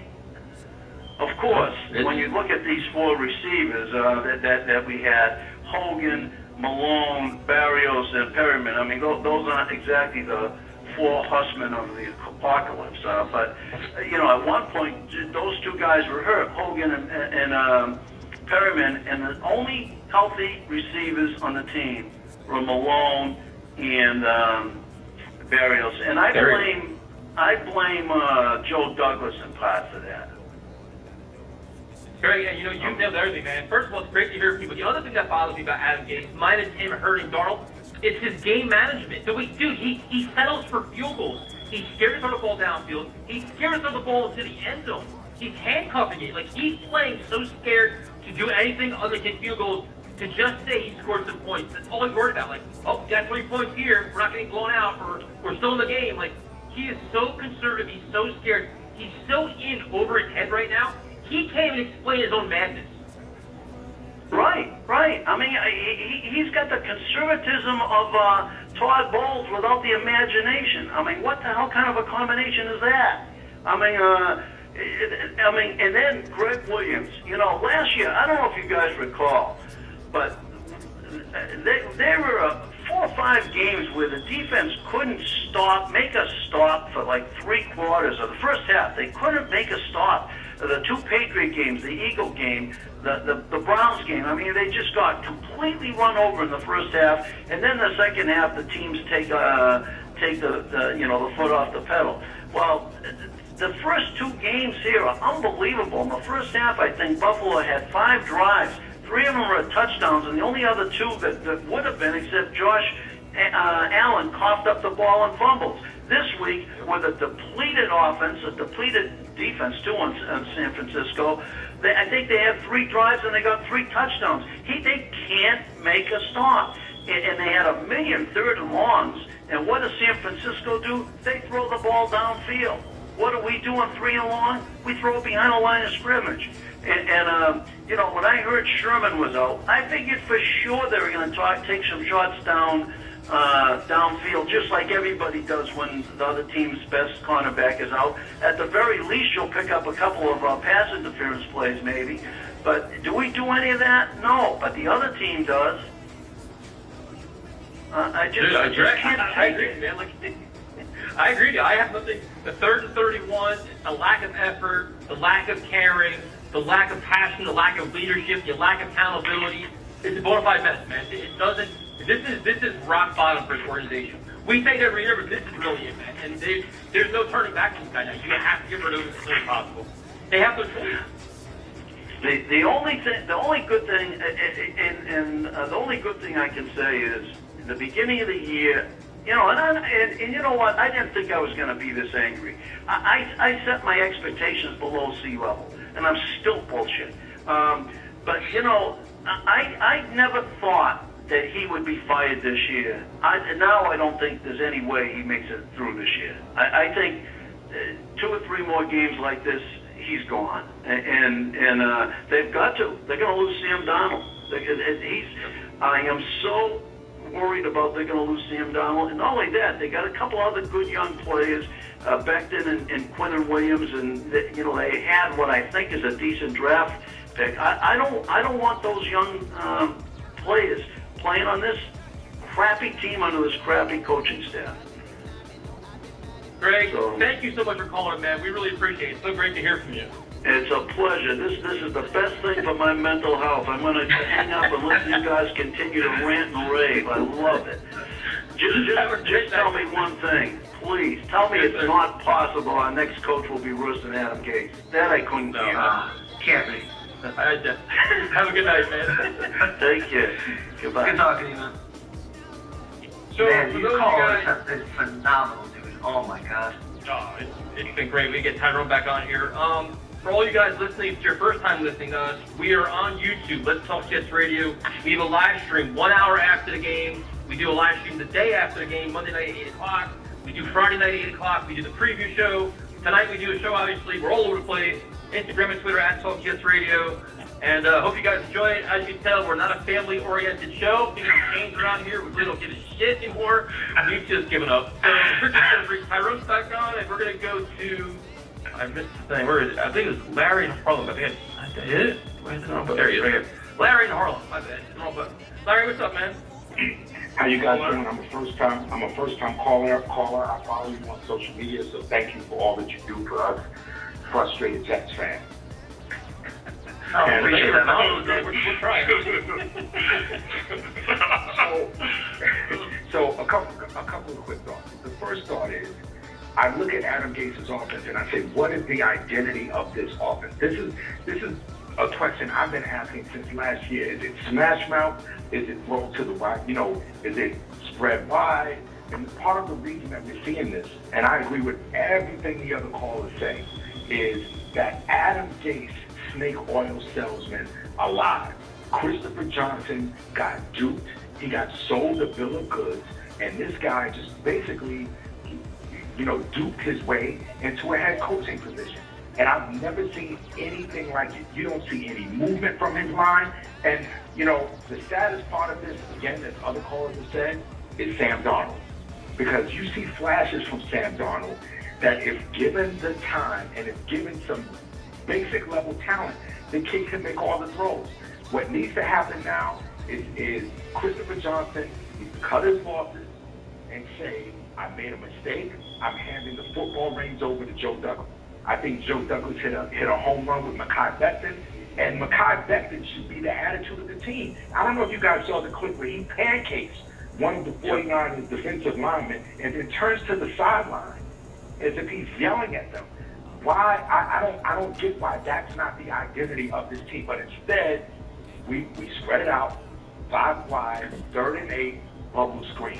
And the reason that's happening is because the offensive genius has nothing else to do. Number one, he's not a number hold on, Brian. He's partner with him. I need to cut you off, but that's all right, brother. He doesn't attack down the field. All he does is go with these fake ass wide receiver screens and try to run the ball up the middle with his 8 in the box. This is why we've been, like you said, we've been so bad good. We've been so bad good. You try to sell this and explain this to us that he's good. Go ahead. Guys, I'm a season ticket holder. I bought into this team under Todd Bowles. I'm thinking, okay, you know what? You made a good investment. You bought low. Eventually it'll get high, And this is the lowest point, I've never been as non-optimistic about a situation. And what needs to come out of this organization right now is some definitive statements. The first definitive statement is Sam Darnold is our quarterback now and in the future. So if the Jets wind up with the #1 pick, in my opinion, because the Trevor Lawrence stuff cannot continue all year, and then the Jets not deal with it. Because the first question is going to be Adam Gase for 13 more weeks, and then the next question is going to be Sam Darnold for 13 more weeks. The kid's confidence is going to be shot, and we're going to be looking at another 5-year rebuild. If I'm the Jets, I say Sam Darnold is our future. We have to surround him with talent, and we have to develop him. Get Adam Gase out of here. And my other question to you guys is, why isn't Christopher Johnson going to Adam Gase or Joe Douglas and saying, guys, if the offense continues to be ranked 31st, give up play calling duties? Will you give up play calling duties to run the team? And if he says no, get him out of there. This guy. But Larry, you can't even do that, dude. Larry, like, this is a sinking ship. So let's not put a Band-Aid on it. Let's just change everything here. Like, I agree. You got to get Adam Gase out of the building. Adam Gase got to go like tomorrow. I agree with you, but what I'm doing is I'm giving you a quick out because this guy thinks he knows it all. He's never wrong, so he will never give up play calling duties. He'll quit because he's a control freak. When you see a guy, you say, would you change anything about what happened? He says no. If that guy makes a block, we get a first down.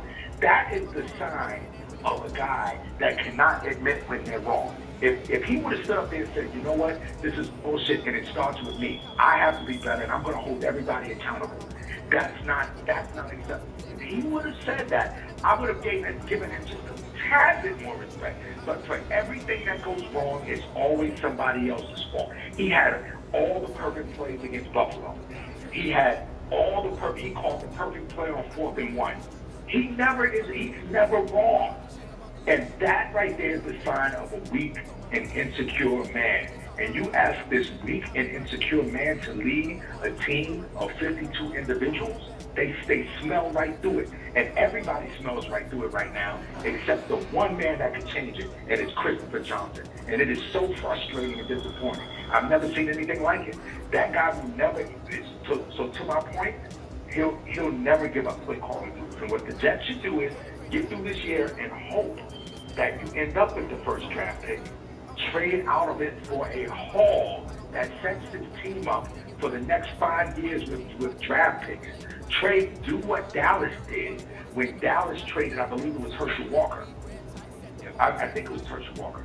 When Dallas traded Herschel Walker and built that dynasty, it started with that trade. That's how it started. But, I have some faith in Joe Douglas. I have no faith at all.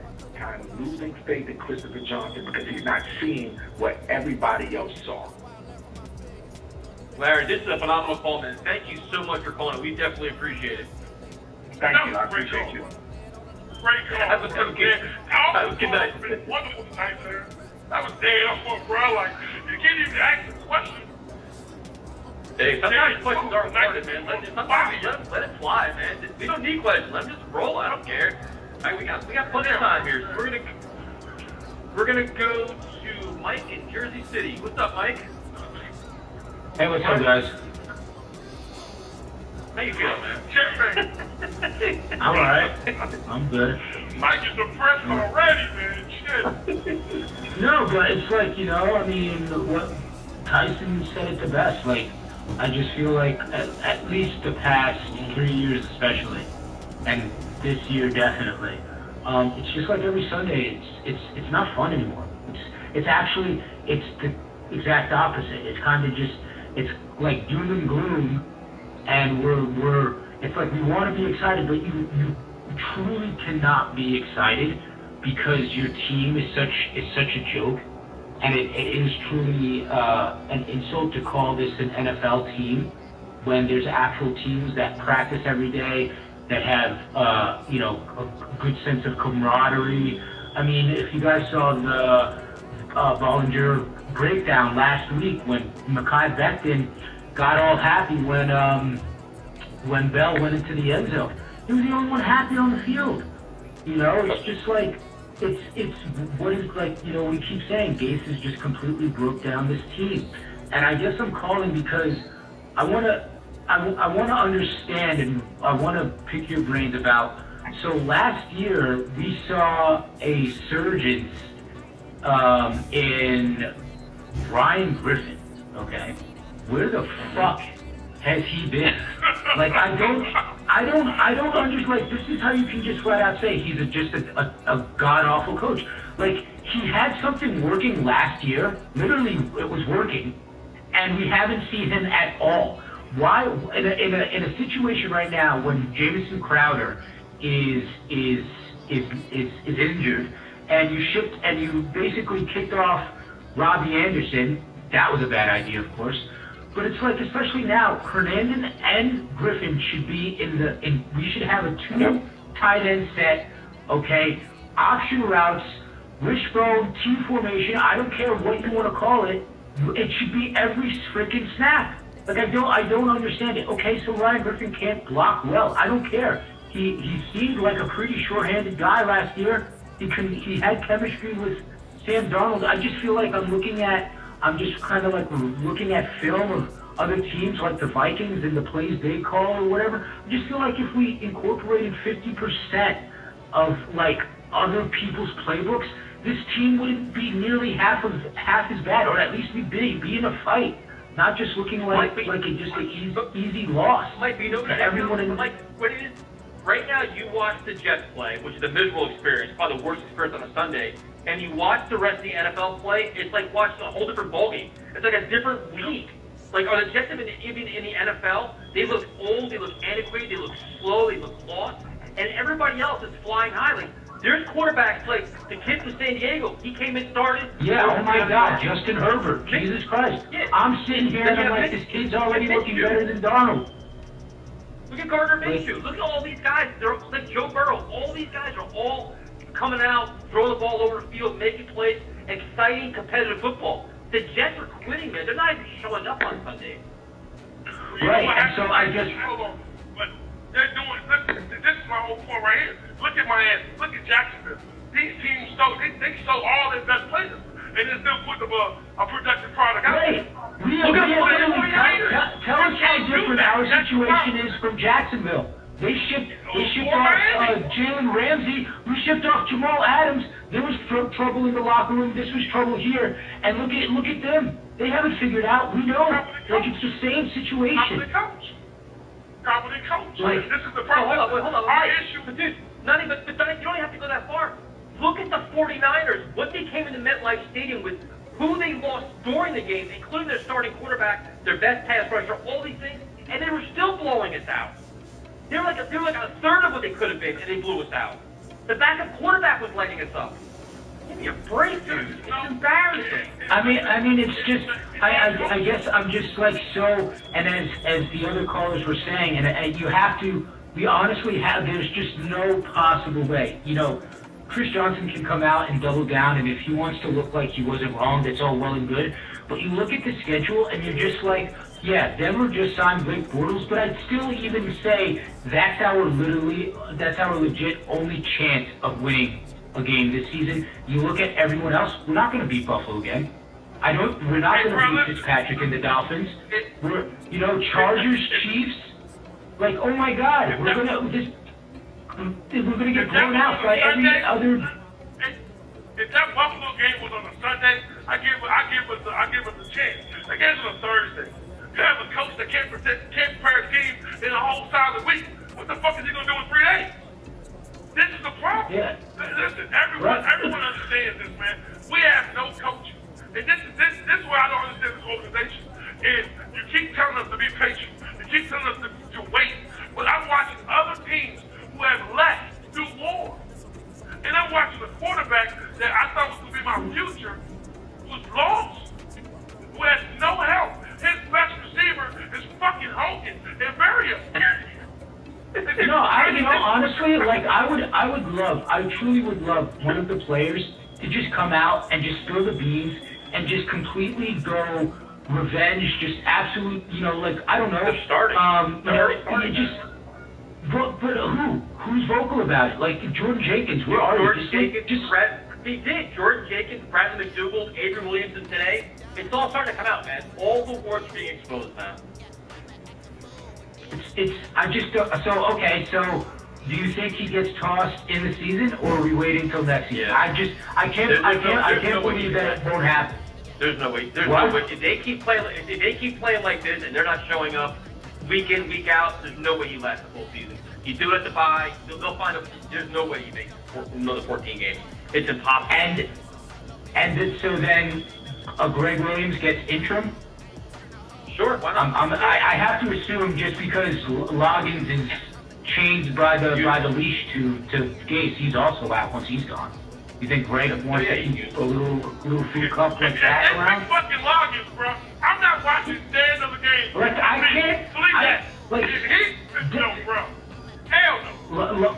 Loggins isn't even a water boy on like my high school fucking team. Like fuck. But it's just fun. Like, but listen, what you're saying, man, is what everyone is reiterating, man. It's like, it's so hard to watch this, man. Like, I'm telling you, within 3 minutes of the game, bro, I took my phone across the room. Like, this is the kind of example that we have. As Larry said from Harlem, like he's a great auto salesman. So I truly would love to get like a hot mic into the interview process when guys like these sit down with Chris Johnson. Like, does Chris Johnson just like come in? Oh yeah, I just came from Miami. How you doing? Oh, you got the job.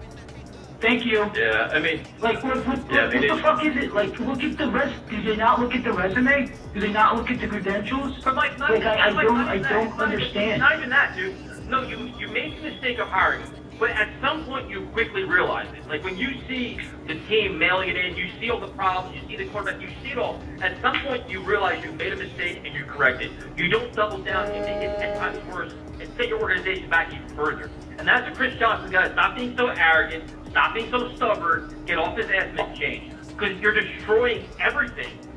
Every day he's here, it's getting worse. So the longer you wait, the worse it gets. It's that simple. But Mike, we gotta let you go, man. We got some people on. Yeah, absolutely. Thanks for calling. All right. Have a good night. Have a good night, guys. Take care. Have a good night, bro. Have a good night. Yeah, we got so many people on hold. We're trying our best to get everybody on as fast as possible. We got this next guy's a celebrity caller now. Dan in Howard Beach. Dan, what's up, man? What's going on, Dan? I'm still trying to process that reverse, that he used the slowest remaining receiver possible for that reverse. He took that out of the hat and said, this is what I'm doing. Malone is one of the slowest receivers that we have. It seemed like he was running in place. He looked like a Madden glitch. That's what he looked like. At least use Barrios on that. He called it garbage time. All the time. When the game matters. Wow. All the time, and that's what pissed me off the most is that before the game started, you knew that our receiving core was depleted. You knew the history of the injury bug with Perriman, and you still bring just 4 receivers, not 5. You really wanted to bring Balaj in there, who's garbage, who's completely trash. Like, the guy failed his medical, for that trade. And they still went to get him after they released him. Like, where's this whole thought process? But again, it just keeps getting worse and worse and worse. And I'm numb to it. I am so numb. You're not numb. Even You're not numb, dude. You're not numb, dude. I watch you on Twitter, dude. You are ranting and raving. And you're pissed off. You can say you're numb. You're just as angry as the rest of us, man. I'm not buying it sucks, guys.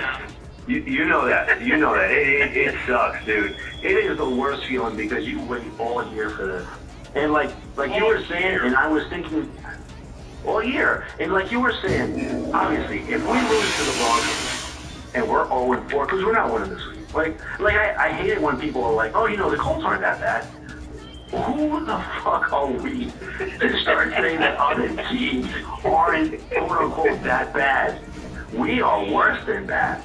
Like, not for nothing, if we lose that game and Gase is still the head coach, then that's it. Mail it in as a Jet fan and say, you know what? I got to find other things to do on a Sunday. I have to, because he's gonna ride it out. He's gonna ride it out. Just like when Bowles got destroyed by the Bills at home with a backup quarterback. That was the point to fire Bowles, but he let it all ride out. Honestly, where the hell is Woody Johnson in all this? Like, that's his investment. It's not Chris Johnson's investment. Where's Woody? Where, in Britain? He doesn't care? he has to face the music sooner or later. At least make some sort of an announcement.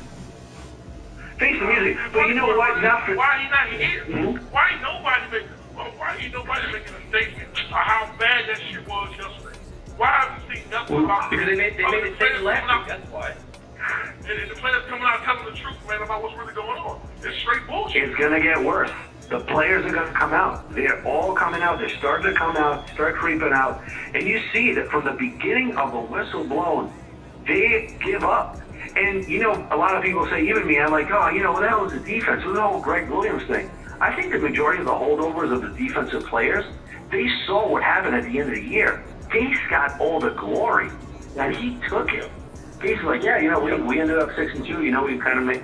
Of course, Greg Williams, number one, led those 6-2 because without Greg Williams, you would see the products that you're seeing these past 2 weeks. It deflates even the coaches around Adam Gase, and the players feel it. The players are even saying that the practices, it's not even like a winning mentality practice, and that's where it all stems right there. If you watch the game, though, you're watching an Adam Gase coach team. You know what I'm saying? You're watching a team that doesn't come out with any kind of fight at all. None, because that's who Gase is. Look at I keep going at it, and it's true. Tannehill is just week after week after week, and we saw it with Darnold when he throws vertical, at least 5-yard ins or like a 10-yard post, something down the field, but it's always a hitch, a fucking screen. It's like, come on, enough is enough, man. When is this gonna happen, man? Like, honestly, I keep looking at Twitter to say, breaking news, Gase is gone. It's not happening. It's not happening soon enough. Like, I want to see Cooter as an offensive coordinator. I want to see him. I want to see what he has. Can't hurt, dude. Dan, thank you so much for calling, man. We appreciate it. All right, fellas. Have a great one. Have a good show, man. Have a good show, man. So, prime time, I mean, you're going back to the callers. Your thoughts on our new format. Do you think it's working out for us or not? This is, like you said a few weeks ago, this is exactly why we did it. For moments like this where fans needed to genuinely vent and not hold back, no family show bullshit. This is what we did it for. This is raw and real tonight, boy. This is just some crazy shit right here. Hey, this has actually been one of my favorite shows, man. Like, for real. Like, I really enjoyed it today because everyone that came on tonight has made valid and great points, man. It's just, you know, like, as a fan, and we all are fans, man, you're just tired of the shit show.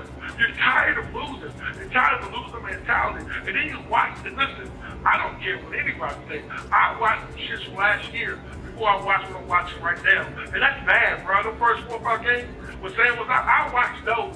Yeah, but I'm just tired of being embarrassed, dude. Like, I'm tired of being embarrassed being a Jets fan. I'm tired of excuses. I'm tired of losing. I'm tired of all of it. Like, we knew this was going to come. Like, this is all so predictable. And it's like, your head is down. You don't want to wear your Jets t-shirt. You're like, Jesus Christ. And I'm to the point now where I can't wait for the game to be over so I can watch other games that are a lot more competitive and a lot more exciting.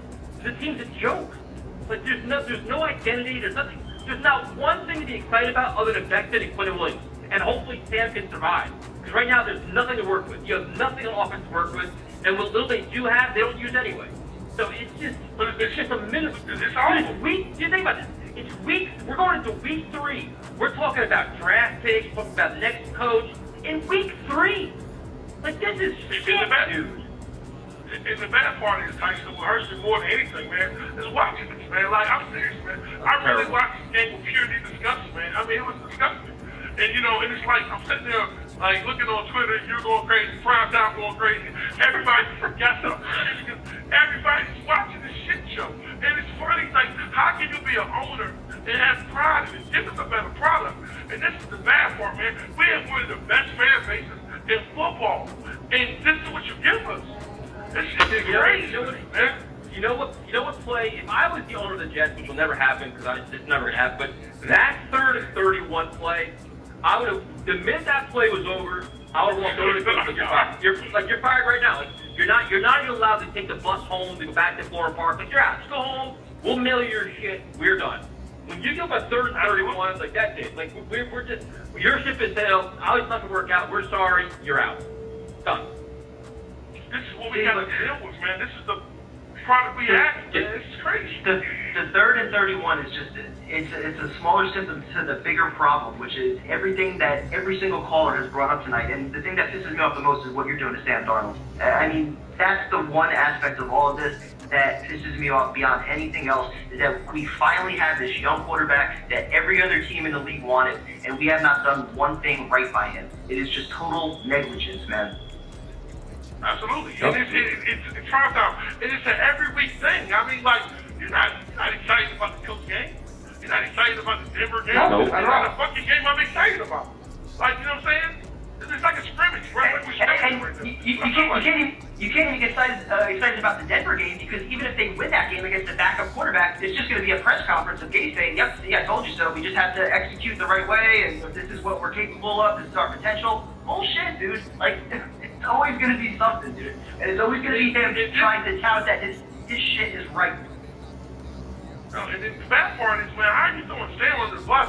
Like, Sam are making wrong decisions when you're the fucking play caller. You're the guy calling the plays, and you're saying, I called the right play. This is crazy to me, man.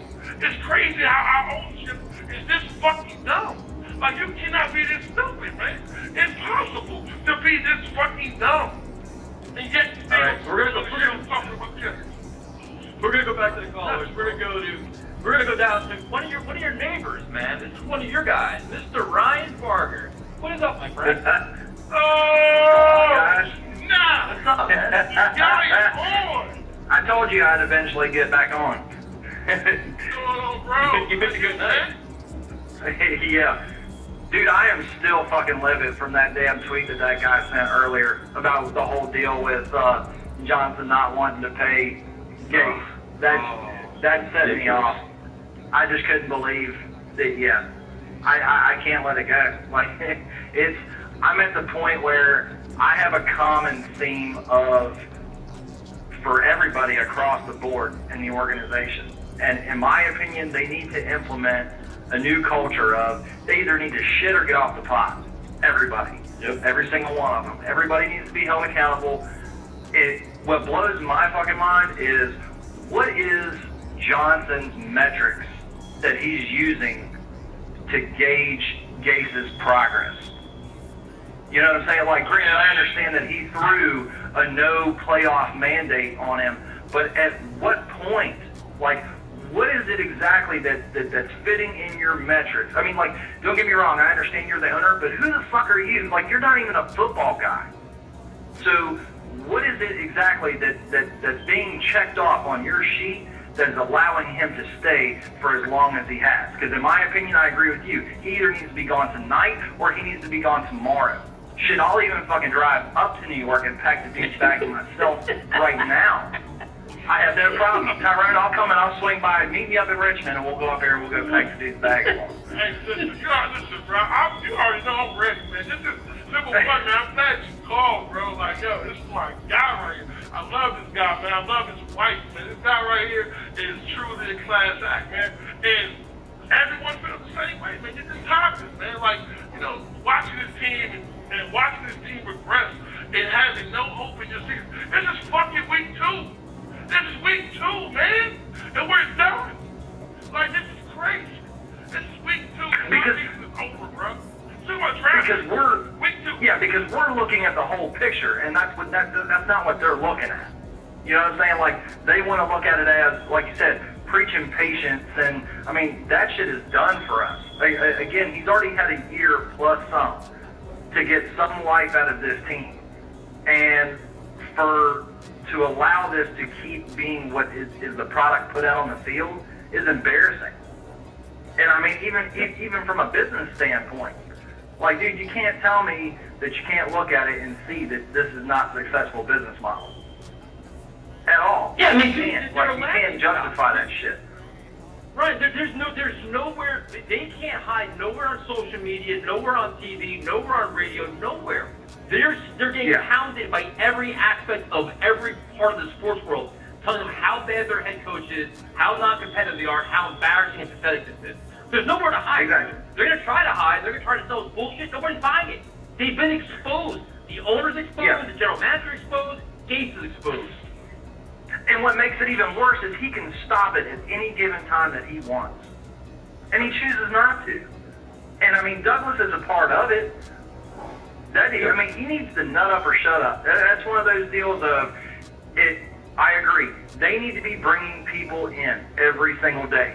It was a fucking joke. I just saw before even me calling in. What did they do today? They just added, 3 people to the practice squad? That's it. And it's 2 linebackers. And 1 offensive lineman. Like, are you fucking kidding me? Like, not even a wide receiver? No nothing? Oh, because we're set on that position. That's right. And how do you may as well go ahead and start getting them their gold jackets sized up. You know? How do you expect Sam to get better when every week he's going through another fucking receiver? He has a different receiver every single week, man. He has sacks. This is week 2, and we're talking about this right now, man. Like I said, it's just getting worse and worse, man. It's hard to watch, man. It's hard to watch a team that keeps letting you down, man. How long can you love something with something you back, man? Damn, bro, this is tough.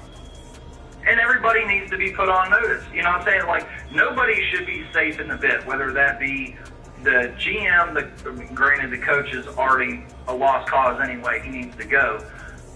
But, it even goes to the players. I mean, don't get me wrong, like, I fully understand that the situation that they're in is shitty, and I understand that a lot of times that may make a player want to lose motivation to want to play, but at the same time, like, they still have to look at it as, there's a lot of those dudes that are on 1-year contracts.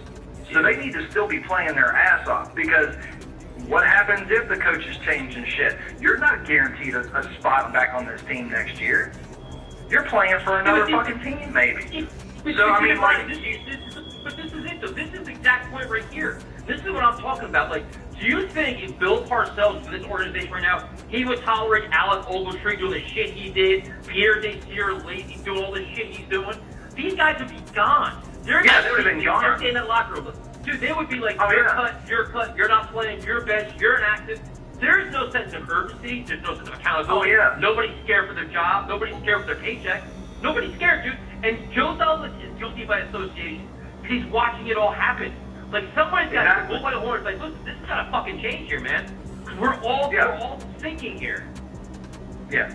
And one of the other things that I see too is if the players if the vast majority of the players are that pissed off, then fucking stand up, like band together as a team and go to Joe Douglas and Chris Johnson and be like, this shit has to stop. Gase can't fucking bench them all. He can't he can't find everybody. Like, at some point, like, it's gonna be, hey, you don't say. It almost reminded me of Varsity Blues. Granted, it wasn't them getting a shot in their knee, but it's, hey, you either do this or you find yourself another fucking quarterback. You do this, you find yourself another linebacker. You do this, and if everybody banded together to did that shit, they would make it fucking happen. Like, quit with the league and shit. Like, if everybody's done, then you're fucking done. Brian, thank you so much for calling. This is your best call ever. This is my favorite show ever. I'm not gonna lie, this is my favorite show of all time. Thanks for calling, man. We appreciate it. Hey, do me one favor, man. Give your wife a hug so we love you, brother. I'm talking to you, sweet guy. All right, man. Talk to you later. Thanks, guys, for having me. All right, bro. Good talking to you, man. This show is just legendary, man. This is just absolutely crazy. Absolute craziness. So, man, we're gonna keep going. You put a product out like what we put out the last 2 weeks, bro. Every show might like to be like this for the rest of the year, bro. I don't think it's like 15 weeks. Yeah, my poor liver's killing it, dude. Like I said, we're gonna go to. Oh, here comes Mr. Grim Reaper himself. Here comes Shaq. Shaq, what's up, Shaq? Oh yeah. You know me very well. You know me very well. Oh man. I hear the show. I know what Adam gave is. He's terrible. We all hate Christopher Johnson. But why do I feel like we're leaving a few guys out? Why? Why is Joe Douglas left out? Why is Greg Williams left out? I've seen a lot of terribleness all phases of the game Sunday. Talent, which is Joe Douglas. Play calling, which is on Greg Williams and Adam Gase. What I didn't understand was there was a one-legged quarterback beating us. You don't blitz. And then on offense, you run the ball with a 37-year-old 21 times. But Le'Veon gets 5 touches a game when he's out. Like, I'm trying to figure this shit out. I'm trying to, like, you know what this reminds me of? Like, this reminds me of the John Didt era. You remember that? That year we were just bearing with talent. We traded Revis away. Well, at least John Didt was smart enough to trade Revis away before the draft instead of after the draft. That's another subject for another day. This offseason, though, definitely resembles that last Izzik offseason where he had resources to spend, didn't use them, thought he was going to get another offseason to be able to do it. Granted, Douglas will get the chance to, spend this money in the future, but it was almost like he didn't believe in Rex, so he kind of left him out there to dry. The same way it kind of looks like Douglas is leaving Gase out to dry, except Gase is proving that he doesn't deserve the opportunity to get anything else at this point. So. It looks like either Joe Douglas is leaving Adam Gase and Sam Darnold out to dry, or he's just leaving Sam Darnold to die. Because he lied. You can't trust anybody in that organization. That's why ultimately his situation was shitty. You can't trust anybody. When Joe Douglas tells me he didn't offer Jamal the contract, I don't even believe him anymore. I don't believe it. Well, I think Jamal said's coming true now. It's coming true. So I don't believe anything he says. Until I see some fucking change, he is John Dick 2.0. I don't care what anybody says. I don't care. He did it's John Dick 2.0. That's all he got. The funny part about it is nothing's changed, though. It's the same product. There's a different GM, it's a different head coach. I mean, it's what the team does, man. They get everyone feeling like, it's a glimmer of hope somewhere. Sam was our glimmer of hope, and that's dwindling away. You know what I'm saying? Like, this is what we had. When you have a product this bad, or your team is this bad, man, it's just ugly, bro. It's no fixing this, man. Like, you gotta fire him. You can't go in the season with him as your coach and expect this shit to work. It's just not. Like, it's terrible because if you're signing guys for 1 year deals, if you're signing these band-aid players for 1 year deals, why not take a chance on a star player for 1 year? If you're gonna do that dumb shit, you could have got Clowney if he wanted to come. You could have got something. I don't even care about Clowney. Fuck Clowney. Get a offensive player. Get Robinson. Get old Gels. You didn't like how it goes? If you don't like how it goes, get rid of him. Because you got to help your quarterback. You got to help the young guy. He's 23 years old. If you don't believe in him, then get rid of him.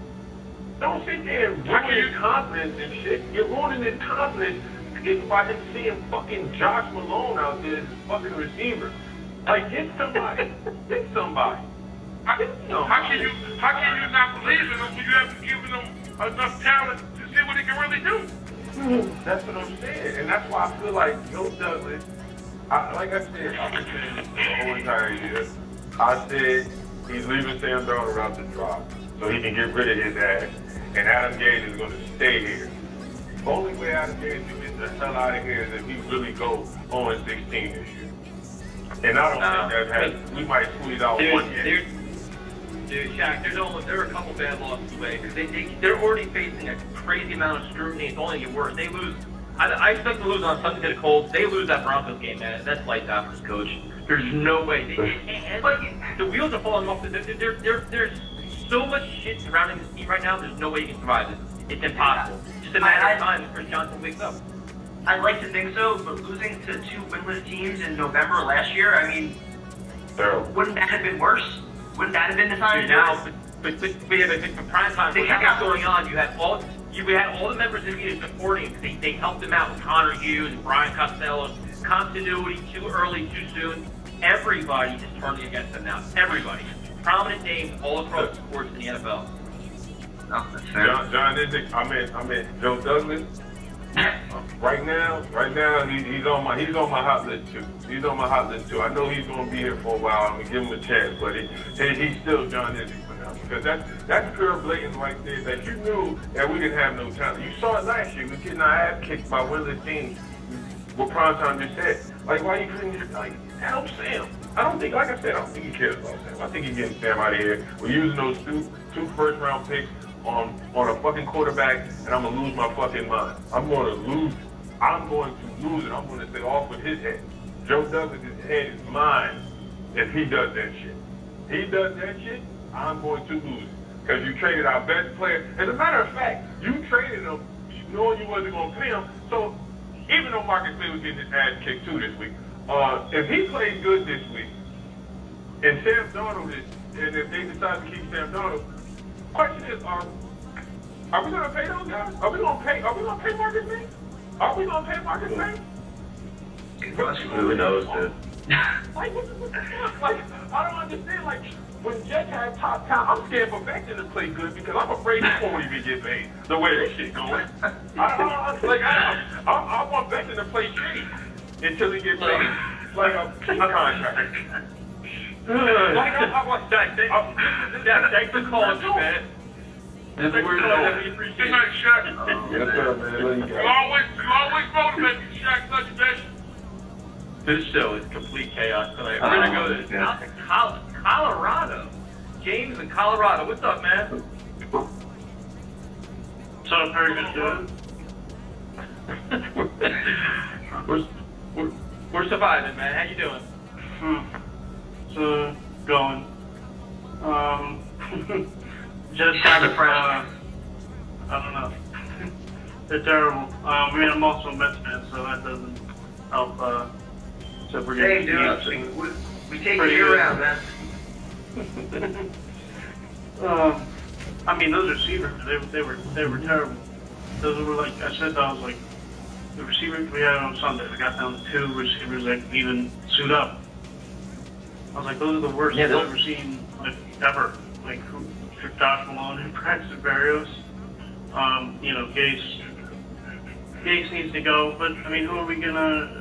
We need to get somebody in here that's gonna know what they're doing. I don't know if we want to go after Bieniemy.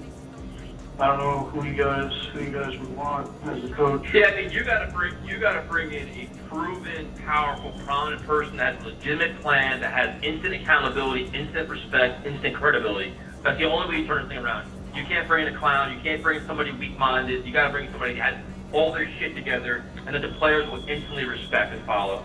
That's it. That's all you can do.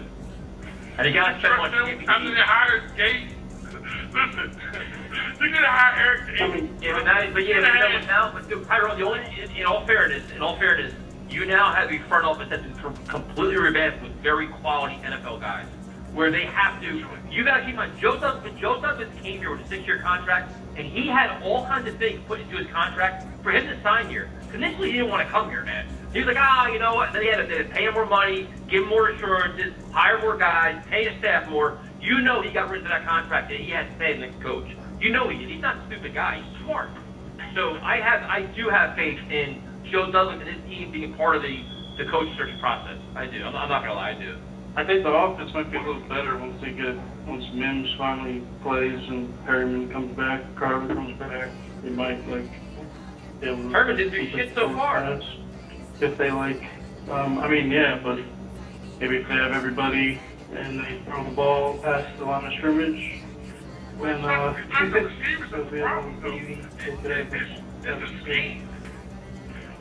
The scheme is the problem. They're not going vertical. Down the field. Exactly. It's not going vertical. I mean, this is why we can't win. I mean, your game plan is coached for dummies. 101. And he doesn't let him call home. It sounds like he doesn't trust them. Sounds like he doesn't trust them or something. You know how funny that is? Adam Gase don't trust Sam Darnold to make good decisions. That's just confidence, bro. That's the line of the night right there. Yeah, it's just ridiculous, man. It's just wild. Thanks for calling in, James. We appreciate it, man. Thanks for everything. Good night, bro. right, we're going to go to, I think I'm going to screw up the name. I'm going to try to anyway. Saeed, I think. Is that right? Syed? I probably screwed it up. Hey, how's it going, What's up, man? Hey there, man. Yeah, so I just wanted to talk about Adam Gase. I feel like I've gotten a good idea of why he is the way he is. He seems to me a bit like a football nerd, and by that I mean that, you know, he came into the league as like this young, innovative coach, and he just developed the system. And I think since then, he's made it his career purpose to just try and implement his system no matter what, even if it means, like, you know, forcing Sam to be a pocket passer and not adjusting. It's kind of like, you know, like, let's say if you're a computer programmer like I am, and if I make a program and I think it's really great, but then if my coworkers come and point out flaws in it, it really pisses me off, for example. I think that's why these conferences and blaming the players, you know, on the bus, because he's so obsessed with his own system that he doesn't want any kind of doubt or criticism to come to it. It's everyone else that's the problem.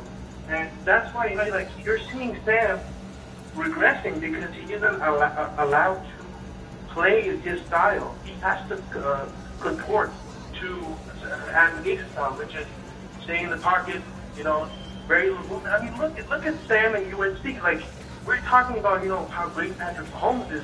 It's not like we don't have to look hard to find a quarterback like him on the Jets. Because Sam can do a lot of the things in terms of moving around, making crazy throws, but we aren't seeing a lot of that. We aren't seeing him running, rushing the ball, and it's so frustrating that Gase is so obsessed with just trying to implement his own system no matter what, which is why he doesn't care about the defense or team morale or anything like that. He's this kind of like this nerd that this whole job is just focused on his clipboard, making sure that the system is implemented, whether it works or not. And I feel like that's all he came into the league for, just to make sure that his system was implemented.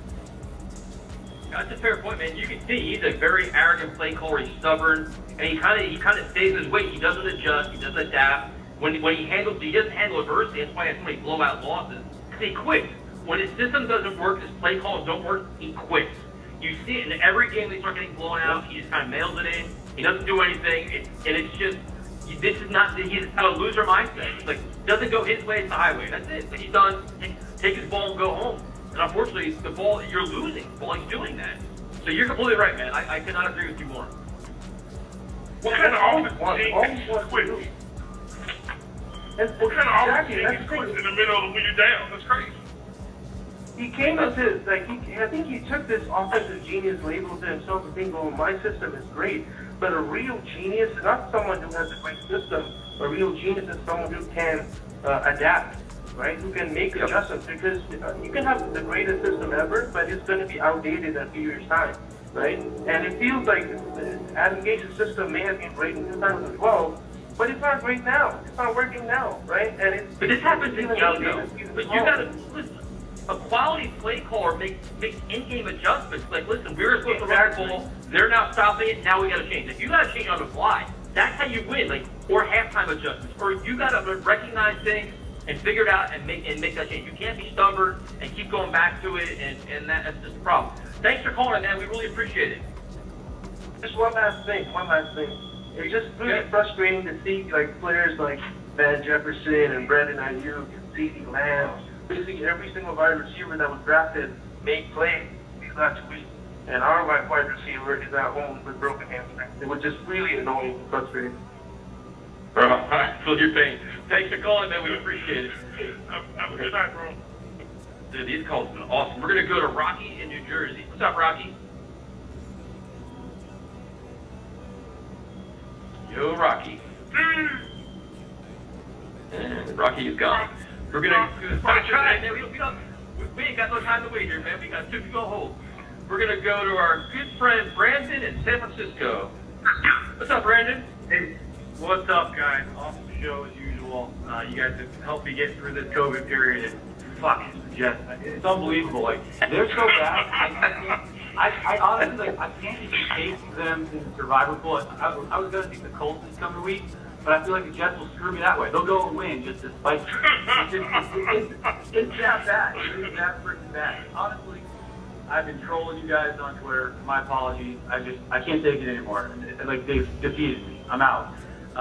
There's got to be some kind of like Illuminati shit going on. I can't piece it together. Like, Sam Darnold, like, did he give mono to like Woody Johnson's daughter or something? Like, they draft Morgan in the 4th round. I mean, it's like, what the fuck is going on here? It's unbelievable. Right? Like, they hate this kid. They really don't want to see him succeed. They take Morgan in the 4th round. They take Zanika, he can't even get on the field. You don't think we could use Brian Edwards, out of for the Raiders, or Zach Moss? You don't think they would look good in our depleted lineup? Like, what are we doing? And Joe Douglas, there's no free pass here. And I just want to remind all the listeners, you guys know this, like, when he signed up to be our GM, he kind of reminded me of Phil Jackson going to the Knicks. Like, he did not want this job. They had to beg him to get the job. They had to overpay him and give him 6 years. I think he's just sticking to the organization. It's like, fuck you guys, you're paying me. Hey, but you know, the one thing about it is, the good thing about it is that he took the job. You know what I'm saying? Like, because at the end of the day, man, you know, this marriage between him and Adam Gates is going to come to an end. You don't have a choice. I mean, you have a fan base that's really frustrated. You have players that get frustrated. They're going to lose the whole organization like that. It's just the owner opens his fucking mouth when he should just shut up, man, and just understand that, man. You know, like, why are you talking? You're not a football guy. You don't know what's going on. You got players out here that are really good. You have a franchise quarterback. Something you haven't given this franchise in 40 years. And what do? You alienate him and have this kid playing on Eagles, man. This is the guy you hired. So it's going to get better. It's going to get worse before it gets better, though. So understand that it's going to be a shitty season, man. And we might be the first pick of the draft. I mean, it's what it seems like to me. Yeah, it's going to be a shitty season, but they're ruining Sam Darnold, our 23-year-old guy. You know, we give up a lot more too. Let's not forget, like, we give up a bunch to get Sam. I mean, and your time always goes back to talking about the Clyde Gates year. Let me just review this 2013 receiving corps and tell me what you think. Salim Hakeem, David Nelson, Jeff Cumberland, Stephen Hill, Clyde Gates, Jeff Dallas, like Greg Dallas, like those guys sound pretty good right now, wouldn't they? Oh, this is terrible, man. This is just like that was just pretty good stable. Oh my God, Brandon, thanks for calling it, man. We appreciate it. Thanks, guys. Have a good night. Oh, there's some funny shit right there. We're gonna go to Chris in Flemington. Chris, what's up, man? Nothing but just sad, same old Jets news, man. That's about it. I mean, this is as bad as it gets right here. This doesn't get much worse than this.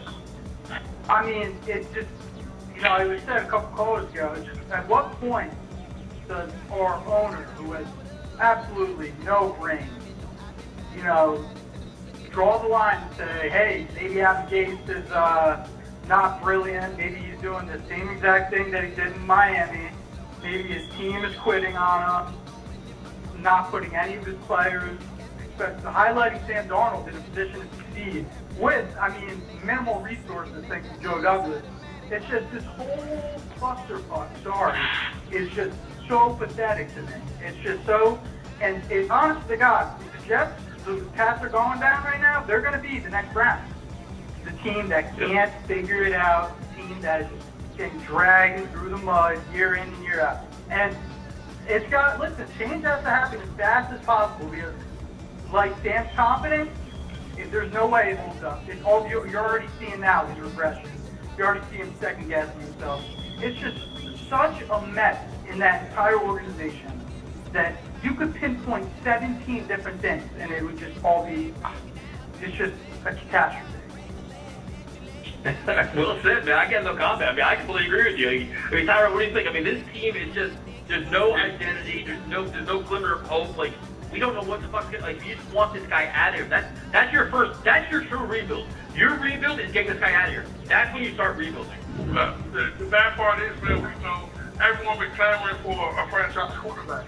We get one and we run them. It's just, it's the story of us, man. It's crazy, man. We're having this conversation about Sam Darnold, and we're talking about week 2, and we're worrying about the second pick of the draft, or first pick of the draft. It's crazy, man. It sucks, bro. It sucks all the way around. Yeah, no doubt. Yeah, bottom line is either I mean, no matter what, Joe Douglas needs to find a way to make Sam Darnold more comfortable. You know, I mean, I'm not saying Adam Gase. I mean, Adam Gase should have been fired freaking yesterday. I mean, hopefully they're checking the media because everyone's calling for his head. So if our owner knows how to do anything, he should freaking cut him, get him out of the building. But that's the next thing. Who's the next man up? We can't have another shitty exchange into another coach who just does nothing and is just complacent and does not help the team. Adam Gase was the biggest step backwards, and now we're in a hole. And whether it's dude from the Chiefs, the enemy, whether it's any distinguished coach that has an idea of how the game of football should be played, you know, we need to put someone who can take this roster, this young quarterback in Sam Darnold, who has shown great signs of being that guy. They need to surround him with a supporting cast that is capable of winning football games on Sunday. And if you look at what they have, I mean, one of the worst rosters in the NFL by far. It's very saddening. And that's not to mention, the team's quitting on itself, which just makes it so much harder to watch. You know, it sucks when the first play of the game on Sunday, you go on, you know, a little bit of optimism. Hey, who knows, maybe we'll cover the spread. And, hey, Monster is running 75 yards down the sideline. You're already looking down at your feet thinking, what the hell am I into? It's honestly disgusting, man. It's tough to freaking hold up. Thanks for calling, man. We definitely appreciate it. That was not Chris. Yo, first play on here. Yeah, we're have a good one, bro. Alright, we're gonna go. This show's been off the chain. Now we're gonna go to Brandon of Phoenix. Brandon, what's up, man? Hey, what's going on, fellas? How you guys doing? This has been a doozy tonight, man. Yeah.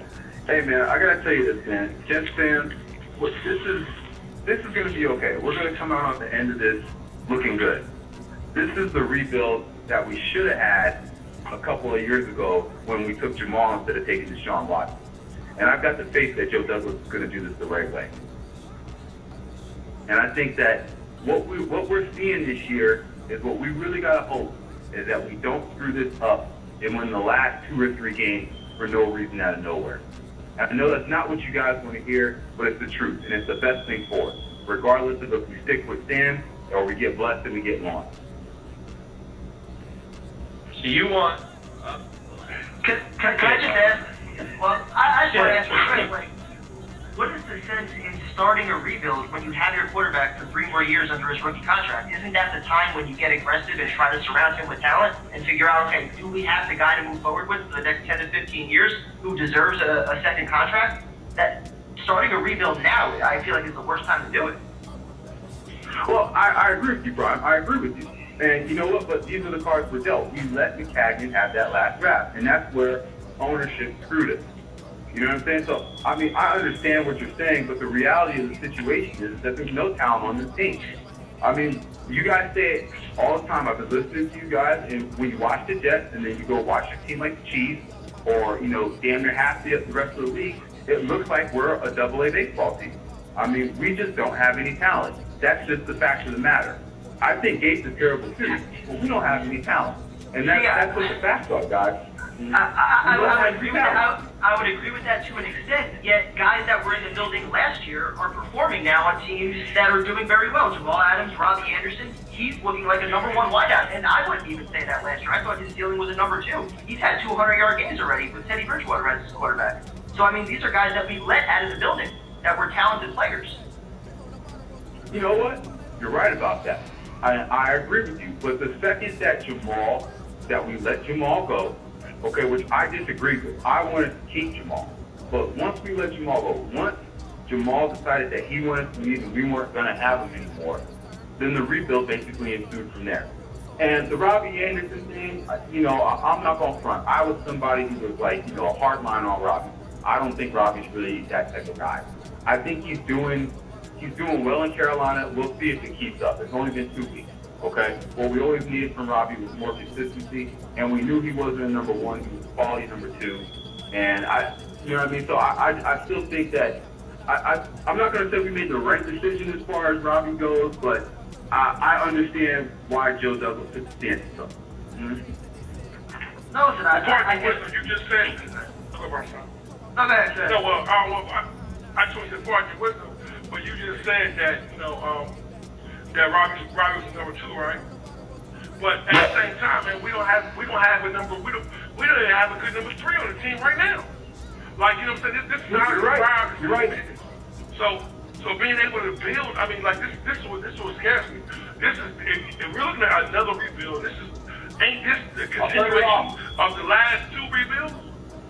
That's what scares me more than anything. You know what I'm saying? Go ahead, bro. Know what you're saying? No, I was just gonna say, like, I don't think it's necessarily wrong that Joe Douglas wants to do it his way and to do a genuine rebuild. He's already got 4 first-round picks in the next 2 years. I just don't think sacrificing Sam Darnold is the right way to do it. And what we've given him this year to work with is so wrong. But this is the thing, Brian. The only reason I say that we would sacrifice Sam is because if we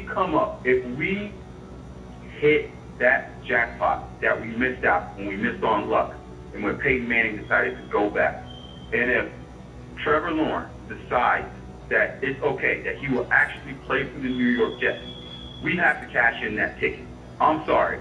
Sam Darnold has never done anything. That was supposed to be Sam. No. He was number 1 on 30 of 32 general managers' draft boards. Francesa was calling him back then luck. Everyone thought he was draft. And this was considered a top quarterback draft class. Allen's playing well. Lamar Jackson already won an MVP. And Sam was considered the cream of the crop of this class coming out. Yes, he was. The Browns were the only one that wanted Baker. Prime. I'm going to ask you this. What quarterback, go all the way back to Luck. What number 1 pick at quarterback would you take? Would you take Sam Darnold over? Would you take Sam Darnold over Cam? No. Would you take Sam Darnold over Luck? No. Would you take Sam Darnold over Burrow? No. Would you take Sam Burrow? How can we make that evaluation right now? I can't make that evaluation right now. I'm asking you as a prospect. I'm not what he's doing in football. I'm just talking about as a prospect. Absolutely. As a prospect, I liked him more than Cam. I liked him more than Burrow coming out this year. Absolutely, I did. And I think I disagree with that. Sam Darnold was never that good. What he could do at the end of his rookie season, and we've seen him regress since Adam Gase has been here. But Brian, what did Sam Darnold ever do at USC to say that he's better and he's a more effective football player than Cam? You tell me. He's never done anything. Everything about the way he moves in the pocket to me was the biggest thing because he has that Aaron Rodgers, Pat Mahomes like X factor where he could do things that I don't think that 5 quarterbacks. No, he don't. No, he don't. He don't have Aaron Rodgers, Pat Mahomes type X factor. If he did, we would look different on Sunday. I'm sorry. Look at what he's working with and look at who's calling the plays. Not that level of prospect. How do you make that judgment though at age 23 with what we've given him? How can we make that judgment right now? I'm just telling you what I saw in college. I'm not even going off the pros right now. Because I agree with you. We have done him a disservice. I'm not somebody who's saying Sam Darnold is trash. I'm just telling you that if you have a chance to get if you got a chance to get a once-in-a-decade type prospect, which Sam Darnold is not a once-in-a-decade type prospect. I'm sorry, he's just not. There's nothing that Sam Darnold ever did at USC that you can tell me that he was better than Cam Newton, Andrew Luck. You couldn't tell me he was better than RG3 coming out of college. I'm sorry. He was not that good. He just wasn't. I mean, if you look at Minshew right now, Minshew's playing better than him right now. And Minshew don't got nothing to work with. And fact to fact, Minshew was balling when he was at Washington State. He was just short, and he played at Washington State. When Adam Gase is calling the plays and calling checkdowns at the line of scrimmage on 3rd and longs, I mean, there's only so much this kid can do right now. So, good debate, but I respectfully disagree with a lot of it. Okay, but I'm just saying, well, would you really take? I just don't see you passing up on that type of quarterback. And this is why the Cardinals made a great move when they got rid of Rosen and they picked Kyler, because Kyler was a real special talent. And they could see it. Now, I think that Kyler might have not worked on a lot of other teams, but, hats off to them. Cliff came through, and he told them, like, no, this guy is the truth. And you can't tell me that Kyler was not a better quarterback in college than Sam Darnold. Prime time, your last word? I mean, listen. Can you say that, Brian? Can you say that? we did shows every week before the draft, and I repeatedly said this isn't second guessing or anything. I had Sam Darnold as my top quarterback over the last probably 5 to 6 years when he was coming out, and this was before the Jets even had a chance to draft him. I wrote articles on him when the Jets were at pick 6, not even thinking we had a chance to draft Sam Darnold. So that's how high I was on him. And I'll admit, some areas, yes, he does not look good, but I still think with Adam Gase calling the plays, with receivers he's working with, we just have not truly given this kid a chance. And we've seen it in flashes, but if you want to see it consistently, get him a Kingsbury type coach. Get him a coach that's going to cater his system to what he does well. Let him do some RPOs. Let him throw the ball on the run. Let him work up tempo where he's not thinking so much, and let him play and react. That's what he does so well, and we haven't given him a chance to do that.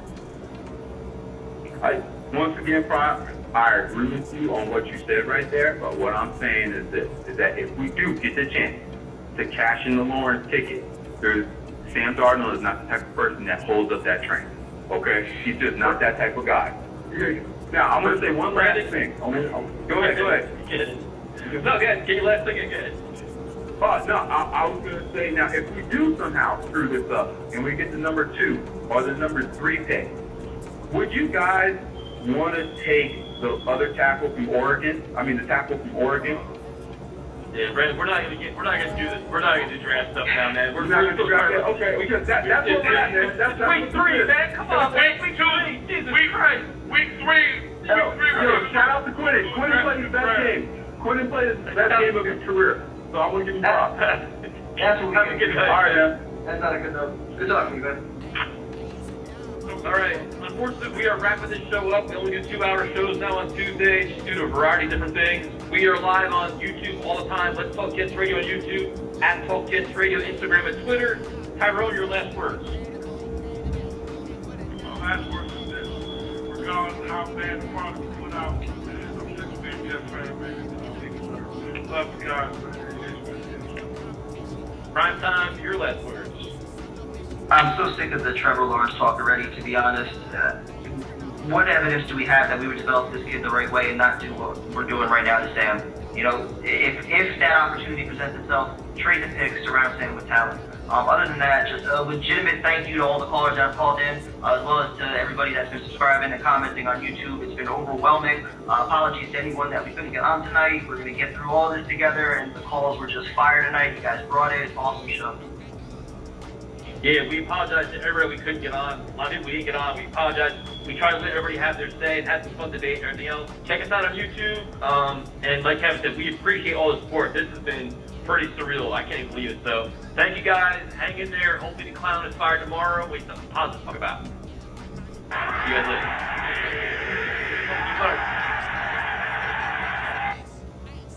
later. Later, fellas. Later.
Oh, fucking God, nigga.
Pissed, man.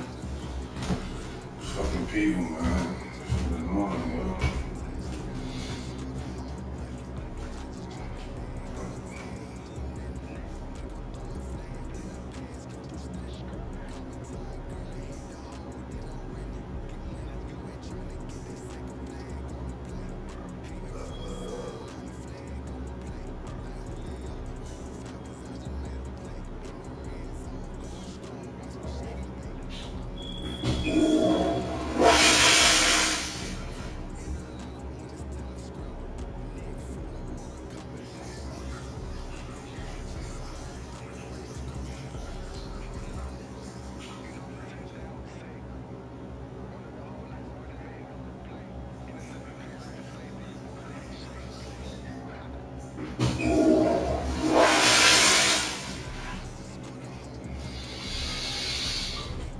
Man, this fucking weirdo.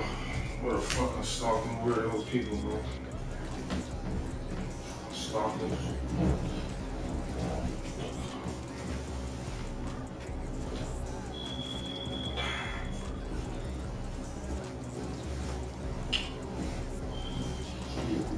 Mr. Primetime, Friday night, week 3. How you doing, man? Another Friday, more injuries to discuss. Sit down.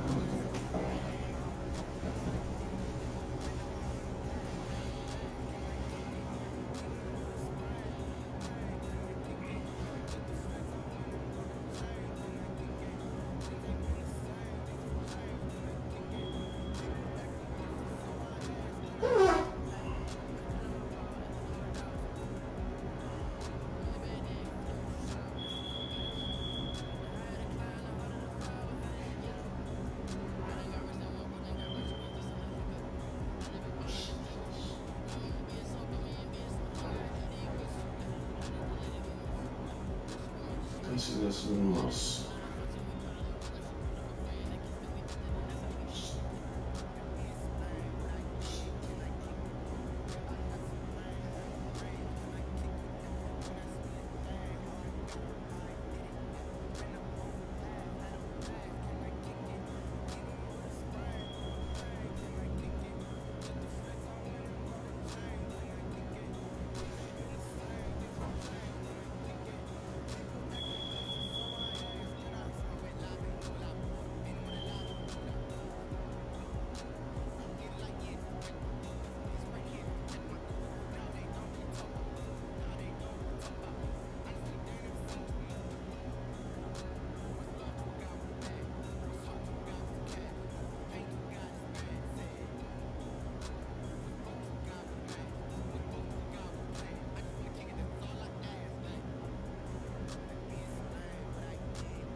watch me, man. I fucking hate that shit, man.